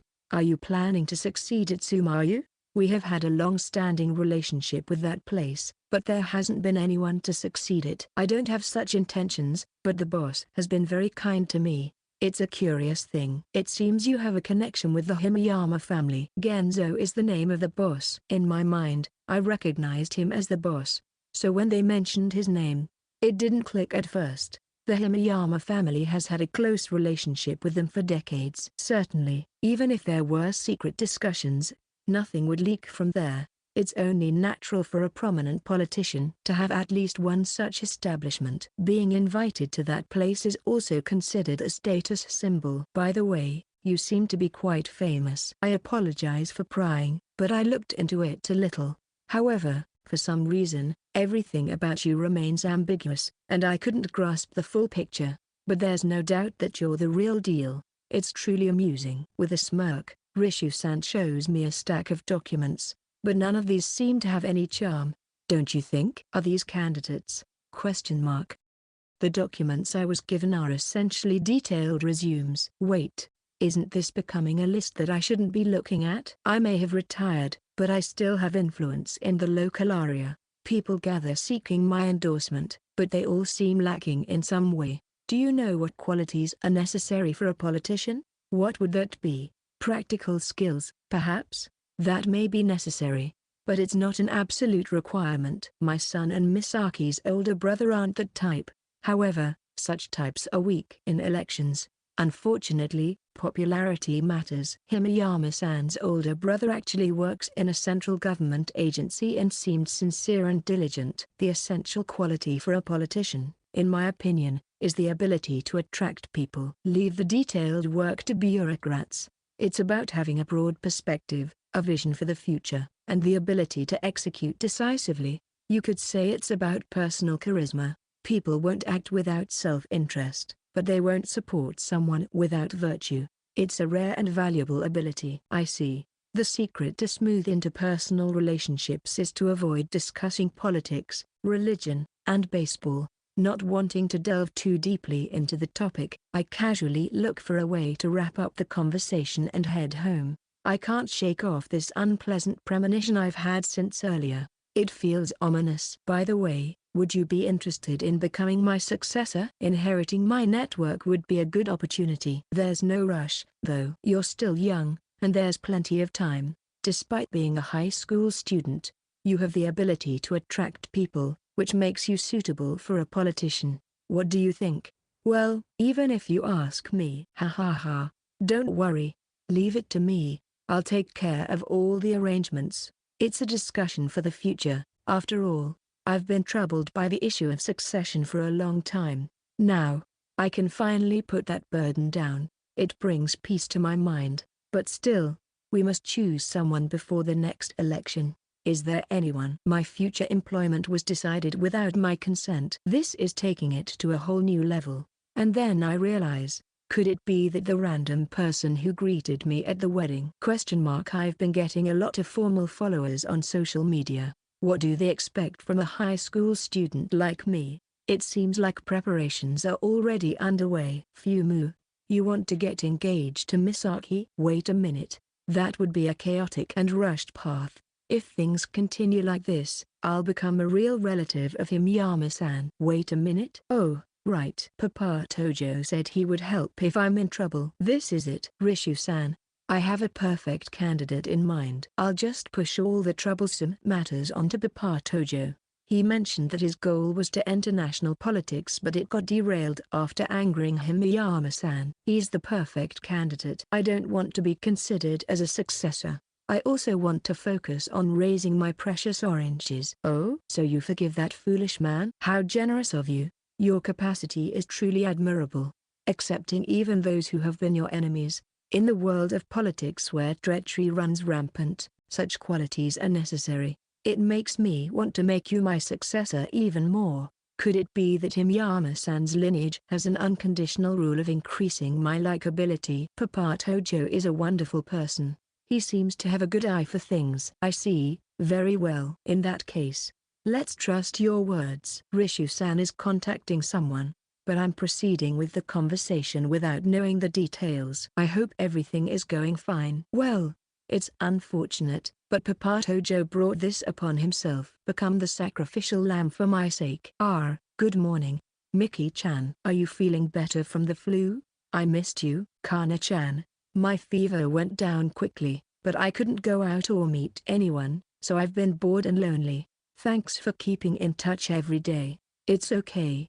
It's okay. We're not just friends. Kana-chan, Miki-chan. The two of them embraced tightly. Minada, who had been absent from school for a while due to the flu, returned to school and was delighted to reunite with Elizabeth. Speaking of the flu, it usually spreads during the dry winter season, but it can actually occur throughout the year. Practices like gargling and hand washing are important for infection prevention. I continued working while keeping an eye on their reunion. It's almost finished. Hey, Kana-chan. I've been wondering, is there something off about the atmosphere at school? Maybe it's just my imagination, but it feels unusually sweet and strange. Do you think so too, Miki-chan? I had the same feeling. It's a bit weird, right? What could it be? It gives me goosebumps. Oi, aren't you two forgetting something? Most of the strange things happening at this school are caused by that guy. Interrupting the girls' conversation with utmost social skills was the charismatic and refreshing handsome guy. So, what did you do this time, Yukito? That's rude. What are you talking about? What are you even doing right now? Wait, why are you doodling on the textbook like a regular student? That's not like you at all. It's a para manga. flipbook, where Kuya, who was reincarnated in the modern world, breakdance and spreads Buddhist chants. That was anything but regular. The quality is unnecessarily amazing. Well, it's not a bad thing for Kongming to become a party-goer. It's one of those things that can work. Flipping through the textbook with a swift motion, it indeed looked like a monk was breakdancing. It was an artistic technique that utilized optical illusions. What's going on? Let me see. This person's movements are creepy. Well, isn't it nice? Isn't it nice? The textbook left my hands and passed on to my classmates. Well, isn't it nice? Isn't it nice? Hey, Mukun.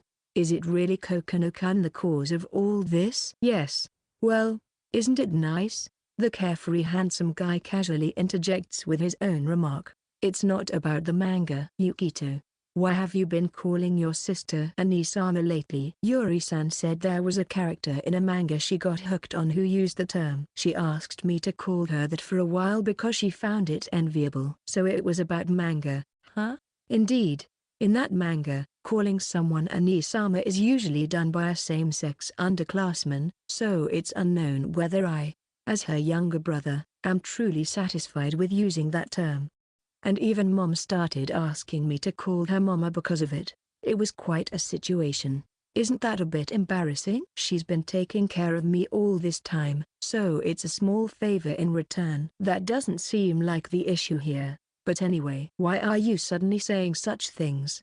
Because of this guy. Everyone in the school is catching on to it. Isn't his influence too strong? Even the girls in the basketball club started using the term Anisama and everything feels so sweet. Most likely, that's the cause of all this strangeness. Isn't it too much to attribute everything to me? I protest in a small way.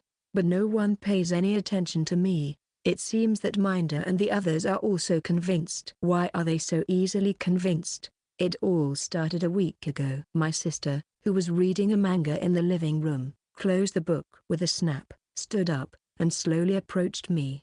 You can call me Onisama if you want. Weren't we taught about subject and predicate in grammar? It's telepathy, you know. That's completely different. If you call me Onisama, I'll give you something nice. I inadvertently furrow my brows. Her idea of something nice is probably that. The coupon for a shoulder pat, 10 tickets, or something like that. It's true that it's a grateful coupon to be able to pat my sister's shoulder, but it took me 2 years to use them all. I used the last ticket just 5 days ago. Exclusive ASMR for little brothers. I don't need it. There are special benefits too. I don't need. You can actually experience it. I don't. Track 10 is a must listen, you know. You want it, right? Yes. Actually, I'm secretly curious about its content. Yuri is being unfair. If you don't mind, could you try calling me Mama too? Even Mom joined in unexpectedly. Her eyes are filled with anticipation, piercing through me. It was clear that if I were to refuse, she would be disappointed. I've only been causing disappointments so far. It's my role to live up to my family's expectations. All right. I got it. I'll call you Mama, okay? Suddenly, Mom collapses to her knees and starts screaming while writhing on the floor. It's as if a fish washed up on land. What's wrong, Mama? Are you okay? No. Alright. We need to call an ambulance quickly. It's alright. It was just a little too much of a shock, that's all. There's nothing just about it. Mom was clutching her lower abdomen and looked like she was in pain. Could it be that she has some illness? Mama, does it hurt when I poke you? Fufi. It's not like that. This area is throbbing with joy. Really? I see. But that's some kind of disease. What shall I do? Anisama, Mama is in trouble. When I turn around, Anisama is banging her head against the wall. It's so frightening. What happened to Anisama too? I'm perfectly calm. I just got a little too excited. Anisama, your forehead is turning red. Let me pat it for you. As I pat her forehead, Anisama bangs her head against the wall again. Like a woodpecker. Shuki. While the two of them are writhing in agony, I'm at a loss for what to do, watching them with my back turned. That's about it. There wasn't anything particularly different. It was mostly normal. What do you mean it's normal? It's rather unusual. No, it can't be that it happens all the time in everyday life. This world is not a comic book or a video game. And don't you dare say that I'm the cause of everything. The boomerang has hit the mark. They say that the one who gets hit by the boomerang doesn't realize it. But it's really true. There's no way I could be the cause of everything. It can't be true. It can't be, right? Erika Tojo's point of view. Please look. Thanks to Erika Oniisama, my grades have improved. No, it's thanks to your hard work. Have confidence in yourself. Thank you so much. Will you continue to teach me? Yes, anytime you want. During lunch break, I had a relaxed time with just my junior and me. Even though I didn't go as far as making tea by hand, I still felt that this time was precious, and I'm sure my junior sitting next to me felt the same. There's something I wanted to ask. Who is that person who is always following Oniisama? He seems like a dangerous student, and I can't stand him. As I sensed Kumi's frustration, I immediately understood who she was referring to. My face tensed up. I clenched my fist tightly and took a deep breath to calm myself. Kumi-san, he's not following me. If anything, it might be the other way around. And he is a dear friend of mine. A truly important friend. Even if it's you, I won't tolerate anyone making fun of him. I am sorry. Without thinking, a cold voice escaped my lips. I hesitated on how to address the adorable junior who was now looking down. She admires me so much, and I don't want to disregard her feelings. She's done nothing wrong. She was just worried about me. Even if I abruptly scold her, her emotions won't understand or accept it. It might trigger an outburst. And if that happens, the one who will be hurt is not me this time, but the person who was unfairly inconvenienced before, and now, it will be her standing right in front of me. In the first place, even in that incident, nothing was made public. Ultimately, only he took the blame. It pains me that people's negative impression of him remains unchanged. What he has done has become clear, but my name was not mentioned in that disclosure. In reality, suspension or even expulsion wouldn't be unreasonable considering the severity of my actions. Being able to live in peace like this is also thanks to what he did. He already stands out enough as it is. Naturally, there are people who don't think highly of him. I'm working to restore his reputation, but I can't actively spread the truth. However, I can't run away here. If I were to run away now, I would spend the rest of my life unable to forgive myself. That's why I must convey the truth. Please listen, Kumi-san. He is not the person you think he is. On the contrary, he's like a hero. He is. I speak passionately. What will she think? She may be disappointed. I may not become the ideal senpai she admires. Still, I can't pretend to hide my foolish actions at this moment. He is my friend, after all. People are very ugly creatures. And of course, that includes me. You are so pure and it reminds me of my past self. That's why I'm worried. I don't want to tarnish the beauty you possess. I want to protect that innocence. In this era where the ugliness of humanity is so vividly displayed, it's filled with so much malice that it can extinguish one's spirit. It's easy to be swept away by it. The more pure you are, the more you get hurt. And then you become tired and slowly get stained by it. But, just for now, even if it's only until graduation, I want to remain pure within this closed world called school.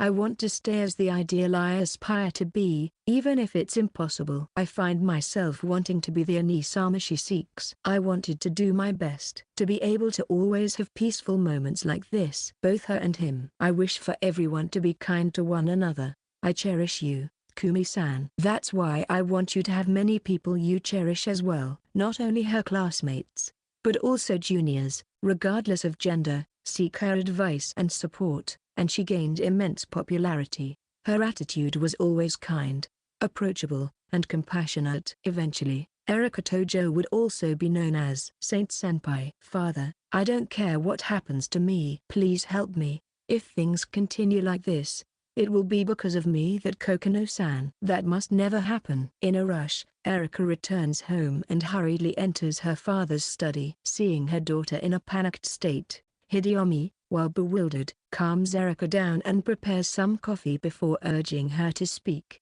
It is an important matter for Hideyumi as well. What happened? Erika, it's about Sado-san.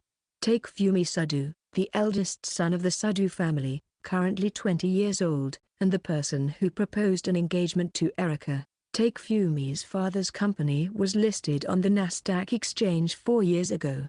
Hideyami had met him a few times but didn't find him to be a desirable partner, giving off the typical nouveau riche impression. Such individuals often seek social connections, and Sado had set his sights on the Tojo family. Hideyami is currently in a difficult situation. He has been stripped of his official status and is in an independent position. Not only is he seen as a fallen figure by those around him, which is indeed true, but Hideyami has no way to regain his former standing. While he has been forgiven by Misaki after bowing his head and offering a formal apology, it is only natural for them to distance them from Tojo, who is being glared at by Himiyama. In fact, if another person were to find themselves in a similar situation, Hideyami would reconsider their relationship.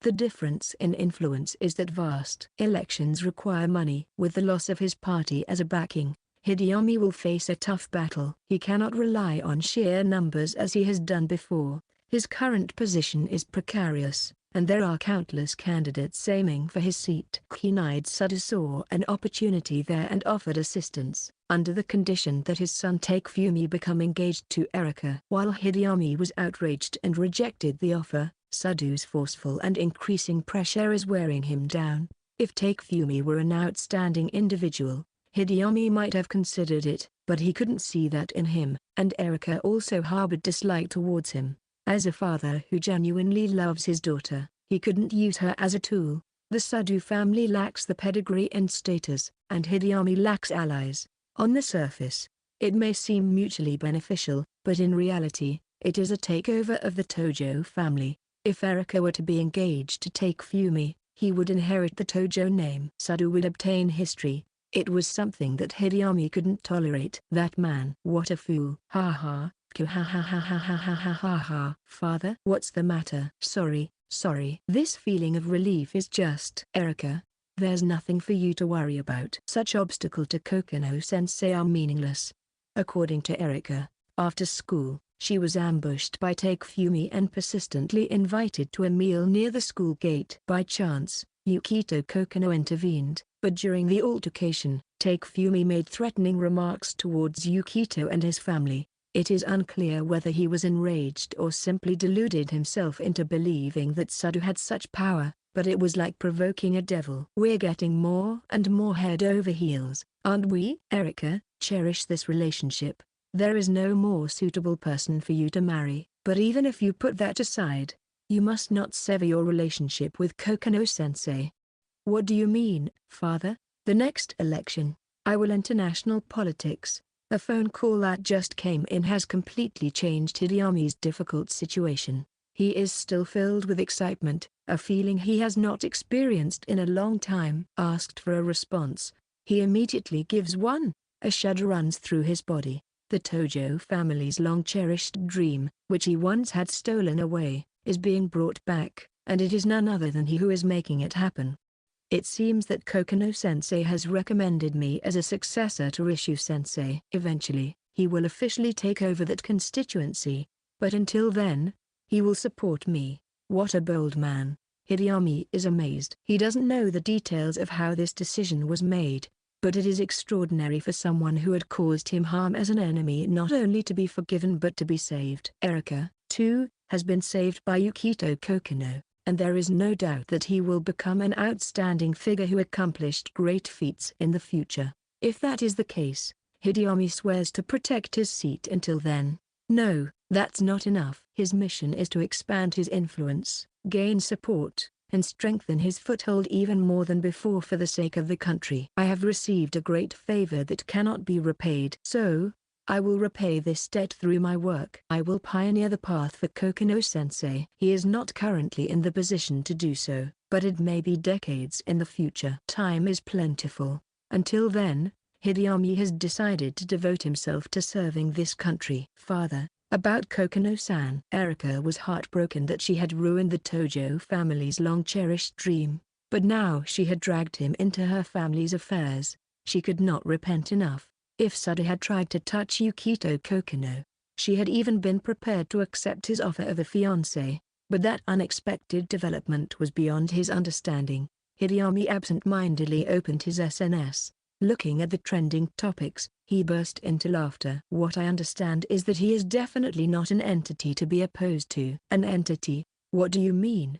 Hideyami handed his phone to Erika, whose expression became indescribably subtle. Father, what is this? Sadu is finished. The concerns that had been troubling him were resolved, and now Hideyami was filled only with the determination to face new challenges. He made a firm vow to himself he would never go against him again. On the other side, what on earth were you doing? What's the matter, father? Shuji grabbed his son's collar as soon as he returned from work. It was a terrifying sight. A rage that his son had never seen before. Shuji Sadu is cold-hearted. He excels at thoroughly investigating his opponents and exploiting their weaknesses. That's how he expanded his business. Tojo was also one of his targets. He invested money and strategized to eventually take control of their family's legacy. Shuji was not the type to raise his voice normally. That's why this outburst left Takefumi shocked. Take a look at this. Shuji showed Takefumi his social media feed. Takefumi was unsure of his father's intentions, but when he saw the trending topics, his face turned pale. The situation was beyond his comprehension. Why is my name here? He quickly opened his own phone and checked his accounts. Notifications overflowed. His name was trending, and his real name, university enrollment, and even his family structure were all identified. But the biggest problem was that a clear video of Takefumi's threats was being widely circulated. Following the origin, they found an account with over 10,000 followers. Why would a video like this? Wait, this person. Takefumi's task was to ruin Erika. Erika had no way to escape. Even if she rejected him, once they became engaged, she would just be a high school student, easily disposable in his eyes. Eventually, he would take control of the Tojo family. If it came to that, Takefumi would be free. There would be no need to obsess over Erika. There are plenty of other women out there. He had no feelings for her and she was just a mere pawn after all. When he approached Erika to fulfill his objective, there was a guy who got in his way. Just an ordinary, unsophisticated high school student. Takefumi wanted to intimidate the impudent brat. That's all he did. He didn't resort to violence. And yet, what the hell is this? Father, why is this happening? An account named Yukito Kokonoe. Takefumi couldn't understand why a mere high school student would have over 10,000 followers.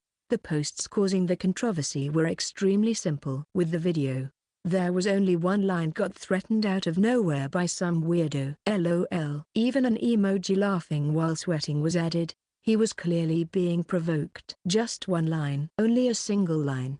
And yet, it sparked a fatal uproar. My name and even the name of the company have been identified and spread around. But that's not the problem. What do you mean? That's not the problem. What are we going to do, father? Takefumi was about to throw his phone on the floor, but he held himself back. What else could happen? Despite feeling an inexplicable fear from his father's words, what his father pointed out were the followers. What am I going to do? There's nothing we can do about this. I'm done for. Wait a minute. This guy's weird. Something's not right. And father's company, the followers were not just ordinary high school students, but also major companies with which his father's company had business transactions, advertising agencies, and even politicians and executives of companies whom Takefumi had never even met. It was a low-quality joke, to put it lightly. Himiyama. That's that guy who retired, right? And Kyoto's Turan.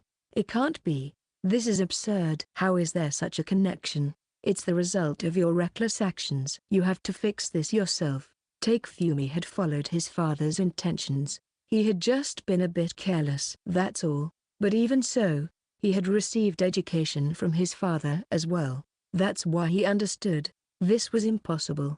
The situation that would unfold from now on would likely be a catastrophe for both his father and Takefumi. Even his own employment prospects were now uncertain. At this point, there was no time to worry about people like Tojo. Messages kept pouring into his phone one after another. You're the worst. Don't contact me anymore.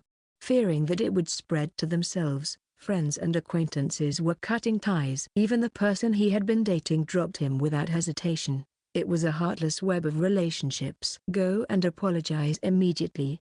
Don't come back until you're forgiven. Wait, father. I was in the wrong. So, let's go together. Do you expect me to clean up your mess? You're already an adult. Take responsibility for yourself. Don't come back until you've earned forgiveness. Father, you understand, right? I can't handle this on my own. I'm going back to the company. It looks like I won't be able to come home for a while. With swift steps, Shuji left the house. Takefumi stood there dumbfounded. What had he done to make himself an enemy? The world had changed as if by some absurdity. A demon. His murmured words carried a tone of sorrow. Chapter 5 Yuri Kokonoe. Shikado's point of view. I, Anya Shikado, am an introvert. My history as an introvert goes back 16 years. It's a well-seasoned introversion, and a lifelong dedication. Hi. I brought you some food. Here, Chi-chan. Have your meal. I feed Chi-chan, the chameleon inside the cage. Its long tongue extends and grabs the food. I watch with a smirk on my face. No, not a cute smile. Yes, a sly smile. Hi. Chi-chan's skin is looking great today compared to me. We're worlds apart, but you know what, Chi-chan? I've been working hard on my skincare lately. I try to talk to it, but Chi-chan remains indifferent, just as always. Vistsen dear! Exclamation mark. I, Anya Shikado, am a lover of reptiles. I've always loved reptiles, but it seems nobody else shares the same enthusiasm. It didn't take long for me to realize that my interest in reptiles was an unusual one for a girl. Maybe that's why.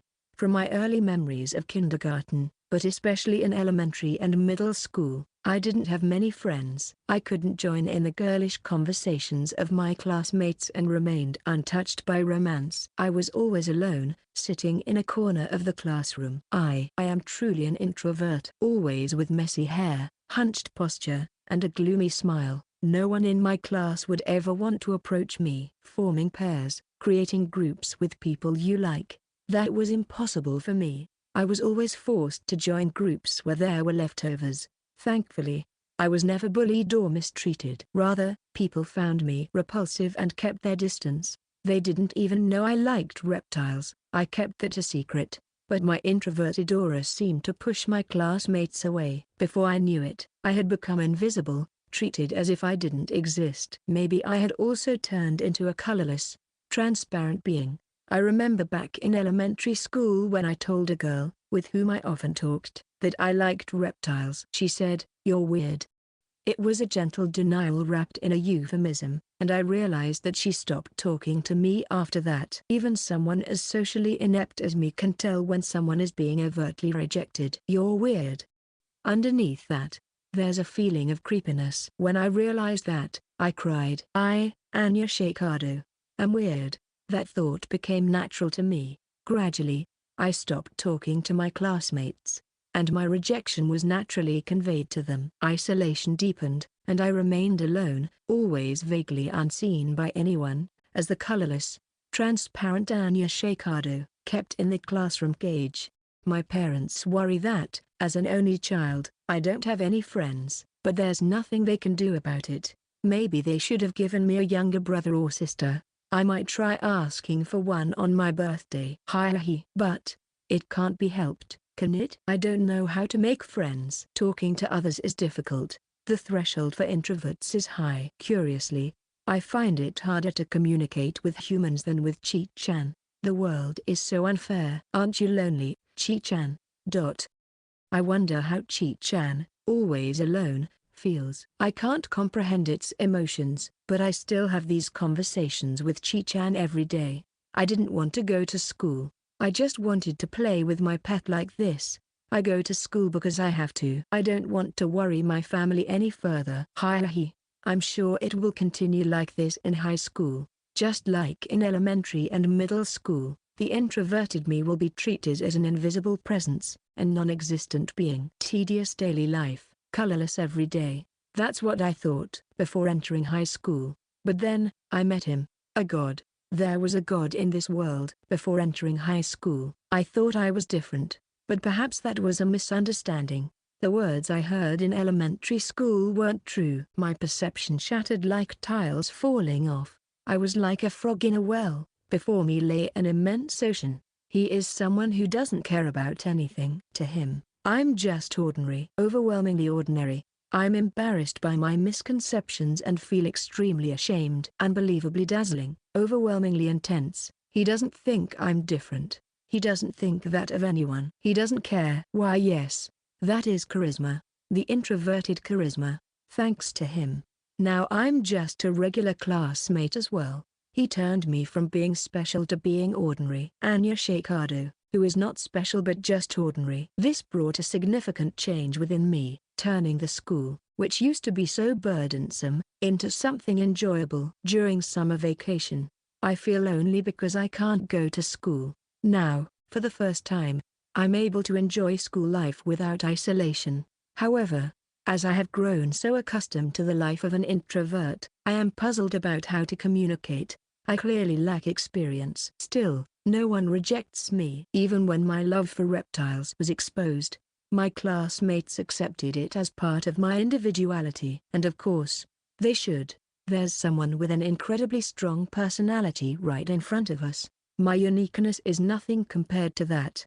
I remembered the day when my love for reptiles was exposed. Right after entering school, I was looking at my Chi-chan collection in the classroom when he passed by and immediately recognized that Chi-chan was a panther chameleon. He said he had considered having one as a pet before. He unexpectedly knew a lot about them, and I got excited and talked about it, but he didn't seem to mind and accepted it without a second thought. Since then, something has changed. I don't know how my mindset shifted, but people started naturally talking to me more. Maybe it was me who was rejecting and distancing myself. Ever since, I have started feeling embarrassed about my messy hair and started to care a little more about my appearance. Of course, because I used to be so indifferent, it didn't come naturally. When I went to ask Mom what to do, she was very happy to help. Hi. I'm sorry to trouble you. Before I knew it, people started talking to me without hesitation. Maybe it was me who was rejecting them all along. The invisible aura acts like a barrier. I learned that if I take even a small step forward, there are people who will respond to it. I received a notification on my phone. Who could it be? It's from Eli-chan. I checked the screen, and it was a message from Eli-chan. An invitation to hang out. Eli-chan is actually Sakura, a completely opposite type of girl compared to me. She's a top-tier girl in the social hierarchy, someone I wouldn't normally associate with. Even though I call her Elizabeth in my mind to show respect, I can't bring myself to say it out loud in front of her. Only he, the god, can confidently call her Elizabeth. He is truly a god. Trembling all over, I read Eli-chan's message. Poo. Is she planning to sink me by luring me out, or is it the kind of outing where we swim in swimsuits? Instead of just inviting me to hang out, she suggested going to the pool. As an introvert, it's beyond my capacity. Phew. What should I do? What should I do? I can't stay like this. I rushed out of my room and headed to the living room. Mama, what should I do? My friend invited me to hang out. But what if it's at the pool and I need a school swimsuit? Mama's eyes widened in surprise, and she seemed to be on the verge of tears. So, you finally made such a friend, An-chan. I'm so happy for you. But, An-chan, I don't think you have a school swimsuit. Shall we go buy a cute one together? I see. I didn't think of that. Thank you so much for telling me. Mama was in a very good mood. She seems happy lately. The loneliness I used to feel has disappeared somewhere. I wish the class wouldn't change until graduation. I wouldn't have thought about such things in the past. He, who creates daily chaos, is also stirring up my dull daily life. Every day is a whirlwind of changes, but it's so enjoyable and pleasant that I can't help it. That's right, Yukito Kokonoe is the man who is worshipped by his classmates without realizing it. Yukito's point of view, it must have been annoying. I'm sorry, Yuri. We go to school together in the morning and sometimes she sleeps in my room at night. It pains me to see my mom's eyes filled with sadness, like an abandoned puppy. Sorry. On holidays, we went shopping and watched movies together. We even went bowling together. Basically, she never denies me what I want to do. She affirms everything I want to do. I tried to make her less sensitive to me, but apparently she is not less sensitive to me as well as Himeyama-san and my mom are. As soon as I said I needed to buy suspenders, my older sister rushed out of the house without a moment's hesitation. When she returned, I was met with a terrible sight. This must be the infamous gate of nakedness that everyone talks about. But, could such a thing really happen? Even as the sister of the villainess in a story, if I go too far, my sister will retaliate. Over the past week, I've identified the cause and reached one conclusion. My sister is clearly pushing herself too hard. The more I try to get close to her, the more she tries to accept me. But her expression tightens, her heart pounds intensely, and her breathing becomes erratic. Her body trembles, and she breaks out in a cold sweat. Trying to force our broken relationship back to normal only creates a distorted and fractured illusion. There was one time my sister showed me her true feelings. "I hate you. Just disappear." With those words, she pushed me away from the playground equipment in the park. I ended up being seriously injured and had to be hospitalized. But I never resent my sister. It was my fault for always sticking around her. I should have disappeared just as she said. Since then, I've tried my best to avoid any interactions with my sister. Now, in hindsight, it was probably the right decision. Those words she spoke back then were her true feelings. Things began to change after I entered high school. It's only now that I'm starting to realize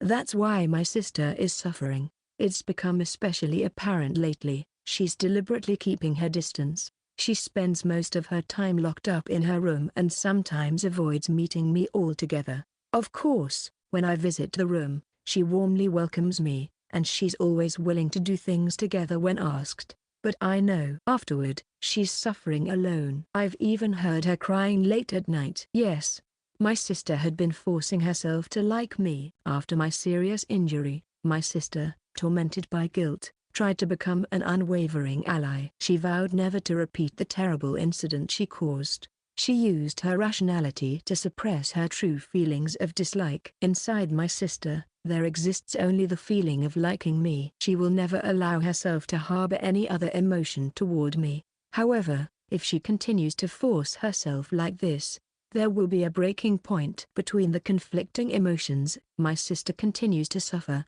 There is no reason for us to get along just because we are siblings.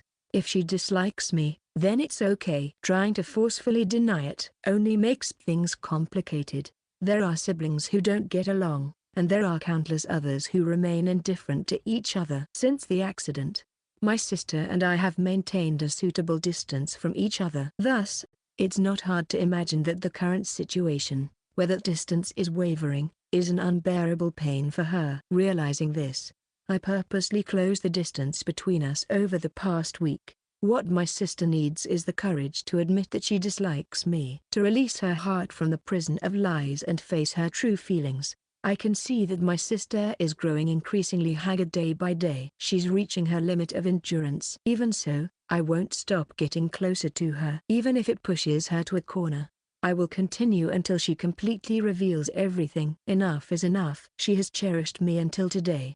My sister has endured so much suffering. From now on, she should seek her own happiness. I somehow understand that this is what independence means. Until now, my sister protected me under her wing, but that time is over. I can handle most things on my own, and there are plenty of allies around me who will help. My sister doesn't need the curse called Yukito anymore. I hold deep respect for my sister. The time to say goodbye has come. Thank you for staying by my side, even while disliking me, Nei-san. All that remains now is a feeling of gratitude. Is this the campsite? I dismount from my cross bike and survey the surroundings. An open grassland bathed in sunlight. The vibrant young leaves shimmer beautifully. The refreshing scent of new greenery tickles my nose. I take a deep breath, savoring the great outdoors. Finally, we made it. My sister also gets off her cross bike. Sweat glistens on her, making her look beautiful. Are you okay? It must have been tiring. I'm still getting used to it, but I practiced and took enough breaks. Don't worry. My sister and I rode our cross bikes for 2 hours to reach this natural park. Since we are underage, it's a day trip. Camping is often associated with roughing it out in the mountains, but modern campsites come with all the facilities, making it enjoyable even for beginners. I invited my sister to change her mood. You were plucking hair from your butt, so it's a little painful. I wasn't plucking anything. You've seen my butthole, so it doesn't matter now. Is that my fault? And you even counted the wrinkles. Like I said, is that my fault? I'll keep it clean and tidy, anytime you want. What do you mean? Hey, what are you saying? Hey, say something. The first Kokonoe family mahjong tournament ended in a disaster. I won the tournament, but the extreme match-fixing battle between 3 people with me not wanting to win and them wanted me to win lasted until late at night. In the end, in the late-night excitement, the situation became so unspeakably disastrous that I thought they'd report it to the BPO, but I buried those memories in the darkness of history. By the way, all 3 of them gave me a common. They are merciless villains. Next week is the Pantyhose Ripping Championship. Genius idea, huh? It sounds incredibly fun. In modern society, we all battle with stress. Everyone has their own way of relieving stress. But there are entertainment facilities where you can throw an axe at the wall or break dishes, satisfying the urge for destruction. It's undoubtedly an effective way to relieve stress. I'll let you in on a little secret. I'm the one with the thinnest denier. Even if you suddenly violate the regulations, Mom wears compression stockings. She's not my enemy. And even if she takes the dominant position, Seko-san is a despicable woman. Even if she pretends to be clean and neat, she is still a despicable woman. What kind of discussions are going on behind my back? The darkness within the Kokonoe family runs deep. By the way, what kind of competition is it? We compete to see how beautifully we can rip the pantyhose we're wearing. I have absolutely no idea what you're talking about, but I'll pretend to understand for now. I'm afraid to imagine, so I go along with it as I finish the registration. Even though it's surrounded by nature, the building has all the necessary facilities, including toilets, and all the equipment is available for rent. After entering the assigned tent and lying down, I find it surprisingly comfortable. Should I give you a knee pillow? Your muscles must be sore after all that cycling. I'm really sorry. I forced her into it, yet my sister didn't complain and went along with it. I'm truly grateful to her. The 2-hour cycling trip provided a pleasant feeling of fatigue, but the way back might be somewhat challenging. I resolved to take more breaks on the return journey. But seriously, was it really okay? My sister's expression clouds over. I bought the cross bike we used for the cycling. It cost almost 200,000 yen, $1,431.93 or €1,279.24. For the 2 bikes combined. I usually save my allowance diligently, so it's not an issue, but for a high school student, it's a considerable amount, and I understand why my sister would be concerned. However, I was more worried that I might no longer be considered under mother's support. I have some extra income. By the way, would you like to help with part-time jobs too? I'll support you, so you don't need to work. A typical sister who spoils her younger brother. If you need money, I'll earn it for you. I could even try sugar dating. Don't ever say that again. I grab my sister's shoulders and look into her eyes. Yuri is serious. A self-sacrifice so painful it hurts to watch. She would never do such a thing for her own sake, but if it were for me, she might carry it out without hesitation. Please, I'm sorry. If I don't break the cursed chain binding my sister, she might end up hurting herself someday, believing it's her way of atoning.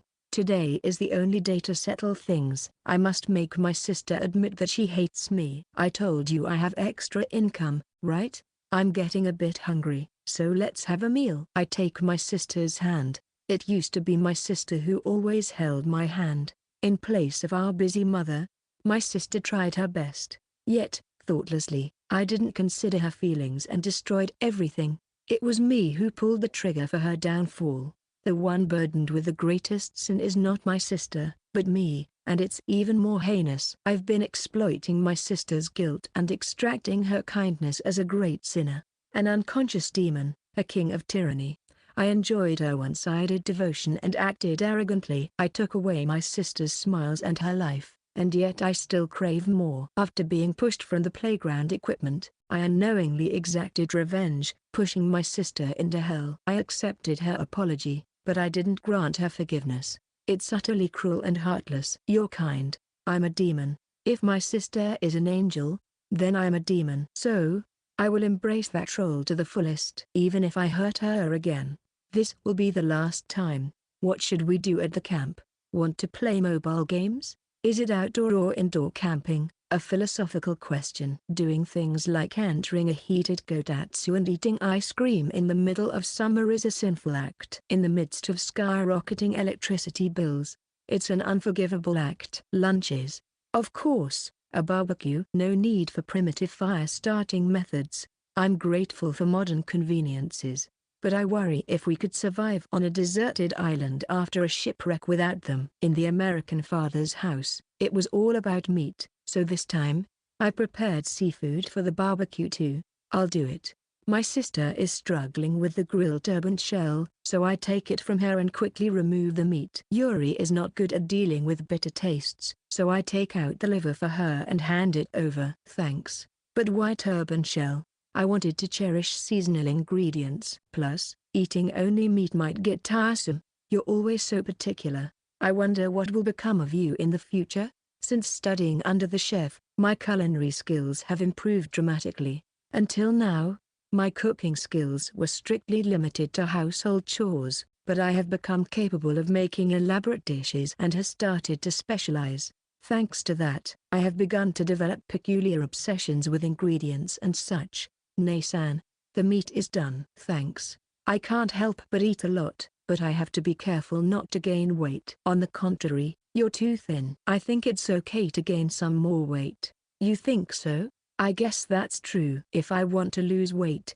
I can just move my hips on top of you. This beef tongue is so delicious. Munch, munch. Pretending not to notice the awkward text message from a friend is also an act of kindness. I've repeated self-destructive behavior by making unnecessary remarks and digging myself into a hole. The secret to living a peaceful life is to see no evil, hear no evil, speak no evil, as Confucius said.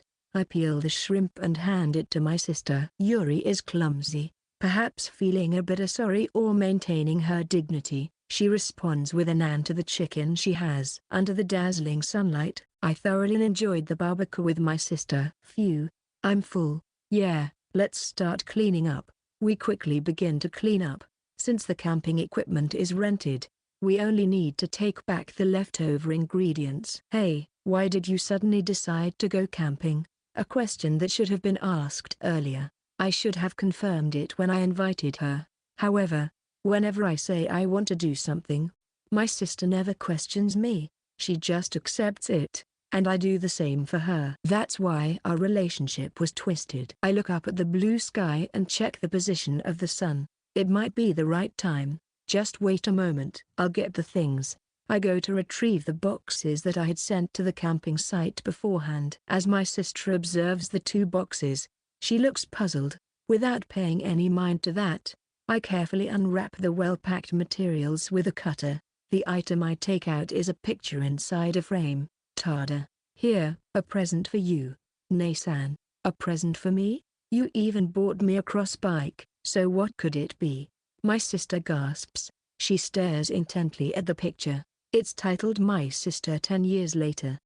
How do you like it? In the middle of the grassland, a woman in a white dress stands, basking in the sunlight. She wears a dazzling smile, as if capturing a moment of happiness. At first, I thought about entering this painting into an art contest, but Sanjoji-sensei suggested that only you should see it. I'm not sure if she can hear me or not, but my sister remains unresponsive. Did I mess up? 10 years later. But this picture of me is, her trembling hand traces the image of herself in the painting. Yes, my sister depicted in the painting is not the 27-year-old adult she will become in 10 years, but the current 17-year-old Yuri. The painting is based on my imagination of how my sister, who was always with me and played with me back then, would have grown into a lovely woman with a smile that suits her.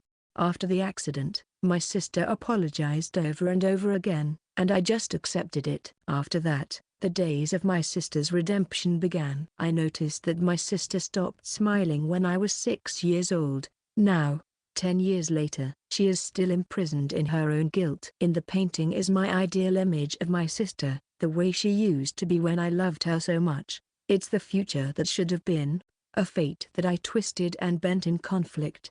I put my wish into the painting, hoping that she would smile like she used to. Hey, Yukito, could it be that the scenery in this painting is, ? My sister looks around as if she just realized something. The grassy meadow swaying in the wind, the position of the sun. It looks similar, right? Everything matched the same situation as in the painting. Yuri must have noticed it too. There are no words, but her expression speaks volumes. But it's not over yet. This is not the end. I managed to finish the white dress just in time. I'm proud of it. The dress in the painting and the outfit she's wearing are exactly the same. I accidentally made it too complicated and went through hell making it. Did you make this, Yukito? Yeah. The wedding dress was too difficult, so I went with a simple dress. A wedding dress? Are you going to make me wear it? ? Yeah. Yeah. You seemed like you wanted to wear it. The wedding dress is indeed complex, and I've only managed to make the veil so far. I'll have to ask Mom to wait a little longer. Life is a constant learning process. If you forgive me, Yukito, I would. Even if it means going against the whole world in this world. Nei-san? Wait. I'll change quickly. My flustered sister rushes into the tent. I take out my single-lens reflex camera from my bag and check its functions. It's a waste not to use it at a time like this. Sorry to keep you waiting. Has she finished changing? My sister timidly pokes her head out of the tent, cheeks blushing. There stands an unquestionably beautiful woman. A pure and lovely beauty that words can't describe. A breathtakingly beautiful woman. A few seconds pass, then tens of seconds. I forget to breathe, mesmerized by the sight. What do you think? You look like an angel. Her pure white dress dances in the wind, like feathers floating gracefully. The radiant angel, Yuri, manifested before me. Her divinity made me naturally bow in awe. Yes, I just realized that. Ever since the accident, my sister started preferring black. I, too, wear more black-themed clothes now. But in the past, she loved wearing white. Yet she stopped wearing it because of me. After my sister pushed me away and I fell, she rushed to care for me and tried to lift me up. Her white clothes were rapidly stained with blood, turning from white to red. I never saw her wear the same clothes again after I returned home. She probably disposed of them. From then on, she started to prefer black, the color that wouldn't be stained by blood. It's all my fault. I took away her smile and twisted her preferences. I used to think that white didn't suit me. But it's embarrassing. Thank you. My sister's words snap me back to reality. It's not the time for remorse now. Shall I take a picture? My sister nods and walks gently towards the meadow. She takes off her shoes and walks barefoot, feeling the sensation of the earth with her arches. The sunlight seems like a special effect, warmly welcoming her, illuminating her path. Invited by the gentle breeze, mischievous spirits seem to guide her, blessing her with joy. Is this spot good? Perfect. But it's not enough. There's something missing, something that is more important than anything else. I just want to see that. I just want that one thing to come true. Smile, please. Like you used to in the past. Yes, you're right, Yukito. You worked so hard for this. I'm not one to say this, after taking away your smile, but I really want you to smile again. I love that side of Nei-san. There have been many difficult times. I thought everyone around me was an enemy, but there was someone who always supported me, who stood by my side. Tears start flowing down my sister's cheeks. Another discovery. I thought she was someone who never cried, a strong person. So it shouldn't happen. I really don't know my sister as well as I thought. Hey, Yukito. I wonder if I'm smiling properly? Like back then, when we were always playing together, like in the old days when you and I were good friends. The wind brushes through her hair, silky and smooth, a clumsy, awkward smile, but still, to me it is. Yes. It's so beautiful. Through the viewfinder, I capture the world, picture after picture. If she looks at these photos, she'll be reminded of her smile. The scene before me is so fantastical and ephemeral, as if it could vanish at any moment. At this moment, we are just brother and sister, with pure hearts. I feel like I've returned to my childhood as I spend time with my sister. There she is, the ideal big sister I painted in the picture. I had forgotten this feeling for so long. Her smile is like a field of blooming sunflowers, brightening up the whole place just by being there. I have to thank you properly. So, look forward to it. I already received the best thanks. I received the best gratitude possible. It feels like I've been rewarded, and it leaves me feeling refreshed. Compared to the value of her smile, all the hardships I endured were trivial. Someday, if I were gone, would you be sad, Yukito? A sudden question, but her expression is terrifyingly serious, and her voice trembles. There's no need to think about it. It's so foolishly obvious. There's only one answer. I'd cry. But you've never cried before. I cried recently. Really? I'm Mom's son, after all. True. Mom is a crybaby too. I guess I'm the same. My sister smiles gently. Regardless of how far we go, we'll always be family, brother and sister. Maybe we're similar in that sense. Nei-san, we're family, that's all. You don't need a reason to love your family. I just came to understand that again.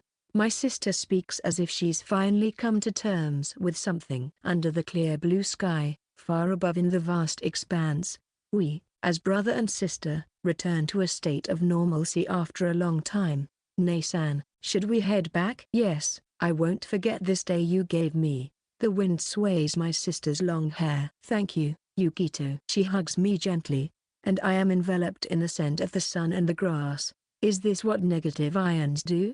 It must have a relaxing effect. I feel at ease. On the other hand, impatience wells up from the depths of my chest. Is what I'm about to do really the right thing? If I end it here, things could end happily. I'm torn between uncertainty and doubt. I don't know the right answer. How much value is there in continuing to toy with my sister's heart, and what will I gain from it?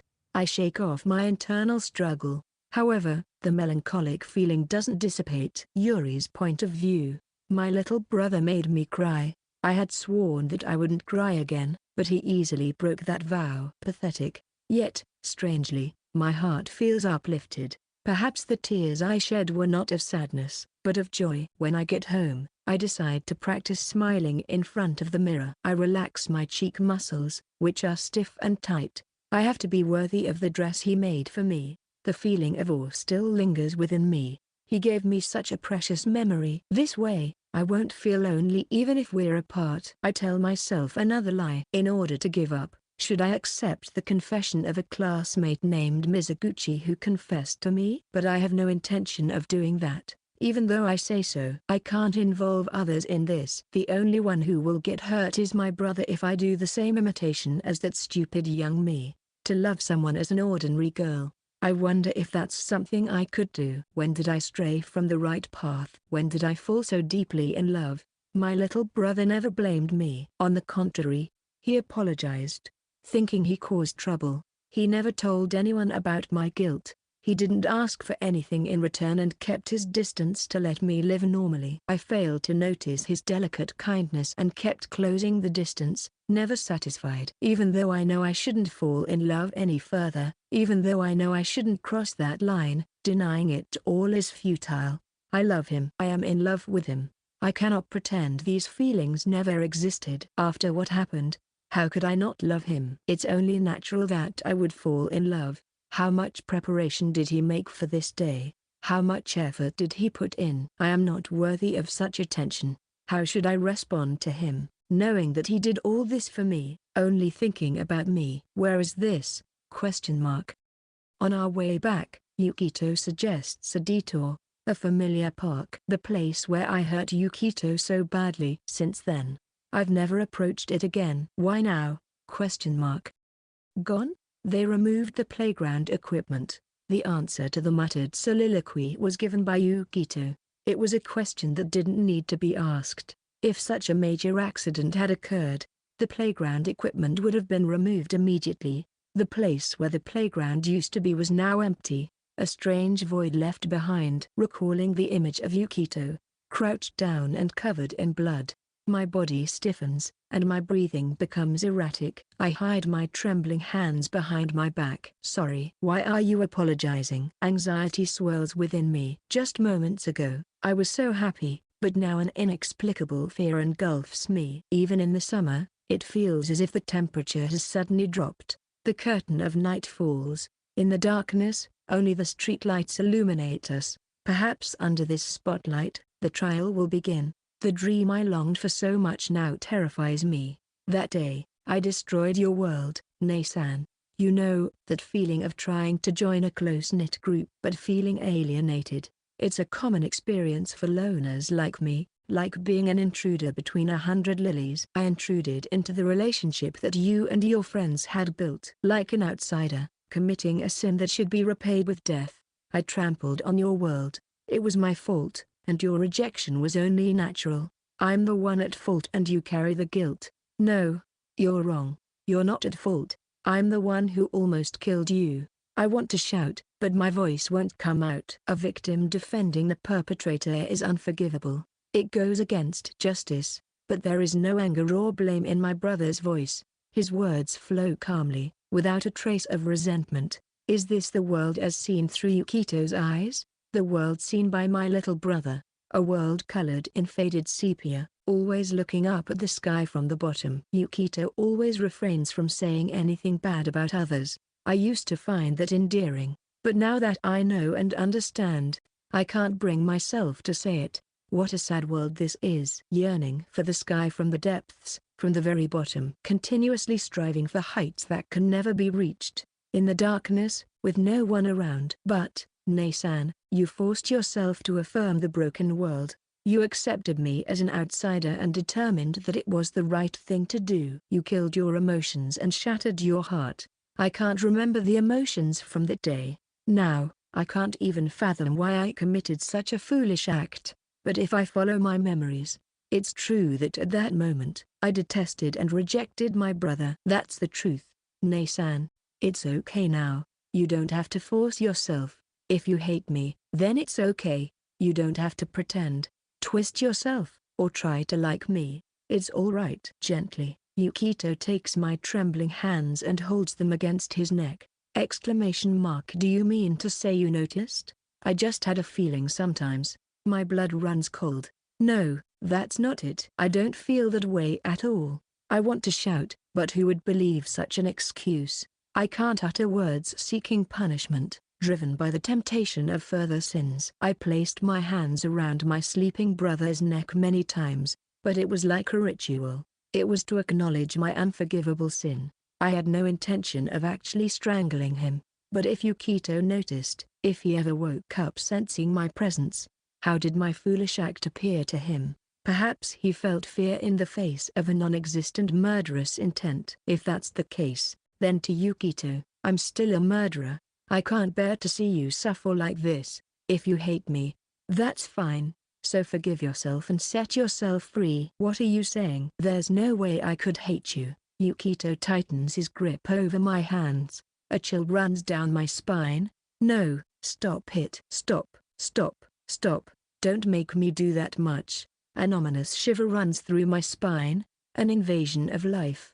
A violation of dignity. When strangling, you don't apply force all over. Rather, you compress the carotid artery by grasping this part gently. It's an effective way to cut off consciousness. As if casually offering trivia, Yukito demonstrates it without hesitation. Suddenly, strength drains from Yukito's body, and he falls to his knees. It's a lie. A lie, right? Say something. Why are you doing this? Yukito, Yukito. Why did it come to this? You're the one who said it. He wants me to smile like I used to. He wanted me to smile. Yet, why? If there's no one to show that smile to, then it's meaningless. I never wanted to see you like this again. I swore to protect you, but I'm the one hurting you.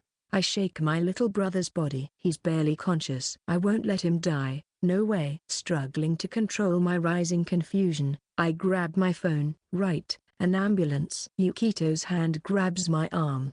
Cough, cough.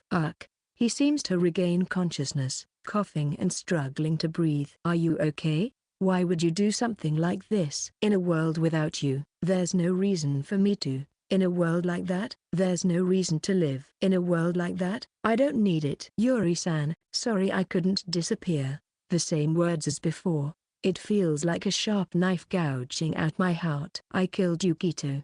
I'm being confronted with my sins, never to forget. Stop it. The one who should disappear, the one who is to disappear, is not you but me. No, you're wrong, Nei-san. I realize that there are people who say they love me, who consider me precious, and who would be sad if I were gone. So, I can't act like I did back then anymore. I'm sorry. I can't fulfill your wish anymore. Sorrowful expression on Yukito's face, but those words are the opposite of what he said back then. Once, he wished to disappear but failed, but now, he's saying he can't. That's growth.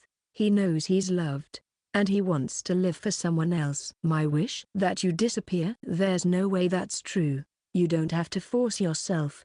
Nei-san. Acknowledge it. If you keep going like this, you'll eventually break. Pretending to be someone you're not forever is. Don't you dare decide my feelings for me. My clueless brother. I raise my hand as if to slap him, but I can't bring myself to do it, and instead, I gently stroke his cheek. It's impossible. Because I love him. I love you. I know it's my unforgivable, forbidden love. I never intended to put it into words. I wanted to resist it, but you're so kind. Tears overflow. Tears that I have been holding back for years, decades of tears. Deciding not to cry, are streaming down my cheeks. They dripped onto the ground. I was pathetic. I was so miserable. Like I said, it's your misunderstanding, Nei-s. Even if you hate me, I will continue loving you until I die. Even if it's an unrequited love, it doesn't matter. I've grown accustomed to loving someone without being loved in return. If what Yukito says is true and these feelings are just an illusion, I've still transformed them into something genuine, something irreplaceable, something that no one can deny. Even if it's for Yukito, Nei-san, for you, I'm just a detested enemy, right? You're the only beloved little brother in this world for me, Nei-san. For you, I'm a demon you hate enough to kill. You're a beautiful, untainted, and the one and only treasure. Yukito seemed perplexed. It's understandable. I suddenly said something like that. I never meant to say this, and I should have kept it buried forever. For some reason, this child who should hate me has started leaning on me lately. It was like a dream for me, who envied Mom's carefree affection. I tried to keep my distance, but Yukito only got closer in response, leaving me at a loss. But I didn't hate it. I was extremely happy, to the extent of thinking I've been forgiven. Immersed in such an absurd delusion. It's not possible, right? I felt deflated. I'm exhausted. I was given a wonderful dream in the end. That's enough for me. He gave me such a beautiful drawing, made a dress for me, and made me smile. What more happiness could I possibly wish for? Thank you, Yukito. And I'm sorry for everything up until now. I vaguely understood that this was a farewell. Even if I go abroad to study, I will keep on loving him. That alone is enough. I don't want anything more. If he becomes happy, that will be my happiness. Nei-san, what's wrong? He looked like he had noticed some crucial mistake. A delicate expression of concern. It felt strange. Yukito seemed troubled as he opened his mouth. Things not adding up? Yukito's point of view. Carrying the cross bike, we head home. Along the way, we try to align our perceptions. Yuri-san, you're going to study abroad? I'm surprised by this sudden revelation. It's like our perceptions are completely misaligned, and I can't help but feel uncomfortable. Both of us are so absent-minded. We've just been saying what we wanted to say without really communicating with each other. Our sibling relationship truly mirrors our communication issues. I guess it's inevitable after all these years of a strained relationship. Talking it over again, it turns out that Nei-san wants to study at a university abroad. Which country are you planning to go to? England. Maybe? Nei-san is really skilled in languages, but her best language is probably Yukito-es. What on earth is that? It's not about that, ? For some reason, Yuri-san looks hesitant, which is unusual for her. Well, it's not about that. It's more about whether you need me or not. I was thinking maybe it's better if I stay away. Why? But you can do anything, can't you? I can't say I'll protect you, and maybe Yukito hates me, right? I'm such a terrible sister. You don't have to push yourself, Yukito. She was not suffering from a hatred of me, but rather, she had lost sight of the meaning of her own existence and role, and was worried that she could only fulfill her purpose by leaving me. In other words, what I was thinking was completely off the mark. Just a hasty conclusion. What the hell? What was that all about? I was so seriously worried about her. Above all, I might have caused Yuri another unnecessary trauma. I'm so embarrassed that I'm dying of indignation. My face is about to burst into flames. Face open. Huh? It's impossible for me to dislike Yuri-san. We're such close friends that there's not a part of each other's body that I don't know about. Why would that happen? Irresistible force. Don't make assumptions about my feelings, Nei-san. That's the same line I said earlier. That's true, but I can't support your decision to study abroad for such a reason.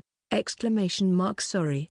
I was insensitive. I'll be lonely without my big sister. All right, I'll stop it right away. Honestly, I didn't really want to study abroad in the first place. It's too troublesome, going overseas and all. It's an incredible change of heart. As always, my sister's ability to make quick decisions is uncanny. Is this really okay? I let out a deep sigh, feeling like a weight has been lifted off my shoulders, or perhaps it was all in vain.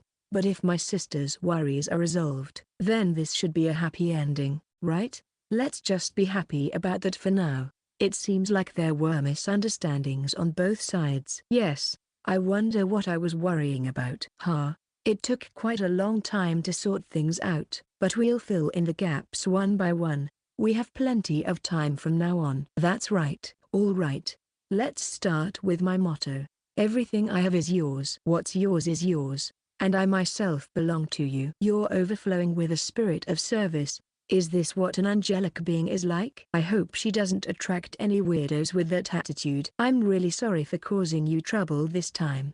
I never intended to confuse you. But please believe one thing, my feelings for Yukito are genuine, not a lie. It's an honor to receive such overwhelming words. Words alone may not be enough to earn your trust, right? Then, how about a brother exclusive tattoo on my lower abdomen? Please, absolutely don't do that. Your idea is way too horror-themed just because it's summer. I guess you're right. Instead of brother, maybe Yukito exclusive would be better. That's not any better. You're the only one allowed to write the character, right? On my thigh. Where on earth does she get this knowledge from? Well, anyway, exactly, this is the real Yuri. Yes, this craziness is my sister's true self. She doesn't suit being down. It's just right to be playfully pushed around like this. I don't hate my sister, after all. Let's start over from the beginning. Even Mum is getting a fresh start as Mama, right? So can we. Are you okay with that? A smiling big sister is much more charming. We thought we had to distance ourselves because we hated each other. We refrained from interfering in each other's lives. But if that's not the case, then we should be able to return to being close siblings like we used to be. Is it okay for me to love you? You told me that it's not for me to decide, so can you dress me in a wedding dress? What are you talking about? Of course, I'll dress you in a wedding dress, Nei-san. Yay, I'm looking forward to it. Yes. Is it really okay for things to remain like this? I'm starting to feel anxious. Finally, the apartment building comes into view. I'm tired today. I just want to rest soon. Yukito, I won't hold back anymore. I'm serious about you. As she said that and started running, my sister's expression was the same gentle smile I had seen in the past. The backstage of the photo studio was filled with excitement. A makeup artist was skillfully applying makeup to Shiori, enhancing her already lively and cute appearance. Shiori was a cheerful and energetic girl, and the makeup added a touch of allure to her. As I munched on the snacks brought in as treats, I couldn't help but gaze intently at the makeup artist, trying to learn her techniques. Yuki, this outfit is just too embarrassing. It's actually less revealing than a swimsuit. Wearing something this skimpy on the battlefield feels wrong. Throughout history, dancers have dressed like this. But why does dancing increase our abilities? Well, because it's fun to watch the movements. It's not the case. Shiori blushed, but bringing up these concerns right before the performance wasn't helping. There was no turning back now, especially since her outfit was custom-made to fit her perfectly. It was a one-of-kind piece, and it cost quite a bit. Of course, we had to contribute to cover the expenses. I never thought I'd end up cosplaying like this. My sister would laugh at me. With a wry smile, the fresh and handsome guy started changing into his costume. Once Shiori finished her makeup, she headed to the dressing room. Mu is also good-looking and nice. I can't believe I can show such a figure to Suzune. Yukito Kokonoe. Thank you very much. Himura-senpai, or rather, the brave senpai, is in full heroic mood, dressed in a gold-glazed costume. This full-armored hero was designed to sacrifice mobility for extreme defense, known as the defensive model. He excelled in defense and was essential in guarding the goal area. But basketball? I wondered if it was a typo, and they meant Banyuk instead of basket. Maybe I should try creating a clone? As I flipped through the reference materials, I noticed every detail was meticulously designed. The adult's bad joke knows no bounds. As a result, there is nothing but gain for us, so we don't mind. But will it ever see the light of day one day? We were about to begin the filming for a webcm. We had two versions, one for 15 seconds and the other for 30 seconds. It all started with an inquiry from a company that reached out to my social media account. I was approached by a major sportswear company to create a special edition of basketball shoes called Bunnyman Model, or the so-called Bash. The collaboration goods are set to be released this summer. Initially, it was just only the Bunnyman, but after the incident involving the expulsion of Himura-senpai and his subsequent rise to fame as the hero, gaining nationwide recognition, they decided to create a hero model as well.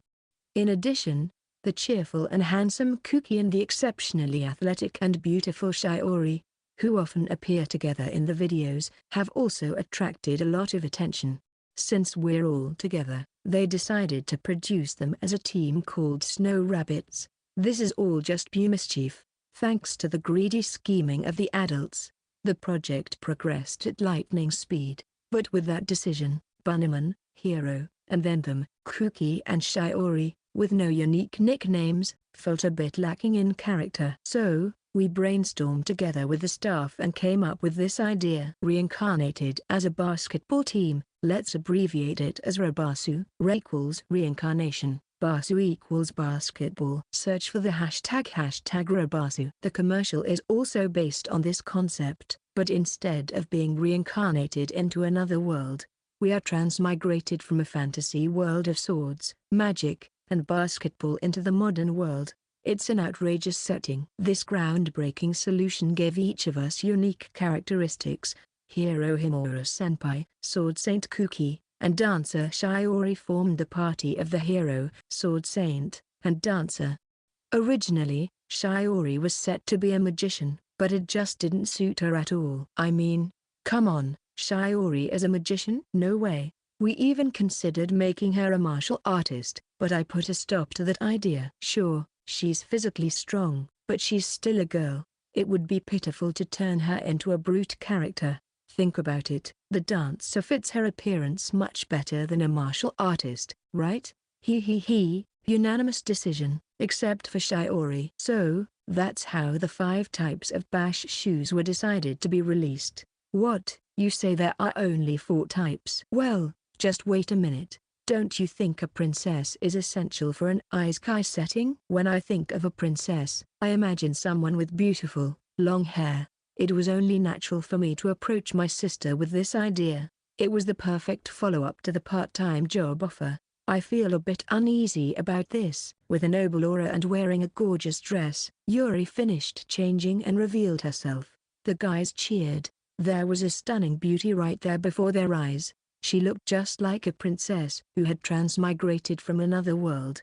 SSR, 8-star Princess Yuri, as expected of Yukito Kokonoe's sister. It suits you. Do you think so? I don't want to hear any insincere compliments, Anisan. You look super pretty. It suits me, but remember, I'm only your princess. She patted my head. It seems like she has come to terms with things lately. Yuri has been in a good mood. After a strict discussion with Mom, it was decided that she would sleep in my room 3 days a week and in her room for the rest. Please, just sleep in your own room. Yuri seemed to have been really against the idea of studying abroad. She doesn't even like going overseas in the first place. It appears that she took it quite seriously as an older sister. My apologies for the inconvenience. Aren't the reactions too different compared to when it was my turn? Himura-senpai seems dissatisfied, but Kuki is giving high praise. Of course.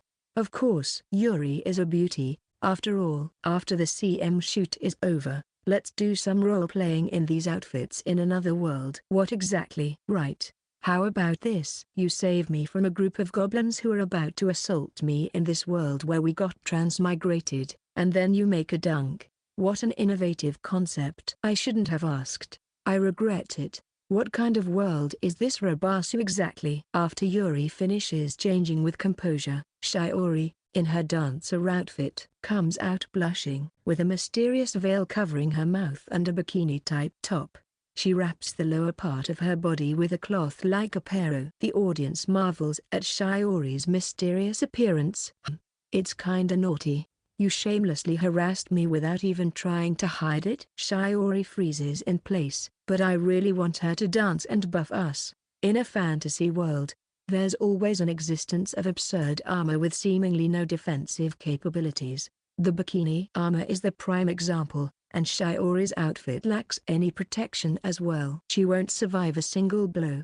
And now, the whole Robasu cosplay group is assembled. It's surreal.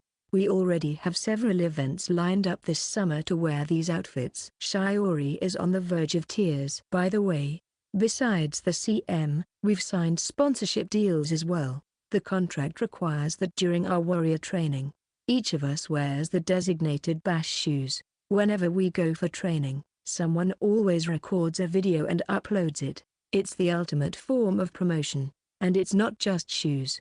We have collaborated with an apparel brand as Bunnyman individuals. They are releasing t-shirts, hoodies, towels, and various other Bunnyman goods with our logo on them. The smoothness of these collaborations is somewhat eerie. In no time, Bunnyman has become completely independent of me. My followers are forming a meaninglessly chaotic community. Maybe that's why the staff gets nervous when meeting with them. I've become a legendary mysterious figure. When I go for meetings, company executives come to greet me one after another. Thanks to this, my credibility and influence are through the roof. We've already finished shooting a gravure and an interview for a basketball magazine featuring the Snow Rabbits. I stayed true to the setting and used USA as my signature phrase in all the written text. That's professionalism for you. The media requests for interviews keep pouring in, but I only accept specialized basketball magazines. Needless to say, the extra income has become outrageous. It's like I'm seeing dollar signs. At this point, I don't even think about doing part-time work during summer vacation to earn money. I've heard that bash reservations are already coming in. Bunnyman, who was supposed to avoid standing out, has become a slightly suspicious figure spotted around the neighborhood. An internet phenomenon, and now even appears in commercials. The most outstanding figure in history. It's deeply moving, and I can't help but think again. How did it all end up like this, huh? Nei-san, is this script correct for me? Yes, it is. After finishing the 15-second commercial shoot, we moved to an outdoor court for the 30-second version. The CM transitions from the Otherworld edition to the modern edition.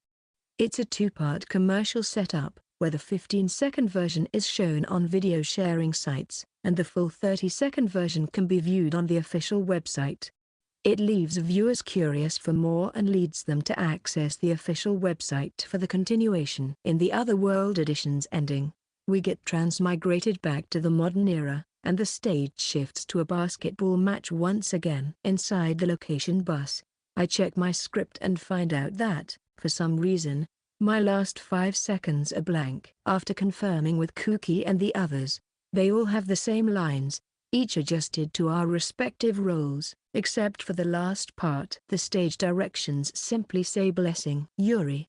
The lines for us at the end are like a "Is this okay? What does it mean?" Shiori and hot-blooded senpai ask for confirmation. I don't understand why only I have no lines. Yukito, I know what this is. This is the prelude to a huge storm, right? The handsome guy stammers. The script was worked out between me and the staff, and my sister was the one in charge. She volunteered to help, and her angelic character is truly something. Originally an outsider, she might have felt alienated. After multiple meetings, she boasted that it turned out to be the best content. The staff also praised it as this will definitely become a hot topic, but I can't see a single scale of that yet. As we arrive at the outdoor court, we start preparing for the CM shoot with a slight unease. Something's off. I feel a shiver down my spine. Yuri's point of view. You don't longer need me. That's true, right? I mock myself inwardly, trying not to show it on my face.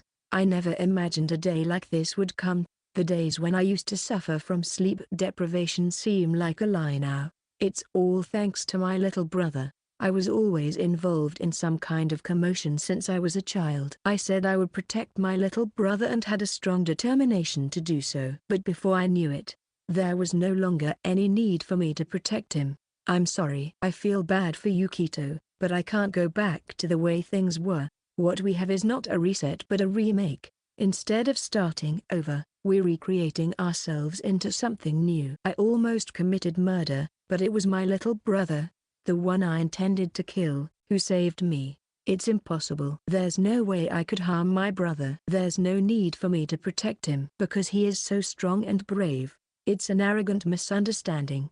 From that day until today, I was the one being protected. I filled the blank with many words. It was fun and heartwarming. That child revealed his true feelings to me without hiding anything, just as it was.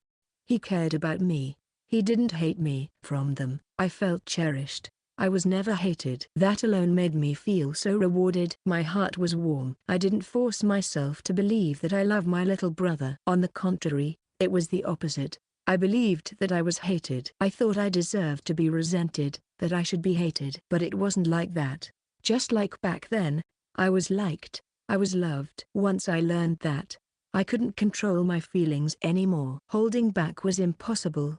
The fourth attempt at murder, I can no longer delude myself into thinking that I might kill my little brother. I was arrogant. The blade I wield is not something that could reach that child. I don't possess such power. Yukito gave me the comfort I longed for more than anything. He told me that I could love him. He accepted that it was okay to love him. He even let me wear the wedding dress, didn't he? What kind of gentle demon is Yukito to make me feel this way? Yukito often compares me to an angel, but if angels are opposite to demons, then indeed, it's like defying a taboo. There was no hesitation to taste the forbidden fruit. Everything feels so fresh and new. I never imagined a day like this when the world would appear so colorful. Looking down at my elegant self, it might be a woman's dream. But to be honest, being a princess isn't really my style. However, because Yukito chose me, I will confidently play the role of a princess. I don't know what Yukito's intentions were in choosing me as the princess,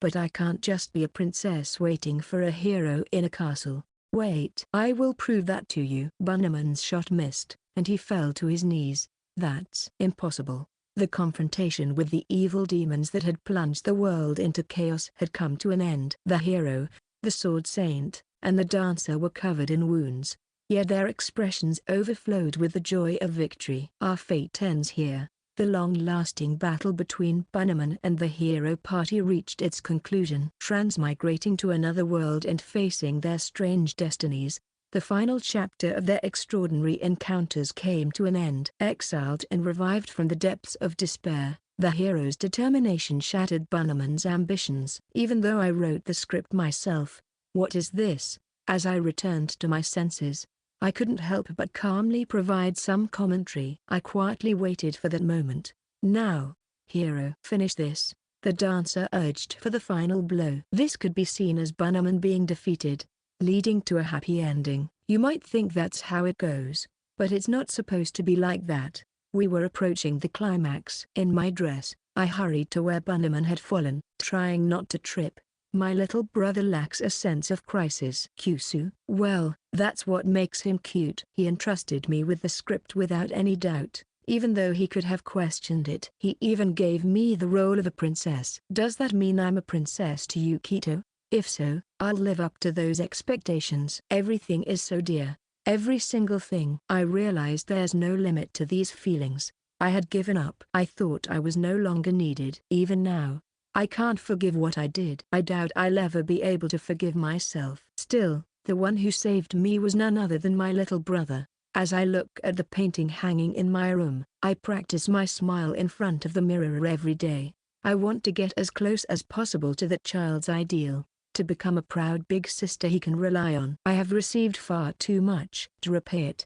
I dedicate my entire being, my heart and soul. My life itself is a tip and a stake. I swear to love my little brother until the end of my life. Once I've made up my mind, there's nothing to fear. My heart is clear. I forced myself to believe I loved him.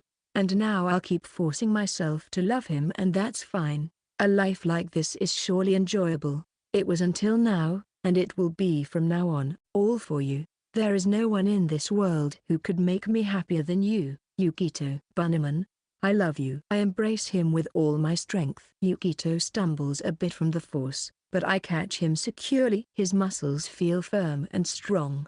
Without realizing it, he has become so robust. I whisper into his ear, just for him to hear. I'll show you the results of my practice. I kiss my little brother on the lips, and our tongues intertwine. It's a serious kiss, where our saliva creates a thread as we lock lips for 5 seconds. As scripted, voices of congratulations resounded from behind. What? I told you. I meant it. I whisper again and smile with the best smile I can muster. I hope this feeling will be conveyed to the one and only person I love. Chapter 6. Don't forget that summer. The web commercial that shook the world quickly garnered millions of views, surpassing 2 million views in no time. Despite being targeted towards high school students, the bold and thrilling approach was met with great acclaim. My SNS was flooded with Inda on the day the commercial was released. The secret content that my sister had kept hidden was based on the theme of Beauty and the Beast. After my sister's kiss,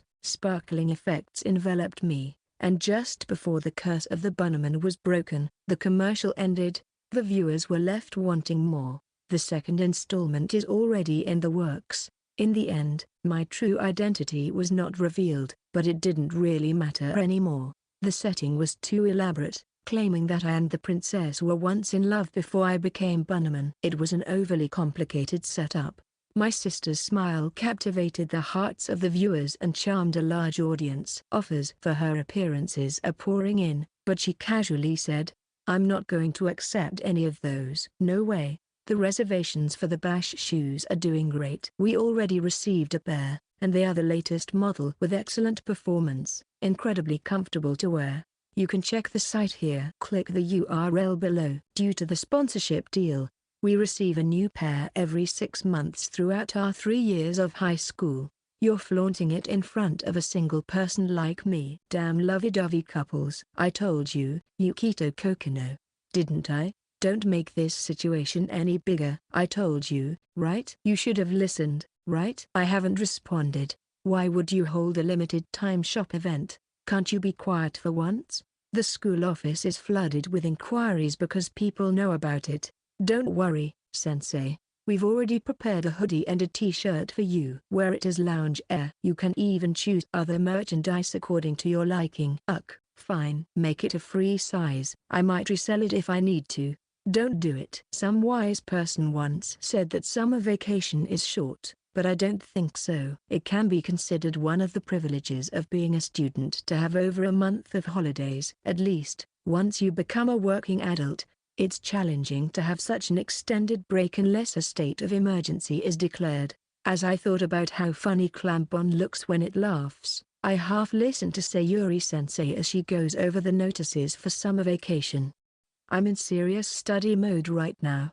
I'm completely focused on the task at hand, especially you, Yukito Kokonoe. Make sure not to cause any trouble during summer vacation. I'm already fed up. I don't want to be called to the school during my break either. Seriously, I'm counting on you. Don't worry. I'll talk to the principal and make it easier for you to take paid leave. That would be really helpful for the other teachers too. Having unused paid leave is such a waste. Whenever my favorite artist's concert is on a weekday, I feel like killing my grandma. Wait, was last month's memorial service a staged murder? I have 8 grandmas, you know. Just let it be like that. Paid leave is a right for workers, and there's no need to explain the reason for taking it. Whether it's black school rules or paid leave, such negative customs in Japan need to be improved as soon as possible. Anyway, my well-being depends on you. I'm not causing trouble on purpose, you know? It's not like I go looking for trouble. It just comes my way, and I can't do much about it until I encounter it. Well, I know that. Anyway, let me have some peace. I'm tired too, you know? Do you know that other teachers have been oddly nice to me lately? They're being considerate of me. I'm still in my late 20s. That's not a bad thing. No, it's your fault, you know? Do you understand? Well, never mind. Just make sure everyone spends the break peacefully. I don't want to see suddenly wild girls after the summer vacation. You're free to go wild and have fun, but make sure to be responsible with contraception. Okay, dismissed. With the least amount of trust and the most vivid warnings, Sayuri-sensei leaves the classroom. My lack of credibility is priceless, but by that time, I was almost done with everything. Minder, the girl who became my seat neighbor after the seat change, starts talking to me. Kokono-chan, what have you been doing? You've been in such a rush. Oh, nothing. I just finished my summer vacation homework. I show Minder the completed printout. I have been bracing myself for how much homework we'd get as high schoolers, but it turned out to be quite manageable. There were printouts, exercise books, and a standard composition. But summer vacation hasn't started yet. It's tomorrow. I write a dozen or so book reports. I always have 10 book reports in stock. You really did. You've already finished them all. During long vacations, there aren't many variations in assignments. It's rather uncreative that every year we have to write book reports. But if you just write something like I empathized with the author's feelings or something similar, you can write the report without even reading the book. Some people like to take jabs at the younger generation, claiming they don't read books anymore. But with the rise of web novels and such, the younger generation is probably reading more than the old folks. Tell them that. Those old-timers. Are you busy during the summer break? He gives me a wry smile as he approaches. Surprisingly, the refreshing and handsome man seems a bit childish. Huh? I'm an introverted loner. I'm not busy at all. Why are you getting a bit defensive there? Well, I tried saying I'm an introverted loner, but it seems it doesn't really work anymore. It's a lost cause. To be honest, during summer breaks, I've mostly been hospitalized. So, spending it alone is better than before. It's not like I have anything else to do. Why are you talking as if you're scared of your own past? Also, why do you keep forgetting about my existence? I've been looking forward to the summer break. Let's hang out together. We've all talked about it. Let's go to the beach. The gleaming white teeth of the refreshing and handsome man sparkled. I've been thinking this for a while, but does he like me a bit too much? And yet, he's so popular, but I don't hear any rumors about him having a girlfriend. The beach?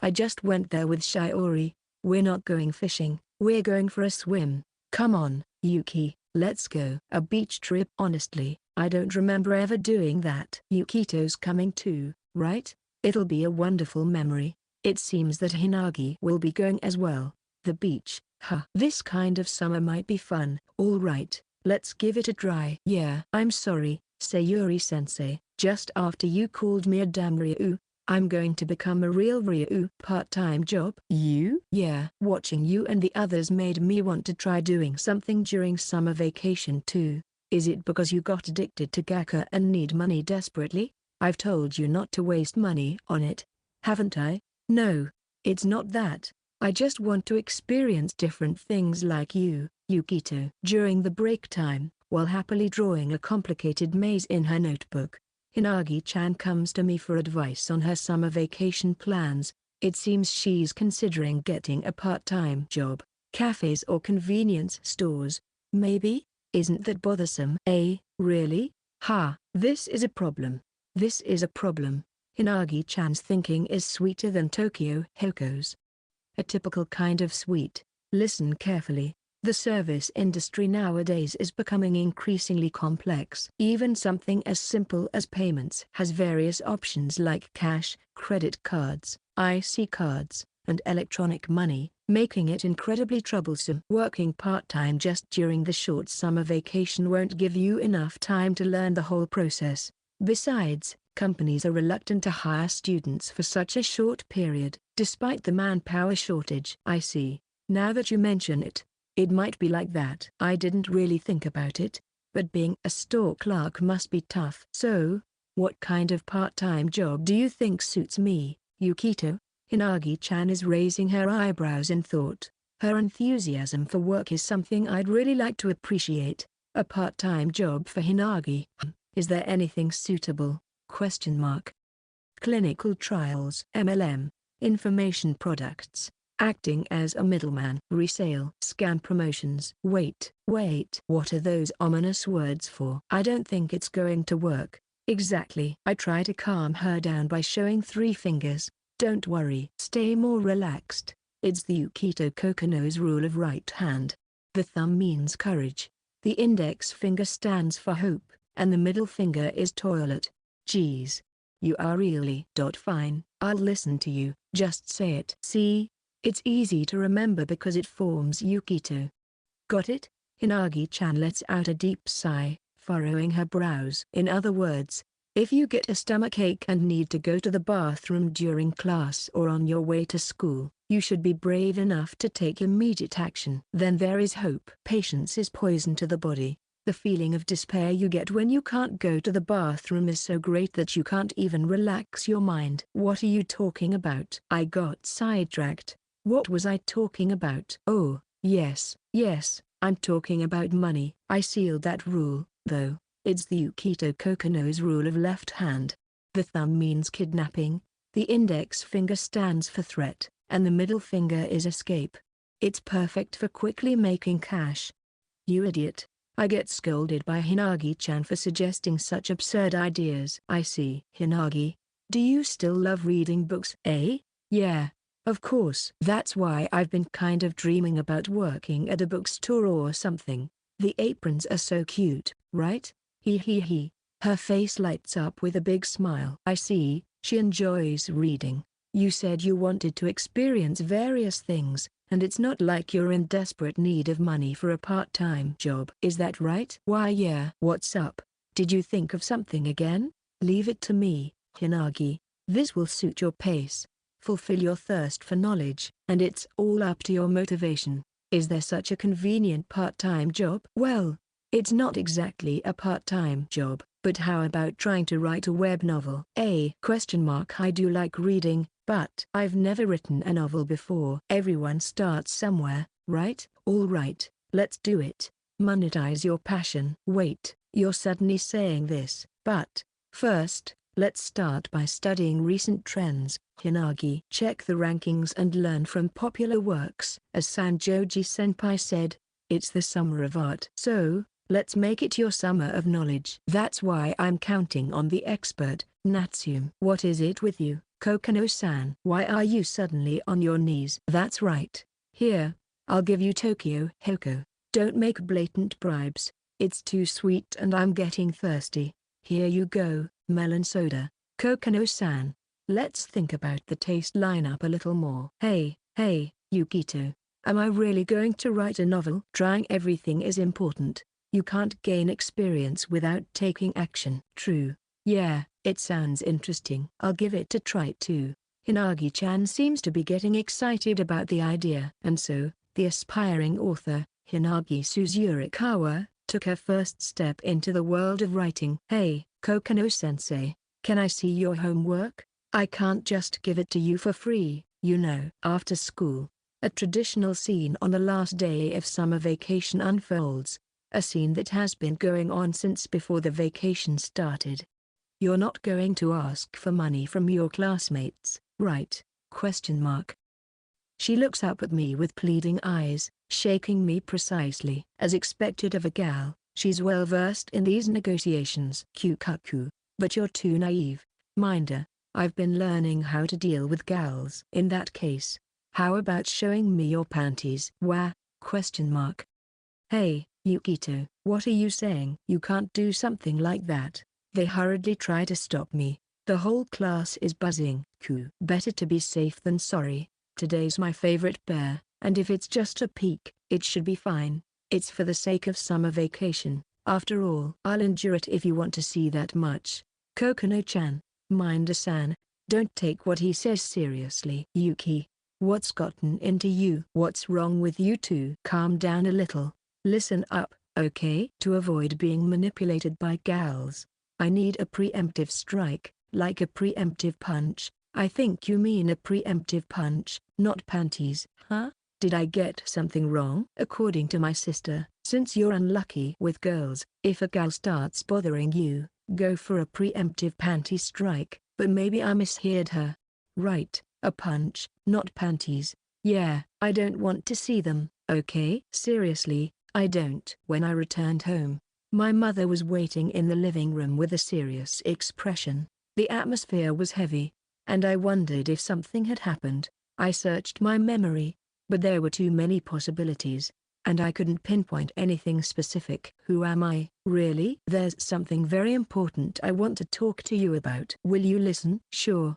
What's wrong? She took out a pamphlet with a serious look on her face. Since the Go to Travel campaign has started, how about our family of 3 going on a trip together? In this mood. Seriously? Because it's our first time. We've never gone on a family trip before. Come to think of it, you're right. How about going to a hot spring? Maybe for 2 nights and 3 days? Sounds good to me. Really? You're really going to go? No second thoughts? You don't have to be so insistent, but I'm so happy. Her eyes became teary. It's true, our family of 3 has never gone on a trip together before. I had always declined the idea, thinking I would only spoil the fun for my mother and sister. I didn't want to make them uncomfortable, so whenever they went on a trip, I stayed home, and I never questioned it. But the past doesn't have to dictate the present. My mother and sister no longer hide their goodwill. I don't understand their true intentions, but if they invite me to go on a trip with them, it means they are willing to accept my presence. Even though we've never been on a family trip before, if they're inviting me now, maybe it's a chance for a fresh start. I was still a little unsure about the idea of going on a trip with them, but if they genuinely want me to be there, then maybe it's worth giving it a try. I'm looking forward to it too, Mum. Wawa. Once again, my mother hugged me tightly. Do the people in this house have a habit of hugging? Mother's point of view. I never expected my son to agree to come along. I'm so glad I invited him. I thought he would refuse again. I wonder what caused this change in his feelings. But for now, I'm just filled with joy. I can't help but feel excited like a young girl. We've never been able to have a proper family trip before. He always hesitates and holds back. Why? Even when I asked, he never gave me an answer. The reason is probably very sensitive, and it's my fault that he ended up feeling that way. I couldn't love him properly, and because of that, he carried the burden of guilt. His bad luck with relationships and always getting hurt. It's all because of me. It's been 16 years since he was born. It's been too long. Our complicated and twisted relationship hasn't been fully repaired yet. I don't know how much more time it will take to untangle everything. Finally, there's a faint hope that we might be able to be normal from now on. But I know it's going to be a difficult journey. To return to a normal relationship, I have to make up for 16 years worth of time. Trying to start over from the beginning. I'm still halfway there. I don't have enough time to regain the time spent as a family. As a mother, there's too little time left. I can't afford to spend another 16 years. By then, he will no longer be with me. So, doing things the way we used to won't be enough. The only way is to pour an overwhelming and intense amount of love. Day by day, I'll give him all the love that I should have given him for the past 16 years. Family love, parental love, and even the kind of love you would give to someone you are romantically attracted to. I don't care about the form it takes. Any kind of love is fine. The distinction doesn't matter. I've decided that I will love him with all of myself, in whatever way it may be. Even if it means going through great pain, even if it seems abnormal, I don't want to regret anymore. Summer vacation means radio gymnastics. The standard time for radio calisthenics is early in the morning, but that is only due to the broadcast time. In my case, I have purchased a CD of radio exercises, so I can do them any time of the day. After the exercises, I ask my sister to stamp my name on the CD. I don't think high school students should be doing radio calisthenics in the first place, but it is a promise of summer vacation. I was a man who loves to do the exercises. After waking up in the morning, I did the third version of the fantastic radio calisthenics to loosen up my body. But now my body is tense and stiff. If this were a date, my heart might be in high spirits, but it's not. I'd rather have a chance encounter with someone who might be a cynical jerk to me in school. A familiar figure arrives right on time. The day is fine today. Why are your greetings so stiff? Aren't we rivals? We are not. Geez, you're just the same as always, aren't you? So, what can I do for you, Sanjoji-sensei? It's outside of school. You don't have to be so conscious of it. I don't think teachers and students can be neatly separated in and out of school, but at least I didn't call you here to lecture you. Sanjoji-sensei was wearing a blouse, a tight skirt, and heels, and she wasn't wearing a jacket, which made her look slightly more casual than usual. To the casual observer, she could easily pass for a competent office worker. Earlier in the morning, when I was called to the station by Sanjoji-sensei, I was anxious about what she wanted to talk about, but her expression was gentle. Her gaze through the glasses didn't seem as strict as usual. The real Sanjoji-sensei was quite charming. When I received a message from Sanjoji-sensei, I was surprised, but secretly, I felt a little happy. Since it's not easy to talk here, please come to my house. Sure. Me, going to her house during summer vacation? A once-in-a-lifetime experience. Isn't it big? The Sanjoji family has been a lineage of teachers for generations. My father, mother, aunt, and uncle, all of them. I'm not boasting, but it's quite impressive. It can be pressurizing at times, but please don't worry and come on in. It was a single-family house in Tokyo, and quite a large one at that. Unexpectedly, Sanjoji-sensei's roots became clear. As we passed through the entrance, a large golden retriever came trotting up to us.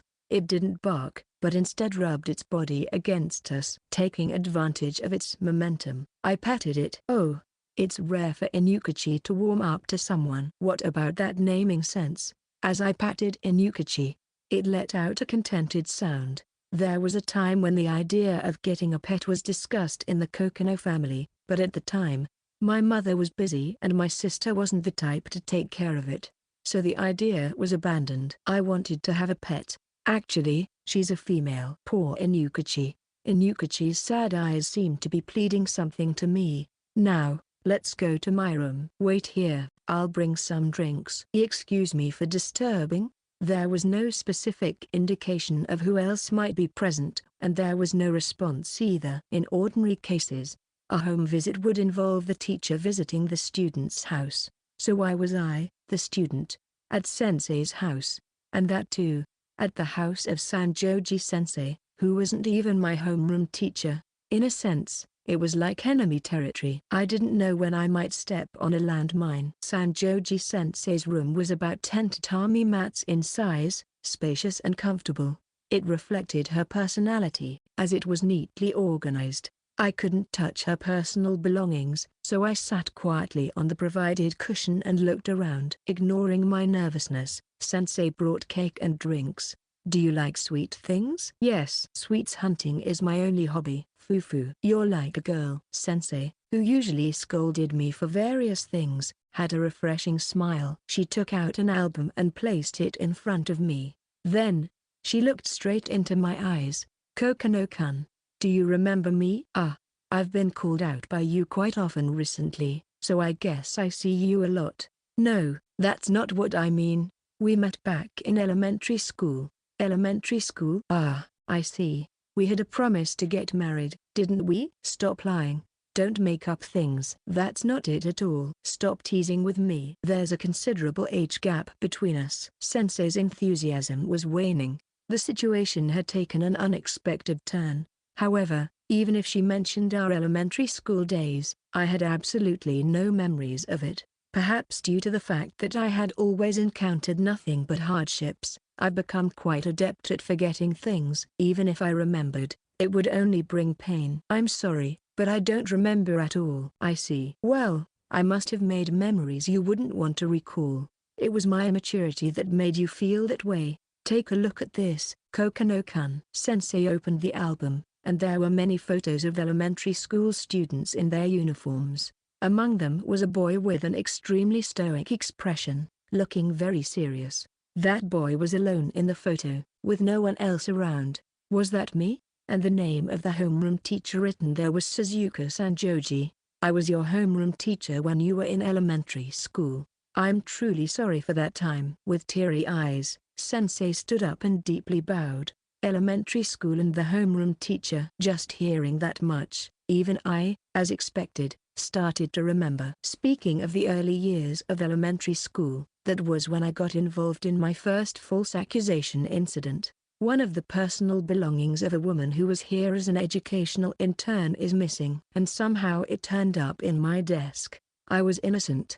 The education trainee, with a gentle smile, calmly advised to me, when you do something wrong, it's best to apologize sincerely, you know. But no matter how much she said that, if I didn't know anything about it, I couldn't admit to it. I continued to deny any involvement. While the education trainee remained calm, the homeroom teacher, on the other hand, was furious at my refusal to admit guilt and scolded me relentlessly. What you did is theft. Do you understand that this is a crime? Naturally, I found myself isolated within the classroom. My classmates distanced themselves from me, leaving me alone. This situation couldn't continue. So, I decided to resolve it myself. On the day the personal belonging went missing, I meticulously listed all of my actions during the presumed time frame. I detailed who I was with, where I was, and what I was doing at every moment, and submitted it as a comprehensive report. Through this process, I narrowed down the list of suspicious individuals and identified the culprit. He was a male classmate. Though we didn't really interact, he had a crush on the education trainee. Apparently, he impulsively stole her belongings and, when he heard a noise, hastily stashed them in my desk. It was beyond ridiculous. I gathered all the evidence and presented it to the teachers, including the homeroom teacher and the education trainee. They seemed to say something, but I didn't really care. It was a trivial incident with a trivial resolution. By that time, my mental fortitude had grown as sturdy as an acacia tree, and I didn't really feel much about it. I had no intention of getting along with the classmates who had treated me like a criminal. After that, I moved on to the next grade and went through a class change, spending my time without saying a word to the homeroom teacher and my former classmates. During that time, nearly half a year had passed, and an awkward atmosphere continued to linger within the class. It almost escalated into bullying, but I resisted fiercely and crushed them. Violence seemed to be the only way to resolve everything. Perhaps, in addition to feeling guilty for their own actions, my classmates were hesitant to approach me because I excelled in both academics and sports. Moreover, if they tried to harm me, I would fight back without hesitation. That's just how I was. It feels quite nostalgic. It was indeed a dark period of my elementary school days. So, the homeroom teacher at that time was Sanjoji-sensei.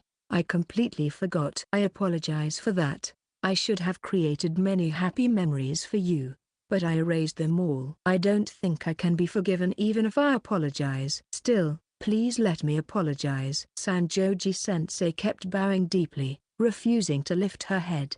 Don't worry about it. Thanks to that, I learned how to deal with unfair situations. Kokonoe-kun, you are truly. She looked so sad, and I wondered what I should do. But the truth was, I really didn't mind. In fact, I couldn't afford to be bothered by every little thing. However, Telling Sanjoji-sensei that would only make her feel worse. I didn't want to make her overthink it. What should I do? What is Sanjoji-sensei expecting from me? Why did she apologize now, and what purpose does this apology serve? Should I forgive her? But I'm not angry. So, how do I forgive her? That's right. Just like I kept tormenting my sister, how can I make Sanjoji-sensei return to her usual self? I have to think. I won't throw away my thoughts anymore. I won't give up. There must be an answer. So, I'll express myself. I won't run away. I'll speak my mind as it is. Sensei, let's sit down and have cake together. But, I want to do that. Okay. I didn't have any memories from that time. There were no recollections. All I knew was that such an incident had occurred. I even forgot the name of that one person. But seeing Sanjoji-sensei sitting there, looking pained and avoiding eye contact, made me feel somewhat uncomfortable. I see. In that case, then please tell me, sensei, what was it like back then? What kind of class was it? Who are my classmates? Since we've met again like this, won't you share those memories? You have this album here. Please, tell me, now that we've met again. It's the perfect opportunity. It's simple. If there are people who know, people who remember, then you just ask them. I wouldn't have noticed it if I had stayed alone. The fact that there's someone to rely on, someone to ask, the answer is straightforward, clear, and concise. I just need to lean on someone.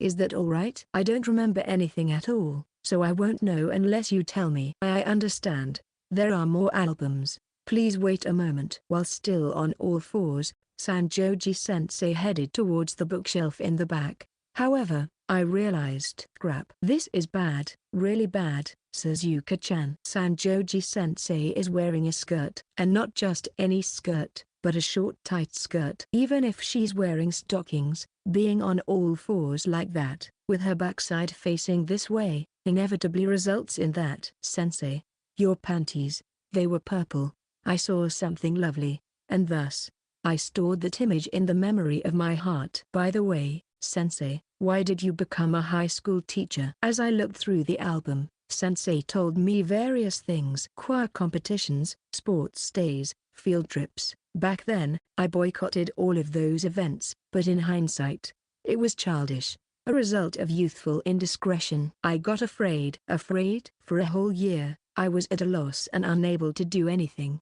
I struggled and struggled, but it didn't lead anywhere. Time just passed by. What if the negative influence I had on the students affected their character formation or led them down the wrong path?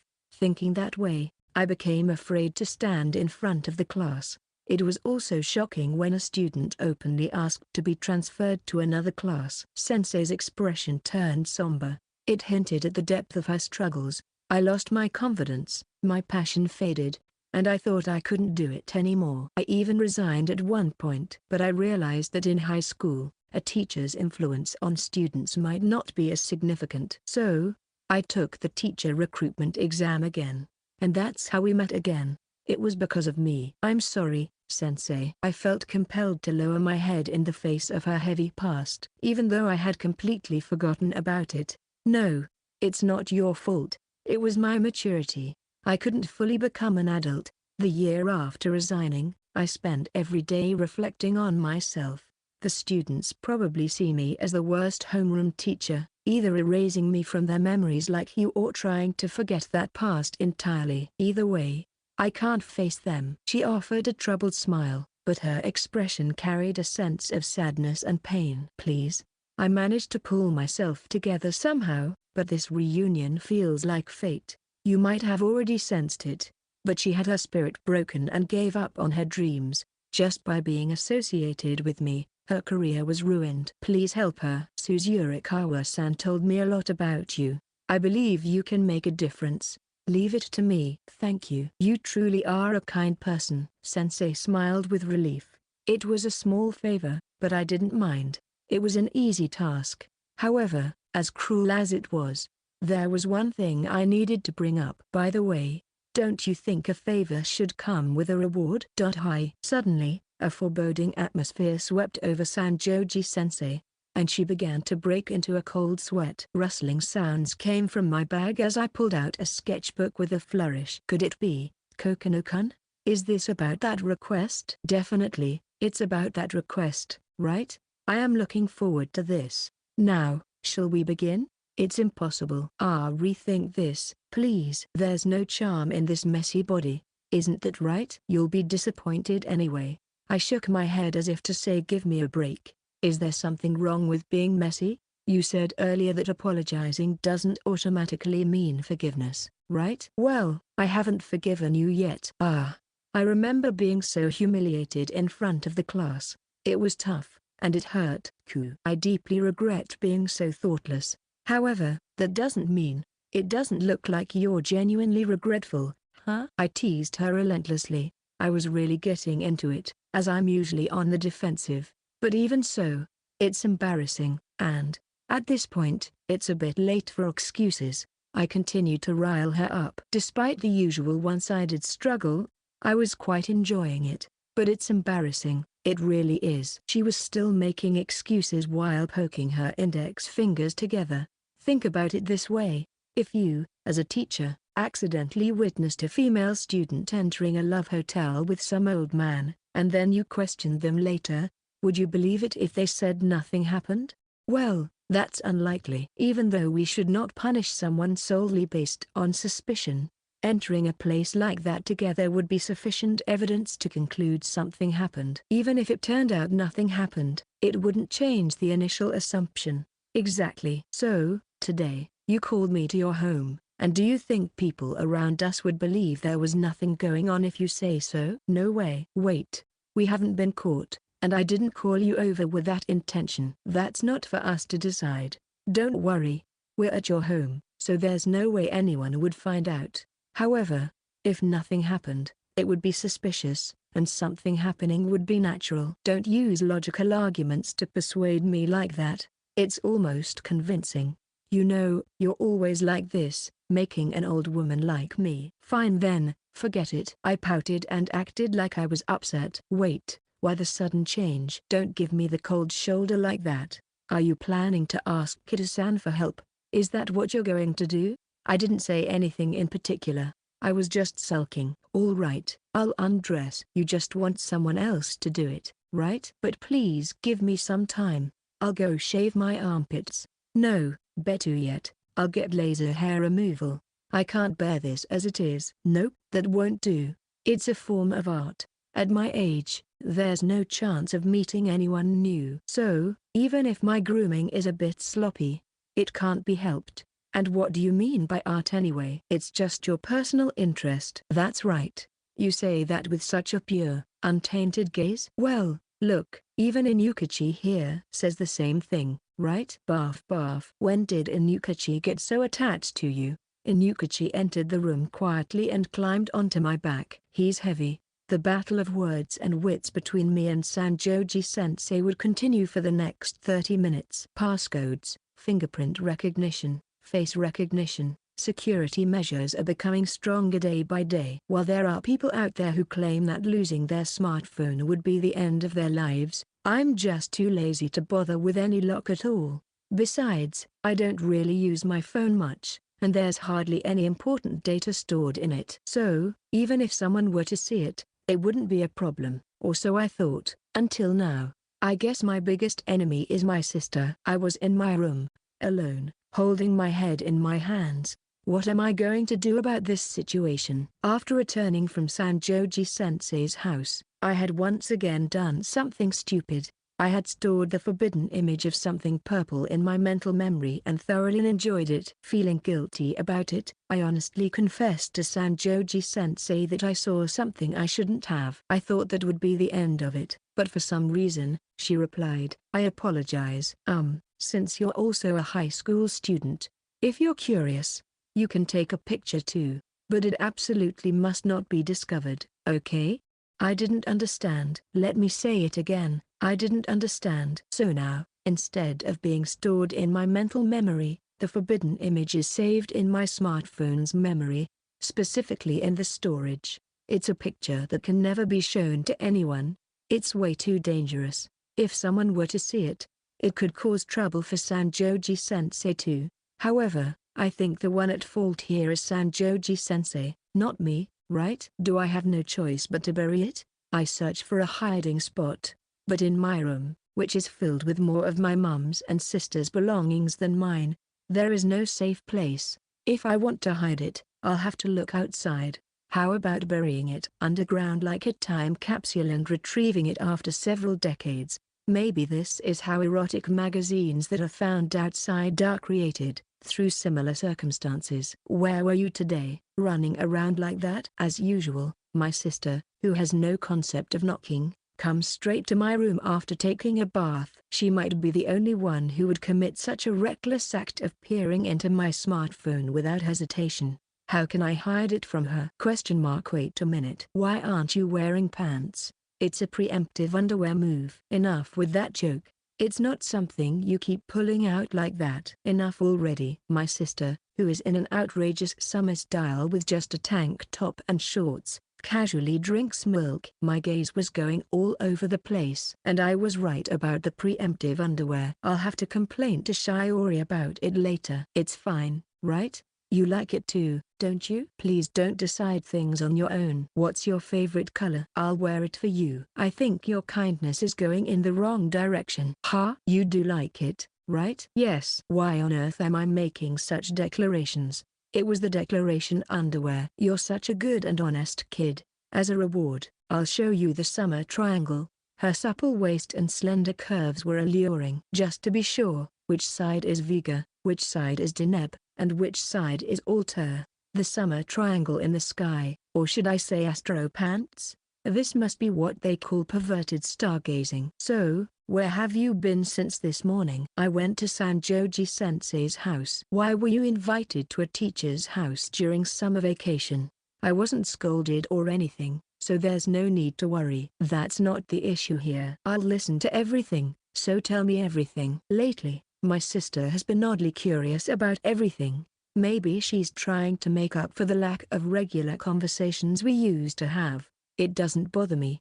In fact, I'm happy to have her around. However, she's started to hang out in my room again, just like old times. I want to go back to the carefree and easygoing relationship we used to have. Other than that one aspect, there's nothing I need to hide. So I decided to be honest with her. I remember something from when we were in elementary school. It's quite a coincidence that she was your homeroom teacher. It's a thing of the past, and I had forgotten about it. So it's unnecessary to apologize now. I see. It's your virtue to be kind, but it makes me worried in situations like this. I learned a lot about the past, so it was meaningful. Well, okay then. By the way, you're going to the hot springs, right? That's nice, but it's summer, so you should also go swimming. I'm looking forward to it. I've already achieved my swimming quota for this season. Huh? You're not planning to go with me? Please let me accompany you. Just wait and see. Yes, it's amazing how low I am in the hierarchy in this household. That's not true. You're totally mistaken, Kokono-chan. Minder was visibly annoyed, and everyone else's reactions were the same. What's going on? I thought you were taking so long to change. But what's with the marine suit? It's a wetsuit. All eyes were on me as I walked out of the changing room in a full-body black wetsuit. That's when I realized. Ah, I see. They must have misunderstood me, thinking it's a kinky choice. Don't worry. I took a proper life-saving course, so there's nothing to be concerned about. What's there to be not concerned about? A marine blue sea, a glistening white sandy beach, the scorching sun beating down on us. A sharp retort. We had come for a beach outing. On the last day of school, Elizabeth and others invited me, and surprisingly, more than half of the class decided to join. It was an unprecedented large group.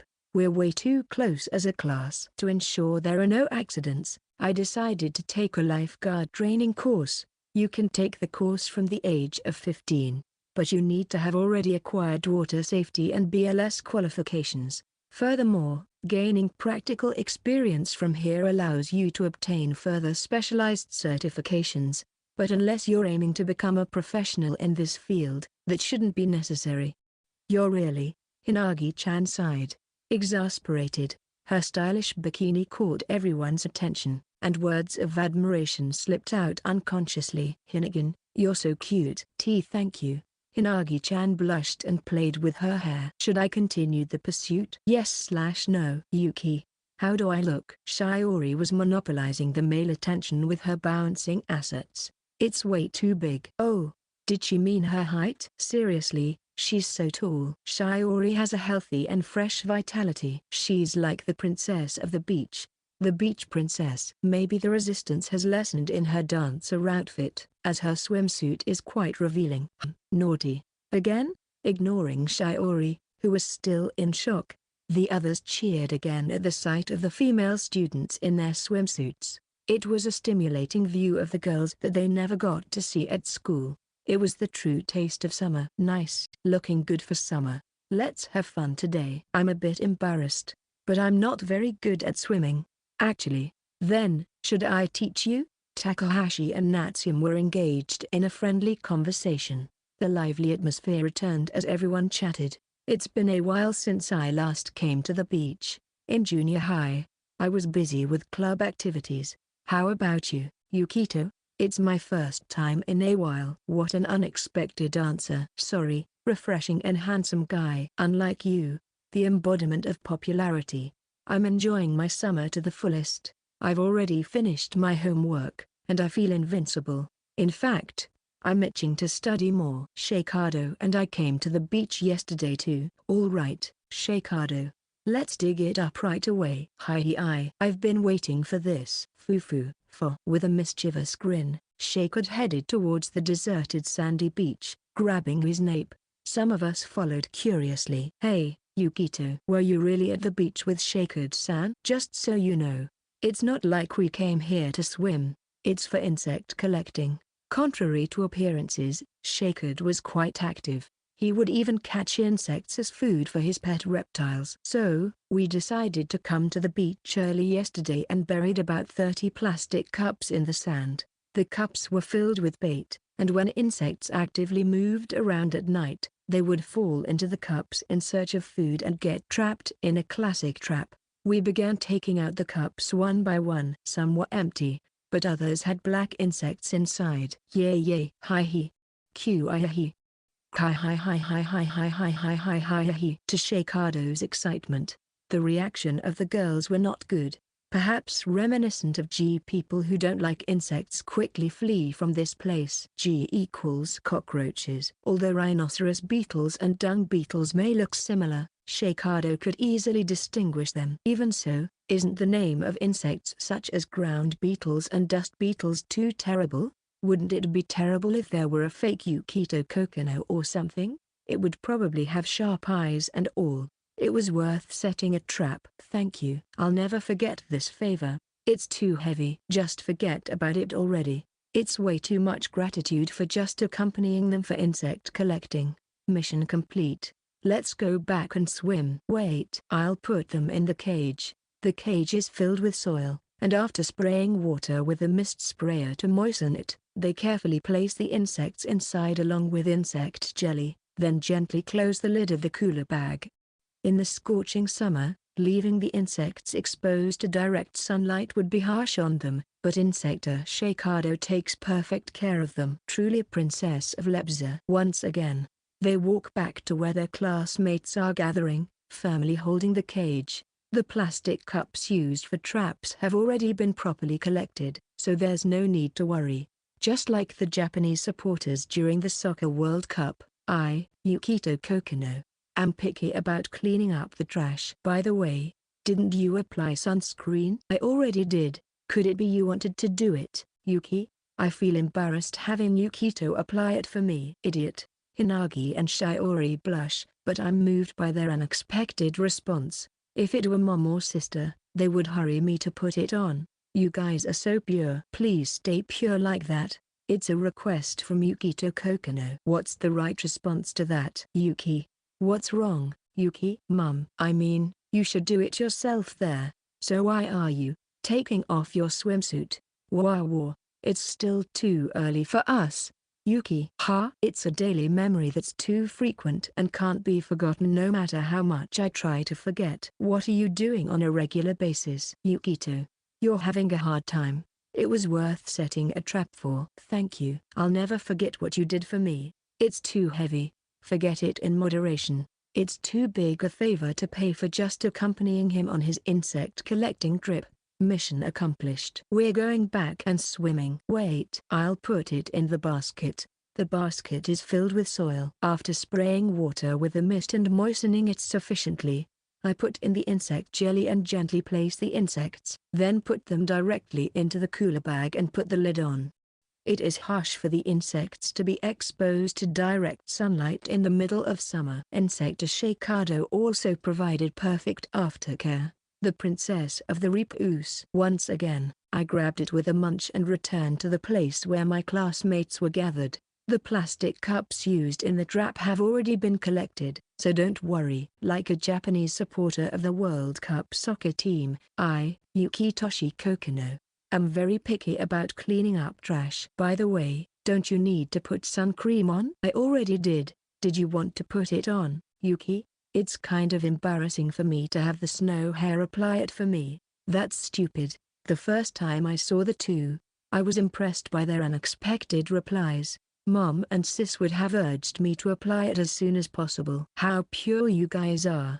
I want you to stay pure as you are. This is a request from the ninefold snow hair. How do I reply to that? Sister, that's not the place to paint. Why don't you take off your swimsuit and let's see what you can do with it. I'm going to suck your dick. Yuki, what's wrong Yuki? Mother, I'll paint it myself. So why don't you take off your swimsuit? Between, I'm not ready for this yet. Yuki, we're not ready for this. Yuki, it's too frequent, too mundane a memory to forget. What are you doing with your life? Snow Rabbit, you're having a hard time. When did you buy it? The Tesla coil face chewed on the yakisoba noodles and wept a hollowness. Where's my portion? The first question. What is the most important thing to be careful about during a beach outing? Lifesaver Yukito Kokonoe's safety class is now open. Yes, you there, the refreshing handsome one. Go ahead. Warm-up exercises. It's important because sudden cramps while entering the sea can be troublesome. Quite close. Panic is indeed scary. It's the second important thing. Okay, next is Shiori. Not going beyond the tetrapods. Close, but in the first place, it's unnecessary to go all the way to the breakwaters. Let's enjoy ourselves closer to shore. Yuki-chan, what's the correct answer? Good question, Minder. The answer is sharks. Be cautious of red sharks as they can explode due to radiation. If you spot one, evacuate immediately. Also, shark ghosts may attack people. This ghostly shark appears anywhere there's water, so it's called a ghost. All right. We'll do the warm-up exercises, right? The school is closed after just one question by Hinagi-chan. The Yukito Kokonoe safety class is now closed. Hey, you there. Would you like to play with us? The beach in summer is crowded with people. Elizabeth was approached by someone for a chat. It's the 3G group. No, you're Kokonoe-san. No way. We haven't done anything yet. Please spare us from becoming an online sensation. We'll be good from now on. We had a hard time after that. So please, forgive us and overlook it. They seemed so afraid. It's strange, as I only have a good impression of them. Yukito, do you know them? They were the group of 3 college students we met before at the night pool with Mayo and Tristy. The 3G. It's 5G now, you know. He seems to imply that the generation of flip phones is outdated. A bit sarcastic. That handsome guy. 3G, are you by any chance just the 3 of you? We want to hang out with girls too, but we're from the engineering department. It's hard to meet new people. Actually, you're amazing. Don't you always hang out with different girls? I hate it. I hate those people who are always in relationships. We have a large group, and there might be situations where we can't keep an eye on everyone, especially in the vast ocean. We want to avoid any potential dangers. If you want, would you like to join us and play together? We were worried about the large number of people in our group, so we thought having the 3G with us could help prevent strange approaches and accidents. Really? We'd love to. Thank you. Are you saying with the strange ones? Actually, I follow you on social media. Can I get your autograph later? They turned out to be unexpected reinforcements. They're really good people. With them joining us, we can enjoy beach time safely. I guess I'll go swimming too. It seems like a fun and safe beach outing awaits us. Yukito. Don't let go. I mean it. Trembling, Hinagi-chan straddled the dolphin float, made of vinyl. It's unexpectedly challenging to stay on it. It might be a good practice to improve one's sense of balance. Hinagi-chan is desperately holding on, but she doesn't look relaxed at all. I'm here as her support on the ground. She isn't very confident in her swimming skills, but this is a shallow area just a few meters from the shore, and as long as lifesaver Yukito Kokonoe is around, it's safe and secure. She can challenge herself as much as she wants. I want to ride it too. I want to as well, but it's more unstable than I thought. Whoa. She flipped over and ended up with the float on top of her. You might not be cut out for surfing or anything like that. I'll practice on a balance board when I get back. Her enthusiasm is impressive. Despite this little setback, Hinagi-chan is competitive and won't give up easily. As Hinagi-chan tries to ride the float again, she suddenly remembers something and speaks up. By the way, Hori said she wants to talk to you, Yukito. Hori? What's going on? If Hinagi's younger sister, Hori, is in trouble and needs help, I'd be more than willing to assist. But what could it be about? Hori is a very honest and straightforward person who doesn't usually make enemies. It seems like she wants to talk about something related to her friends. I see. I won't know until I listen to her. I don't expect I can solve middle schoolers' problems, but it depends on the situation. However, why is it that I seem to attract mostly love advice to this self-established Yukito Kokonoe's troubles consultation desk? I'm terrible at this. I'm sorry for causing trouble between us, sisters. If there's anything I can do, it's okay. She can now speak so honestly. Hinagi-chan is all right now. Hey, Yukito. Let's go to the summer festival together. A fireworks festival, huh? It brings back memories. Yeah. Let's gradually regain our time together. I remember participating in the summer festival with Hinagi-chan every year. We would buy candy apples and cotton candy at the stalls, drink ramen, and watch the fireworks bloom in the pitch-black night sky. But now, those memories have come to an end. The last expression I recall from Hinagi-chan was never a smiling one. I regret it. Letting go of your hand, Yukito. It wasn't because I disliked it. It was the opposite. I was embarrassed and acted impulsively, pushing you away. At that time, I had no composure, and I never thought about what you might think of me. I was foolish and self-centered. If that's the case, why not choose a different path? You don't need to redo things now. That was the doubt I had been holding on to. It applies to Hinagi, Shiori, Mom, and even my sister. It's understandable to have regrets about the past and want to redo things, but in the end, the past is the past. We can't erase or rewrite it. We can never time leap or change the past. We can only change the present and the future. There's no need to be forever imprisoned by the past. It's more efficient to choose a better future, a path that leads to happiness. It's not worth putting in an immense effort just to redo things. Besides, I don't mind at all. I don't hold any grudges or hatred. So, if cutting me off is the most efficient choice, then go ahead. But still, is there any value in me that makes her want to redo things? A path without you, Yukito, is meaningless. Even though we are strangers to each other, you are a precious childhood friend. It's not just anyone. It's because you are Yukito, the one who has spent time with me. The credibility of currency is guaranteed by the nation and the central bank. That's why the trust in international currency is strong. In the same way, the credibility of a childhood friend is guaranteed by the time we spent together, Hinagi and me. She believes in something uncertain and faint like that, and she thinks it's special. So, I wanted to believe it too. I must regain what makes me special to her. I'm also growing. I don't want to be protected all the time. A strong and confident smile. Crying doesn't suit my childhood friend. Hinagi has become strong, maybe even stronger than me. The unwavering determination in her eyes is dazzling. You've become a wonderful woman. Indeed, she's a remarkable woman. Just a bit too much dripping with seawater. Maybe it's because of someone else. I'm having fun. I wish this kind of time could go on forever. Right. I briskly hopped on the inflatable orca, Shuki, and, without hesitation, spun around once before splashing back into the water. By the way, have you finished the artwork for the contest?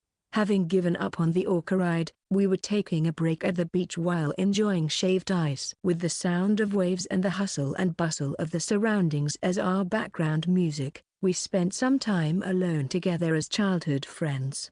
Around us, there were people being relentlessly hit on, causing their faces to flush, or others like Shakado, who were being dragged around by Elizabeth and seemed to be spinning around in circles, all of them thoroughly enjoying their time at the summer beach.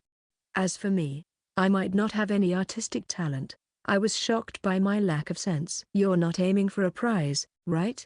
Just draw what you like. Art is such a thing. Though she looked troubled, I realized that since long ago, her drawing style has been original. That uniqueness is part of who she is. If she enjoys the club activities, then that's good enough. Aren't you going to come back, Yukito? The art club has a natural enemy. Even I, the mighty me, shy away from the art club with the dreaded student council president. The painting of my sister is finished, and when Hinagi is in trouble, the ever-reliable Sanjoji-sensei is there to lend a helping hand. Speaking of Sanjoji-sensei, she seemed to be oddly preoccupied with her armpits. I wonder what's so embarrassing about armpits. Hey, Hinagi, show me your armpits for a moment. Why, you idiot? Why are you suddenly saying that? Ouch. Hinagi-chan is keening her head with shaved ice with too much vigor. She forced herself to eat it. Why are you so nonchalant about saying such tactless lines? In the Kokonoe family, the concept of tact doesn't exist. You know nothing about common sense. I guess family background is really important. I truly think so. Still, I wonder if Hinagi-chan is also concerned about that. So, I realize that I've made a terribly grave mistake. Come on, stop messing around. Looking at it calmly, it's just not possible. I'm truly a jerk. I forgot about something like this. It's just utterly lacking in tact. What the heck? This must be why Sanjoji-sensei and Hinagi-chan feel embarrassed. Unable to bear the weight of my sin, I prostrate myself on the scorching sandy beach. I'm sorry, Hinagi. I was thoughtless, but rest assured, no matter how much you're worried about the armpit smell, I don't mind. You really are. Her face turned bright red. Could it be heat stroke? I hand her a sports drink. Hinagi-chan gulps it down in one go. The cause of underarm odor is sweat. Apparently, the secretion from the apocrine sweat glands is the source of the smell, and it's natural for people to worry about it. I can only apologize endlessly for my insensitive remarks. That's it. If you're so concerned, I'll donate money for the surgery. Shut up. Here, take a sniff. Come on. Hinagi-chan presses her armpit against me forcefully. It smells like the sea. It's because it's the sea, right? Don't let anyone spread this. What if people search my name and the search suggestions come up as Hinagi Suzurikawa smelly or something? It's all because of you. Beautiful and non-smelly seas have fewer nutrients, while seas with the smell of the shore are nutrient-rich. Don't you think it's an interesting topic to consider? Let's continue to be mindful of marine pollution from now on. Pay attention to my suggest pollution. Environmental issues, such as microplastic pollution, are serious problems facing humanity. As Hinagi shook me back and forth, I made a pledge. I'll stop littering. What's wrong, Yuki? You look troubled.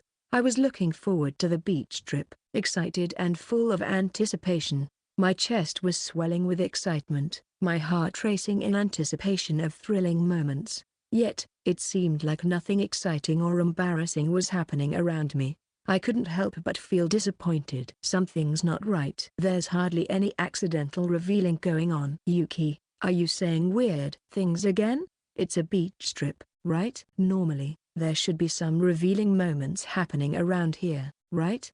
Everyone is being extremely careful to avoid any embarrassing accidents. Could it be that revealing accidents aren't as common as I thought?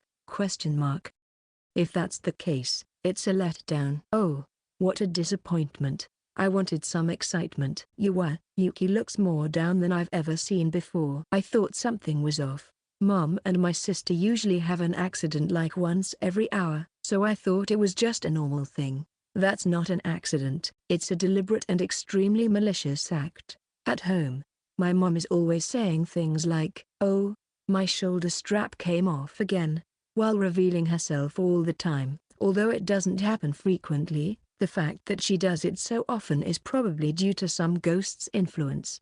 A supernatural occurrence. It might be something like a poltergeist. Considering how my sanity is wearing thin each time it happens, I might soon be cursed to death by the revealing. It's terrifying. Revealing and dying is not a laughing matter. Yuki, do you really want to see that? While looking down, I tightly grip Shiori's shoulders, her face turning bright red. Shiori, well, if you want to see it that much, I can. Accidental revealing that isn't actually accidental isn't lucky at all. That's a principle I cannot compromise on. Your dignity as a maiden will be doubly hurt. I'm being poked and prodded. The debate about accidental revealing on the beach has become intense. Shiori had an accident. I will protect the dignity of maidens. By the way, how is the girls' swim team? Yeah. Even though I joined in the middle, the seniors and other girls from different classes treat me well. Shiori happily shares her recent experiences as she floats gently on a water ring.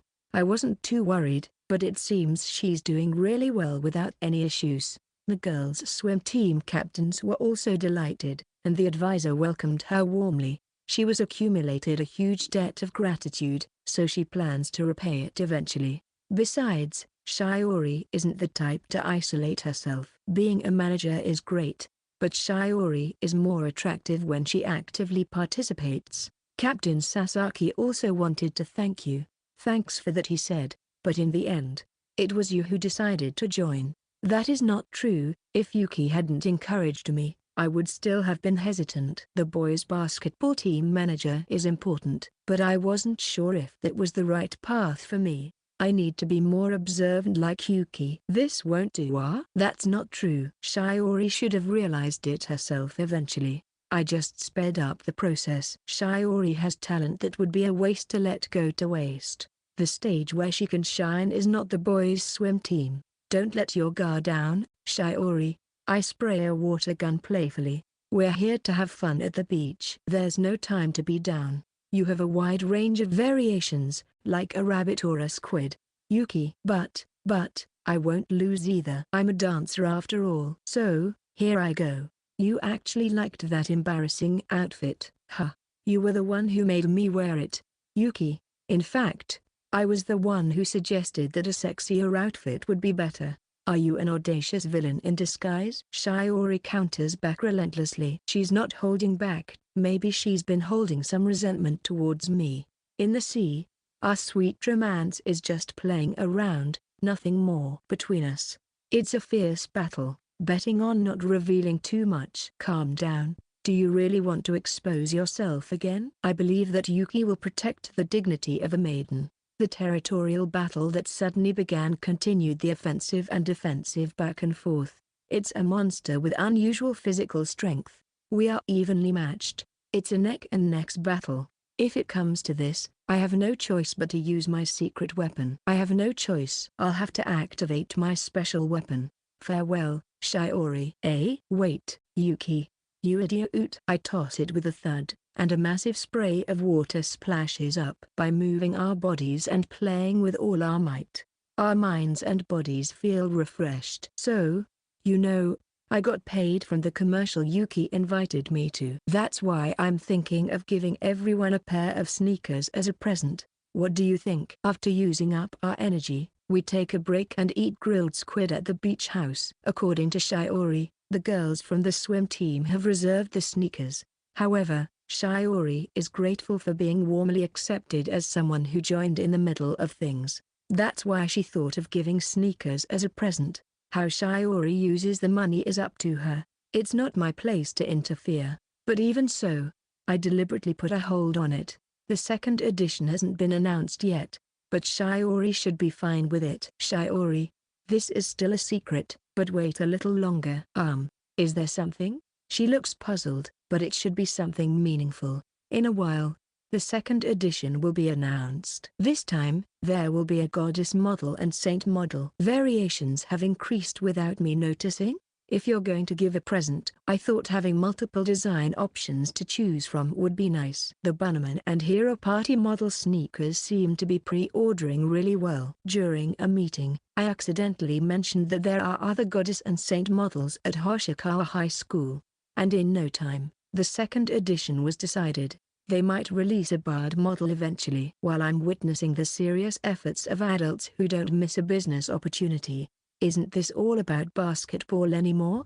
Goddess and saint. Even though everyone's saying such nice things, I'm the only one with a dancer. Ugh. I firmly grab both of Shiori's shoulders while she's looking down, her face turning completely red. Shiori. Isn't this the same pattern as before? Your outfit has the most exposure. Have confidence. The only female member in the hero party isn't you. The dignity of a maiden has been forcibly restored. With 4 different models for women, there should be options that suit each person's taste. If you're giving a gift, you want the recipient to be happy, right? But how do I explain this to Tojo-senpai and Goddess-senpai? Chaya. My powerful spike pierces the sandy beach. A resounding cheer erupts. Hi-hi. Oh gods. Shikado is praying. She's completely out of the competition. We're having a serious showdown in a beach volleyball match titled First Year Class B's Midsummer Serious Battle. For the sake of fairness, we're paired by gender, and teams from the same sports clubs are not allowed to pair up. If I or Fresh, Handsome Guy and Shiori were paired, there would be no team that could win. It was an appropriate consideration. So, Shikado and I, the fresh handsome guy whose face is blending with the sandy beach due to his blinding handsomeness, formed a pair with Minder, the soccer club's Takahashi, with his pleasant vibes. Paired with Natsume, Shiori teamed up with Akanuma, Hinagi with Ito, and Elizabeth paired up with Miurayo, creating an exquisite balance for an intense match. Especially whenever Shiori gets active, cheers fill the air, and the gallery keeps growing. Coins are jingling in the donation box subtly placed there. Thanks to Shiori's efforts, it seems we'll gather enough money for everyone's lunch. Thank you, Shiori. I won't forget your heroic efforts. Boing boing. Shiori is clearly the winner of Miss Overlap at this beach. Congratulations. To think that the champions would be Seidu and Elizabeth. Both of you used to be in the volleyball club in the past? Our investigation was lacking. Surprising facts have come to light. Essentially, it was 1 versus 2. I didn't do anything. Hi. Sorry. That's right. As a punishment, Shikado, you have to go to a beauty salon during the summer break! Even sheep get their wool sheared before summer. Besides, it's a given that you'll turn into a beauty after cutting your hair. Aside from Shikado, who seems to be frozen in shock despite it being summer, Sakurai's energy levels are high. To think I could beat Yukito. How's that for a sight? This is the dignity of a student council president. Just the other day, Mikuya, who joined the basketball club, and Elizabeth, who was in the light music club, apparently belong to different middle school volleyball clubs. Knowing about each other's pasts is proof of deepening interactions. Yes, here's the prize money. Kokono-kun. I don't think there's any romance or comedy left in this situation. I give out the collected tips as the prize money, but Elizabeth isn't pleased. Getting cash as a Christmas present is the best. A 10,000 yen bill full of socks. You're such an ungrateful kid. By the way, what's with this money? Shiori earned it with her body. Did Yuki just suddenly say something so indecent? White stares from around. I've only spoken the truth. Oh, I see. So, it's because the amount is small, huh? It can't be helped. I don't feel comfortable letting Shiori earn money all the time. I'm not a pimp. In that case, let me take care of this. I casually take out a watermelon and place it on a sheet. The gallery's attention is drawn. HMPH. I punch it down vertically, and the watermelon cleanly splits into 6 pieces. Ooh. Applause erupts. Tips start coming in. Looks like we're going for a lavish dinner. Kokono-kun, how did you do that? I quietly tell Elizabeth the trick to splitting the watermelon while she's flustered. For watermelon splitting, if you make cuts beforehand, it'll split cleanly. Then, evenly apply pressure over the whole surface, and you get this result. I didn't have a wooden sword with me, after all. While I brought the watermelon, I forgot to bring the essential tool to split it. Not having a wooden sword or bat might have been better, as they would have been cumbersome to carry. Oh, I should probably mention this. The split watermelon was enjoyed by the staff. Well, it's Kokonoe-kun we're talking about. Anything goes. We have the prize money, so how about having lunch soon? Unknown's point of view. In this way, swaying gently with the waves, my own thoughts begin to seem terribly insignificant. Lately, nothing seems to go well. Maybe I've been abandoned by luck. I tried plotting together with them, but it's hard to say we've succeeded. Rather than being trapped, they're becoming more confident. No matter how much I curse them, reality doesn't change. Maybe I shouldn't have gotten involved. This is so frustrating. And that person they pushed onto me, too. Are they planning to ruin my life again? This feeling of nothing going well is something I haven't felt in a while. An uncomfortable feeling, just like back in elementary school. I remembered something unpleasant. Even though we came to enjoy a family beach outing, it's all ruined. I strike the water's surface in frustration. I doubt anyone realizes it's me. It's all right. I'll convince myself of that, but the unease doesn't dissipate. Why do I have to take such risks? I'm stuck in the same loop without an answer again. Maybe I should just lay it all out. Impossible. That man doesn't forgive his enemies. He crushed me that way. Both him and me. I didn't realize that keeping a secret could be so mentally exhausting. Constantly worried about getting caught, I can't even enjoy my school life properly. Being just an incompetent who follows orders.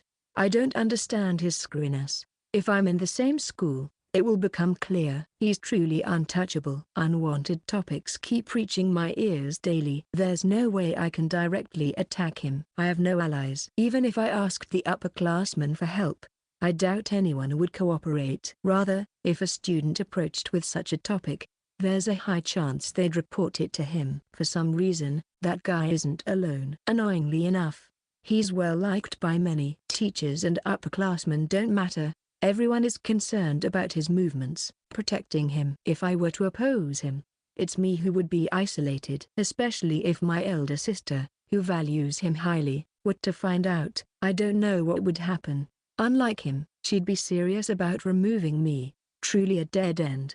A miserable situation. And all of this was my own doing. I shouldn't have reunited with Kazu. Regret is never ending. The gears started to grind out of place after I reconnected with him in the new school. Thinking it's just fellow locals, I got close to him in delight, and that marked the beginning of my mistake. Even though I transferred and should have distanced myself in high school, I became a target of his attention due to him standing out. While I'm suffering this much, people around him are always smiling. There's always someone beside him, laughing. Why is he always having fun while I'm all alone? I can't suppress my frustration. Nervous and careful, I maintained surface-level relationships, and now I'm all alone. If I hold dissatisfaction and turn hostile, he senses it keenly, and people distance themselves further, creating a vicious cycle. I snap back to reality. The shoreline looks quite far away. I try to turn back, but unexpectedly, the waves are strong, and I can't move forward as much as I'd like. A deep fear bubbles up from within me. I quickly adjust my posture. However, contrary to my intentions, my body doesn't respond. No way. This can't be happening. It's dangerous. Someone, help, Gobo Gobo. As I try to shout without concern for my dignity, seawater enters my mouth. Coughing.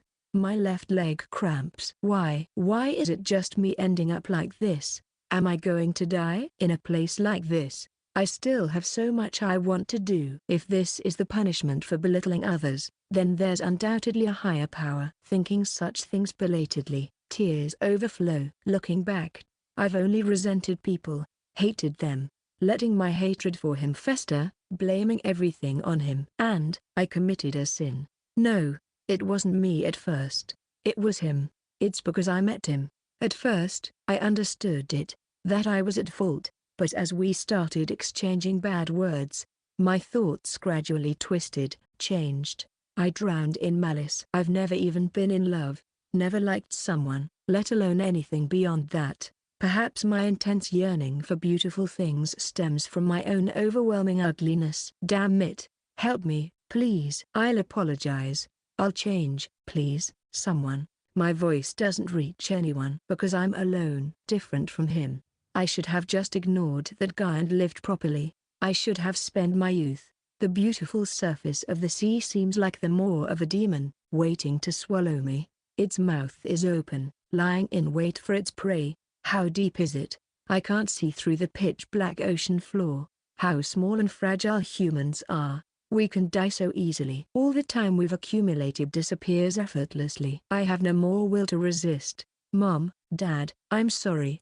I never expected to be facing a situation like this all of a sudden. It's okay now. First, grab onto this kickboard. Since there's a chance you might sink if you panic and struggle, relax all your muscles. Is this an illusion? A devil in all black may have come to pick me up from the bottom of the ocean. I'm beaten. Seems like I'm in quite a pinch. Let's see, in times like this. Got it.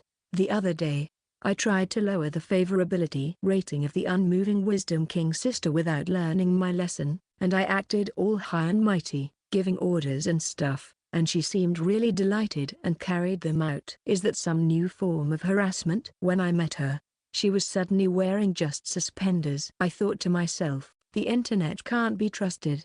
What am I supposed to do with her? The demon is talking about something that's hard to understand. Perhaps it's a curse that leads to death. Unmoving Wisdom King sister? What is this person talking about? Person? A person? Not a demon.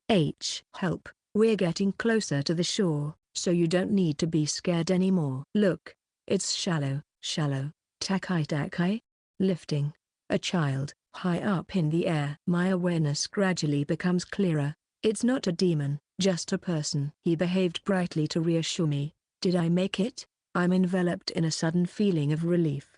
My tears have made it difficult to see their faces, which are blurred. I abandon my jumbled emotions. My eyelids are heavy, and I feel like I want to sleep like this. I'm pulled up onto the shore and laid down. Feeling the land against my back is more comforting than anything.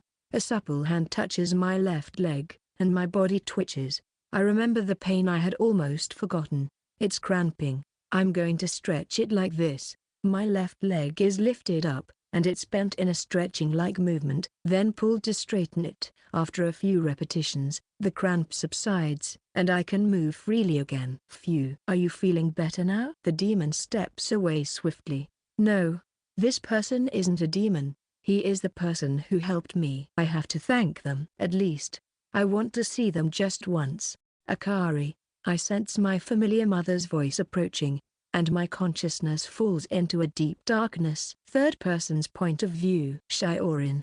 It's amazing. This is like a weapon. On the way back from the beach, she stopped by a spa to rinse off her entire body. Even though she took a shower, soaking in the bath like this made her realize how much fatigue had accumulated. Minder, who had touched Shiori Kamishiro's chest, exclaimed in admiration. Looking down at her own chest, she was overwhelmed by the emptiness despite the fact that it was something springy and elastic with a magical power that she couldn't resist. Trembling at the touch sinking into her chest. Oh, this is addictive. Totally addictive. Hyan, you touched me. Yeah.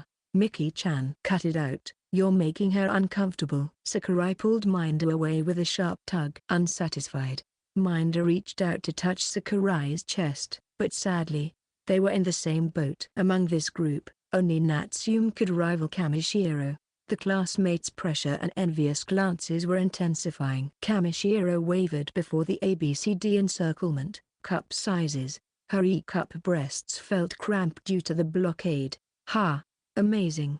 You know, Kokono-chan was murmuring melon or watermelon. Hearing Minder's words, Kamishiro blushed and sank into the bathtub with a bubbling sound. Yukito tends to sexually harass people. Yukito usually gets so much sexual harassment from his family that he's numb to it. Suzurikawa chuckled. It was undoubtedly due to his family's influence. The Kokono family, including Yukito's mother Uka and his sister Yuri, had always adored Yukito. Only he himself seemed unaware of it. Kokono-chan is so confidently and openly engaging in sexual harassment, so it's kind of bold, isn't it? Yukito speaks his mind right away. He's just being honest. Yuki was complaining about his goodwill rating the other day, but while saying things like think about the lines you shouldn't cross, Yukito had encountered Yukito, who was sexually harassing him, and barely managed to escape in one piece. Not knowing the details of what had happened, he was dying. It happens all the time. Well, Yukito has been popular for a while now. Just today, he rescued a girl who was almost drowning. The sight of him rescuing a girl who was nearly drowning as he swiftly departed was undeniably heroic. Watching with bated breath, Sakurai also felt a rush of relief when Yukito reached the shore, and her heart swelled with emotion. It was undoubtedly going to become a lifelong memory for that girl. I think that's what Yukito means by the importance of preparation. Tsurikawa murmured, nodding in agreement. Everyone understood in their own way. Yukito had always been prepared to handle anything at any time. For him, it wasn't anything exceptional. It was simply a matter of course. One could call it a state of mind. Both Tsurikawa and Sakurai had a sense of the message Yukito was conveying. By the way, Shiorin, isn't it great that you got treated so generously? Ha ha ha. Don't worry about it. It was Yukito's idea from the start. We had a blast playing together. The cost of the beach outing had been covered by the combined effort of Yukito Kokonoe, Kukimu, and Shiori Kamishiro. Yukito paid half, while Mu and Kamishiro split the remaining half equally. All three of them had earned quite a bit, including the fees from their commercial appearances. Especially Yukito had amassed a sum that was beyond what one would expect from a student. In addition to the commercial shoots, there were other activities as well. For Kamishiro, who was bewildered by the unexpected extra income, Yukito's proposal was a godsend. Kamishiro had no intention of splurging. She could use the money for tuition or further studies. She thought that way. But she should be allowed to spend it freely for something like this. Even though she had been dragged into it by Yukito, it was the first money she had earned on her own. An unexpected reward for her efforts. She had even bought presents for her parents. It was embarrassing for them to see the commercial, though. I got a pair of shoes that suit Kamishiro-san's style too. You're not going to wear the dancer costume anymore? I won't. It was so embarrassing, she argued with Sakurai. But Kamishiro couldn't help feeling nervous inside, thinking that she might have another chance to wear that outfit.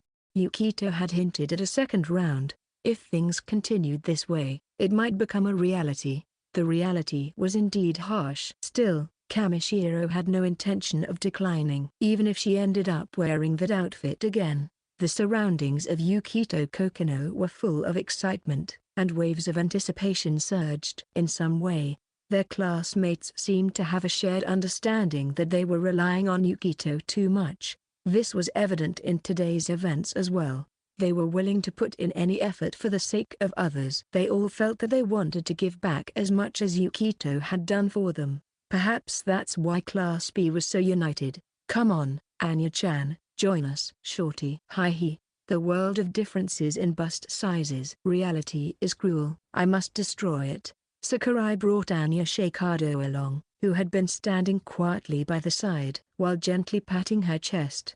The dejected self-deprecation of the current Shikado was a far cry from the excitement she displayed when finding an unusual insect. Sadly, Shikado was an introvert. That girl he helped might become your rival from now on, you know? Kamishiro laughed off Minder's teasing question. It doesn't matter. Right, Tsurikawa-san? It's not about wanting to be rivals. I've become friends with Kamishiro-san like this, too. Yukito has been through a lot of painful experiences, and has always faced hardships. I've done terrible things as well. Yet, he's always been there to help and bring happiness. This time, it's my turn. I've decided not to rush. First, I'll do my best to create days that Yukito can find enjoyable.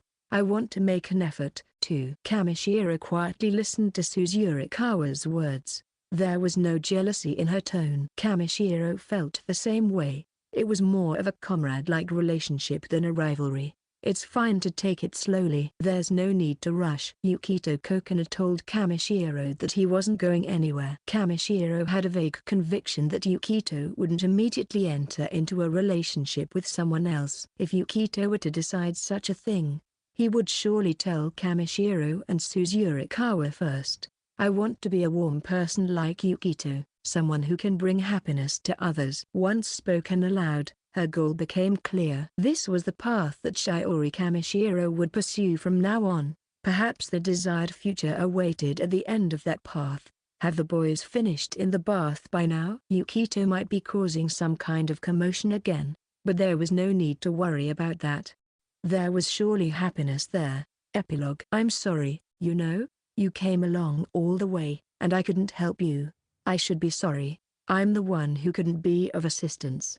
Let's go for a custom-built PC. I'm not very knowledgeable about machines, so I'll leave it to Yukito-kun. Although I went with Himeyama-san to an electronics store, I ended up not accomplishing our goal and just returned home. Himeyama-san had been considering buying a desktop computer, but she couldn't find one that suited her needs. This was just a date at the electronics store that made her happy. But really? This thing about gaming PCs, huh? Before I knew it, it's all about that. I don't play games on my computer, so I don't care much about the performance. Indeed, it's hard to imagine Himeyama-san headshotting enemies in an FPS.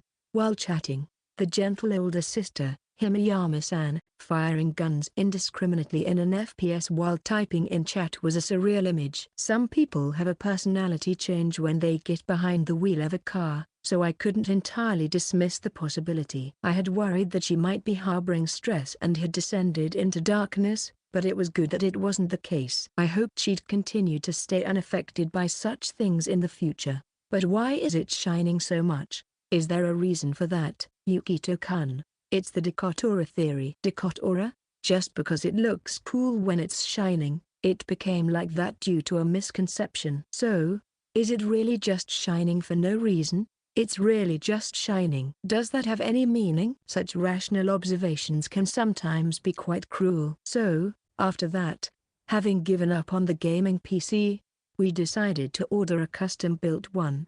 Since Himeyama-san doesn't feel any romanticism about a shining computer, she just wants something simple that can handle Office and PowerPoint. She doesn't even need a graphics card. Being inexperienced, she's quite relaxed about market prices, and she's prepared an exorbitant budget, so there's no shortage of options. That's fine, but I wondered why Himeyama-san suddenly wanted to buy a computer, so I asked a straightforward question. Did you suddenly need a computer for something? I thought I shouldn't remain trapped forever and need to move forward. A kind gaze turned toward me. Even though we couldn't achieve our goal during the outing, Himeyama-san, walking beside me on the way home, seemed somewhat cheerful and happy.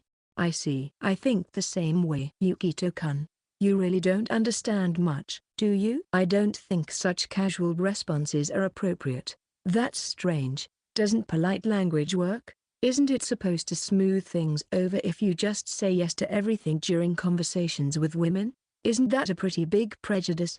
Expecting social skills from an introverted loner like me is quite troublesome, especially when the other party is Himeyama-san, who can be considered natural enemy. It's only natural for tension to rise in such situations. And hey, I didn't mention it, but she's crossing my arms right now. Her chest is touching me. Fu. Yukito-kun, do you have a girlfriend? My no-girlfriend streak equals my age. I strongly protest against this bullying question. Oh, you're saying that. Is it okay if I seriously harass you then? Himeyama-san swiftly moved her body, and in an instant, the sensation of her arm against mine changed from earlier to undeniably soft. I could feel the warmth of her skin through her thin clothes. I took it off. I will get down on my knees with all my heart, so please forgive me. Of course you'd want to feel it directly, right? That's a terrible misinterpretation on par with fabrication. My arm was tightly held, and I couldn't move. During this time, the sensation continued to transmit directly. Don't worry. This is just a way of saying thank you. You can consider it a freebie. I believe this is a full count with 2 outs in the 9th. It would be embarrassing for me too if it's outside, so how about once we're back home? I deeply realized that mutual understanding is just an illusion.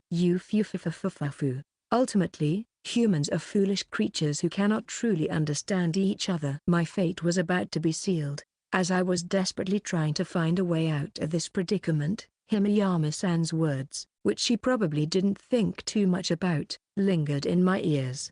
But, Yukito-kun, wouldn't you be popular with the ladies? Those words were casually spoken, without any particular intention behind them. However, I couldn't help but be intrigued, perhaps due to the situation I found myself in. It's not like that at all, and I don't want to be popular. To keep thinking about someone who can only choose one person, someone I can't even choose, is not rewarding. Yukito-kun, there are people who can casually date multiple individuals, and it might be true that it's about having that kind of capacity. However, I don't possess such a capacity. I can't act innocent like a harem protagonist. Being unable to feel for someone, I don't even have the qualification to be felt for. Both Hinagi and Shiori probably have wonderful encounters awaiting them in the future. Not encounters like the unpleasant ones I have, but rather fateful ones. There will surely be someone who treasures me the most. Someone who is blessed by everyone. Unlike me, they possess that kind of charm. If a romantic relationship can only be formed when the vectors of emotions point in the same direction, then I can't respond to anyone's affection. A one-way street that won't be fulfilled. It's nothing.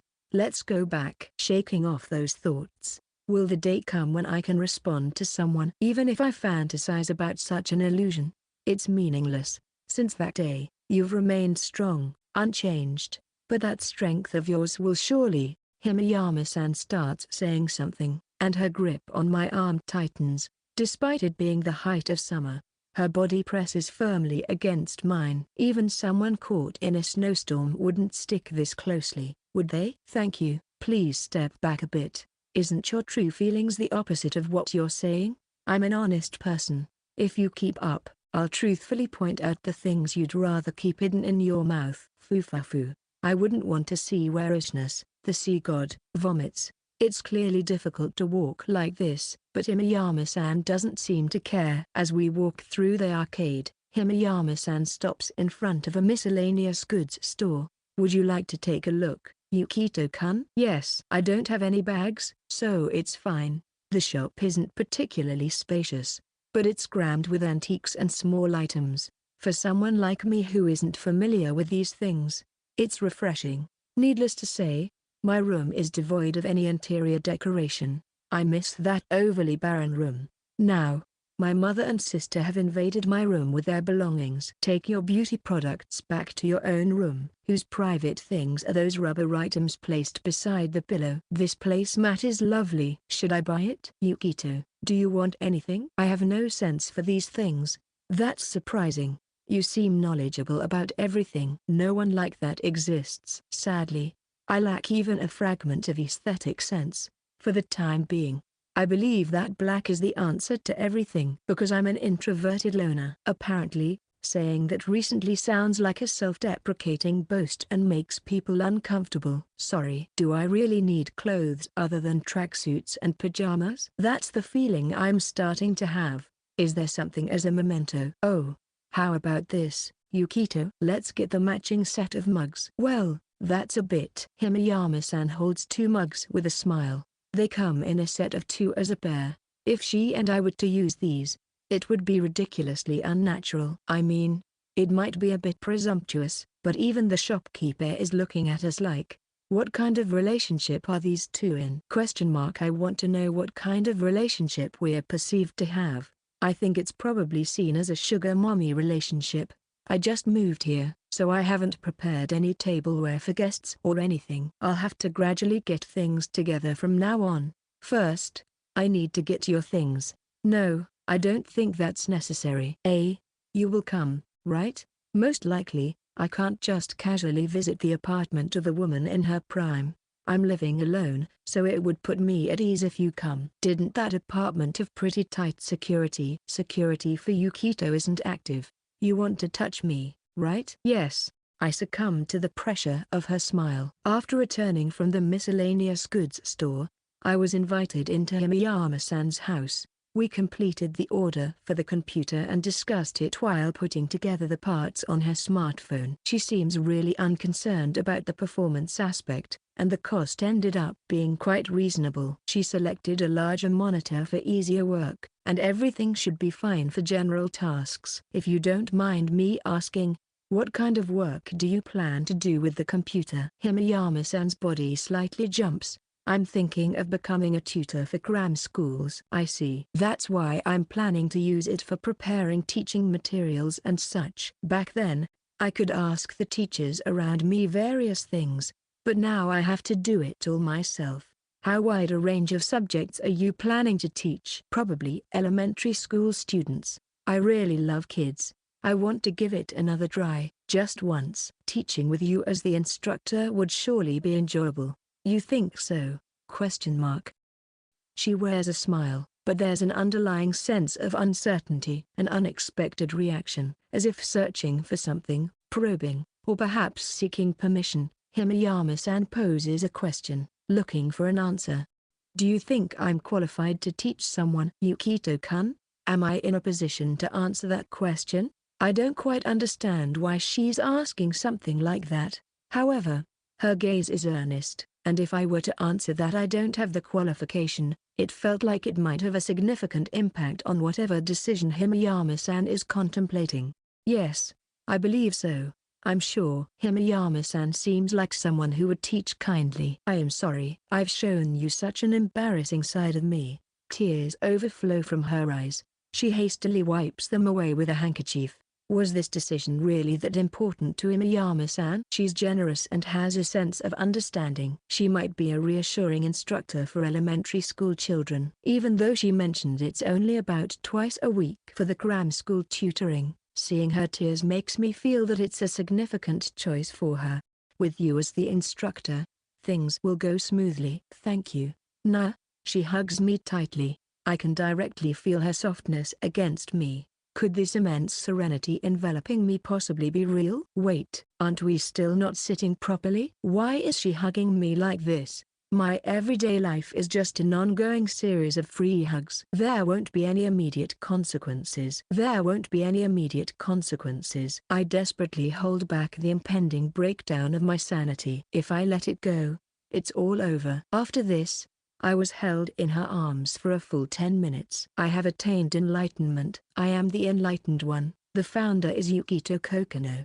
Are you leaving already? I wanted to properly express my gratitude. If it's expressed properly, I might end up drained. Ara. What did you expect to happen? If I say it out loud, I might get banned by the administrators. I don't really understand, but you can say it to me.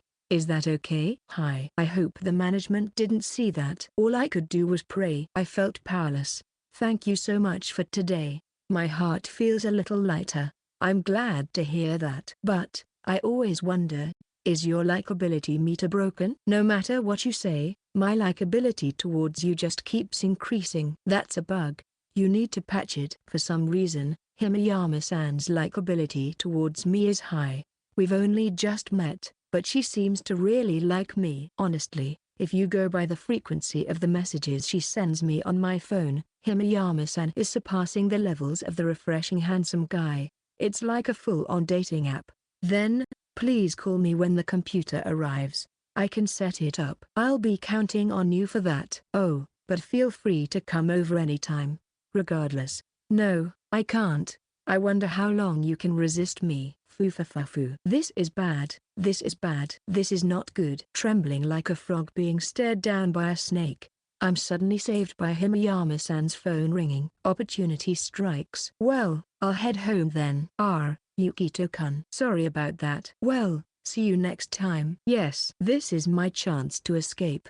I can't let this opportunity slip away. As I put on my shoes by the entrance, she sees me off. I wave my hand and leave her place. Just as I'm about to exit, I notice that Himeyama-san is answering a phone call.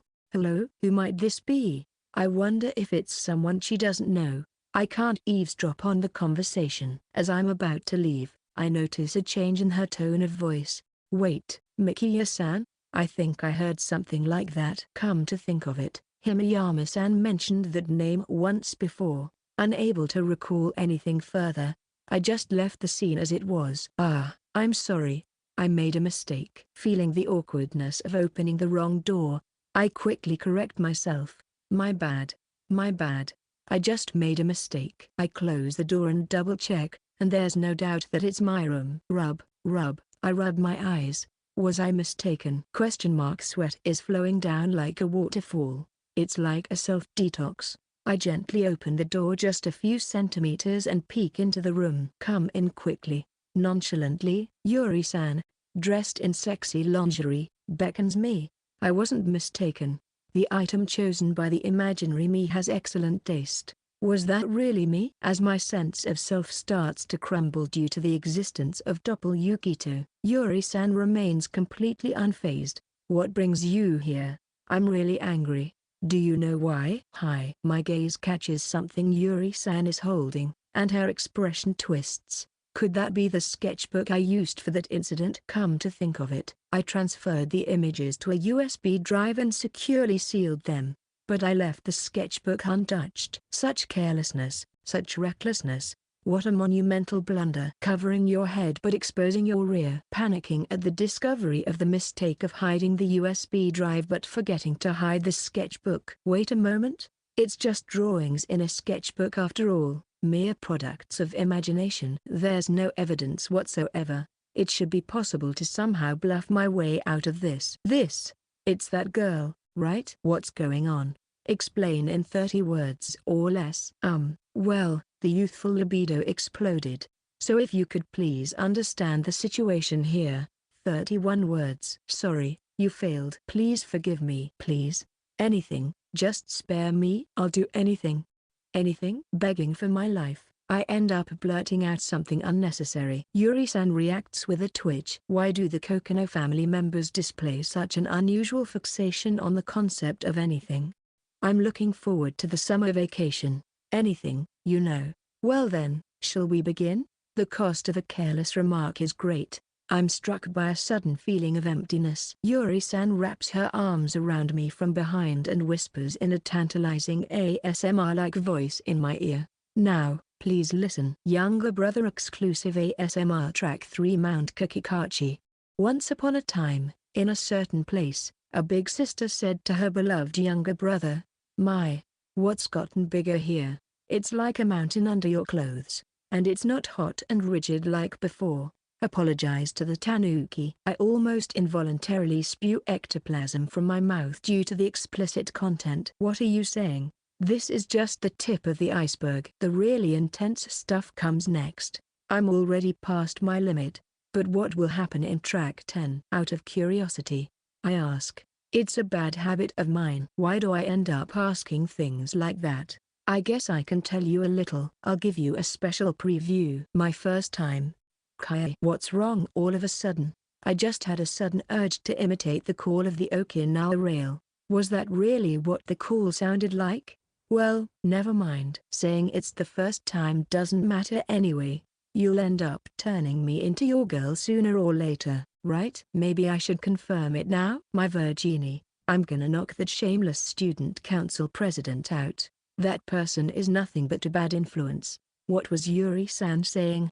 Who's completely innocent and pure? You damn lecherous student council president. Take this, Nei-san.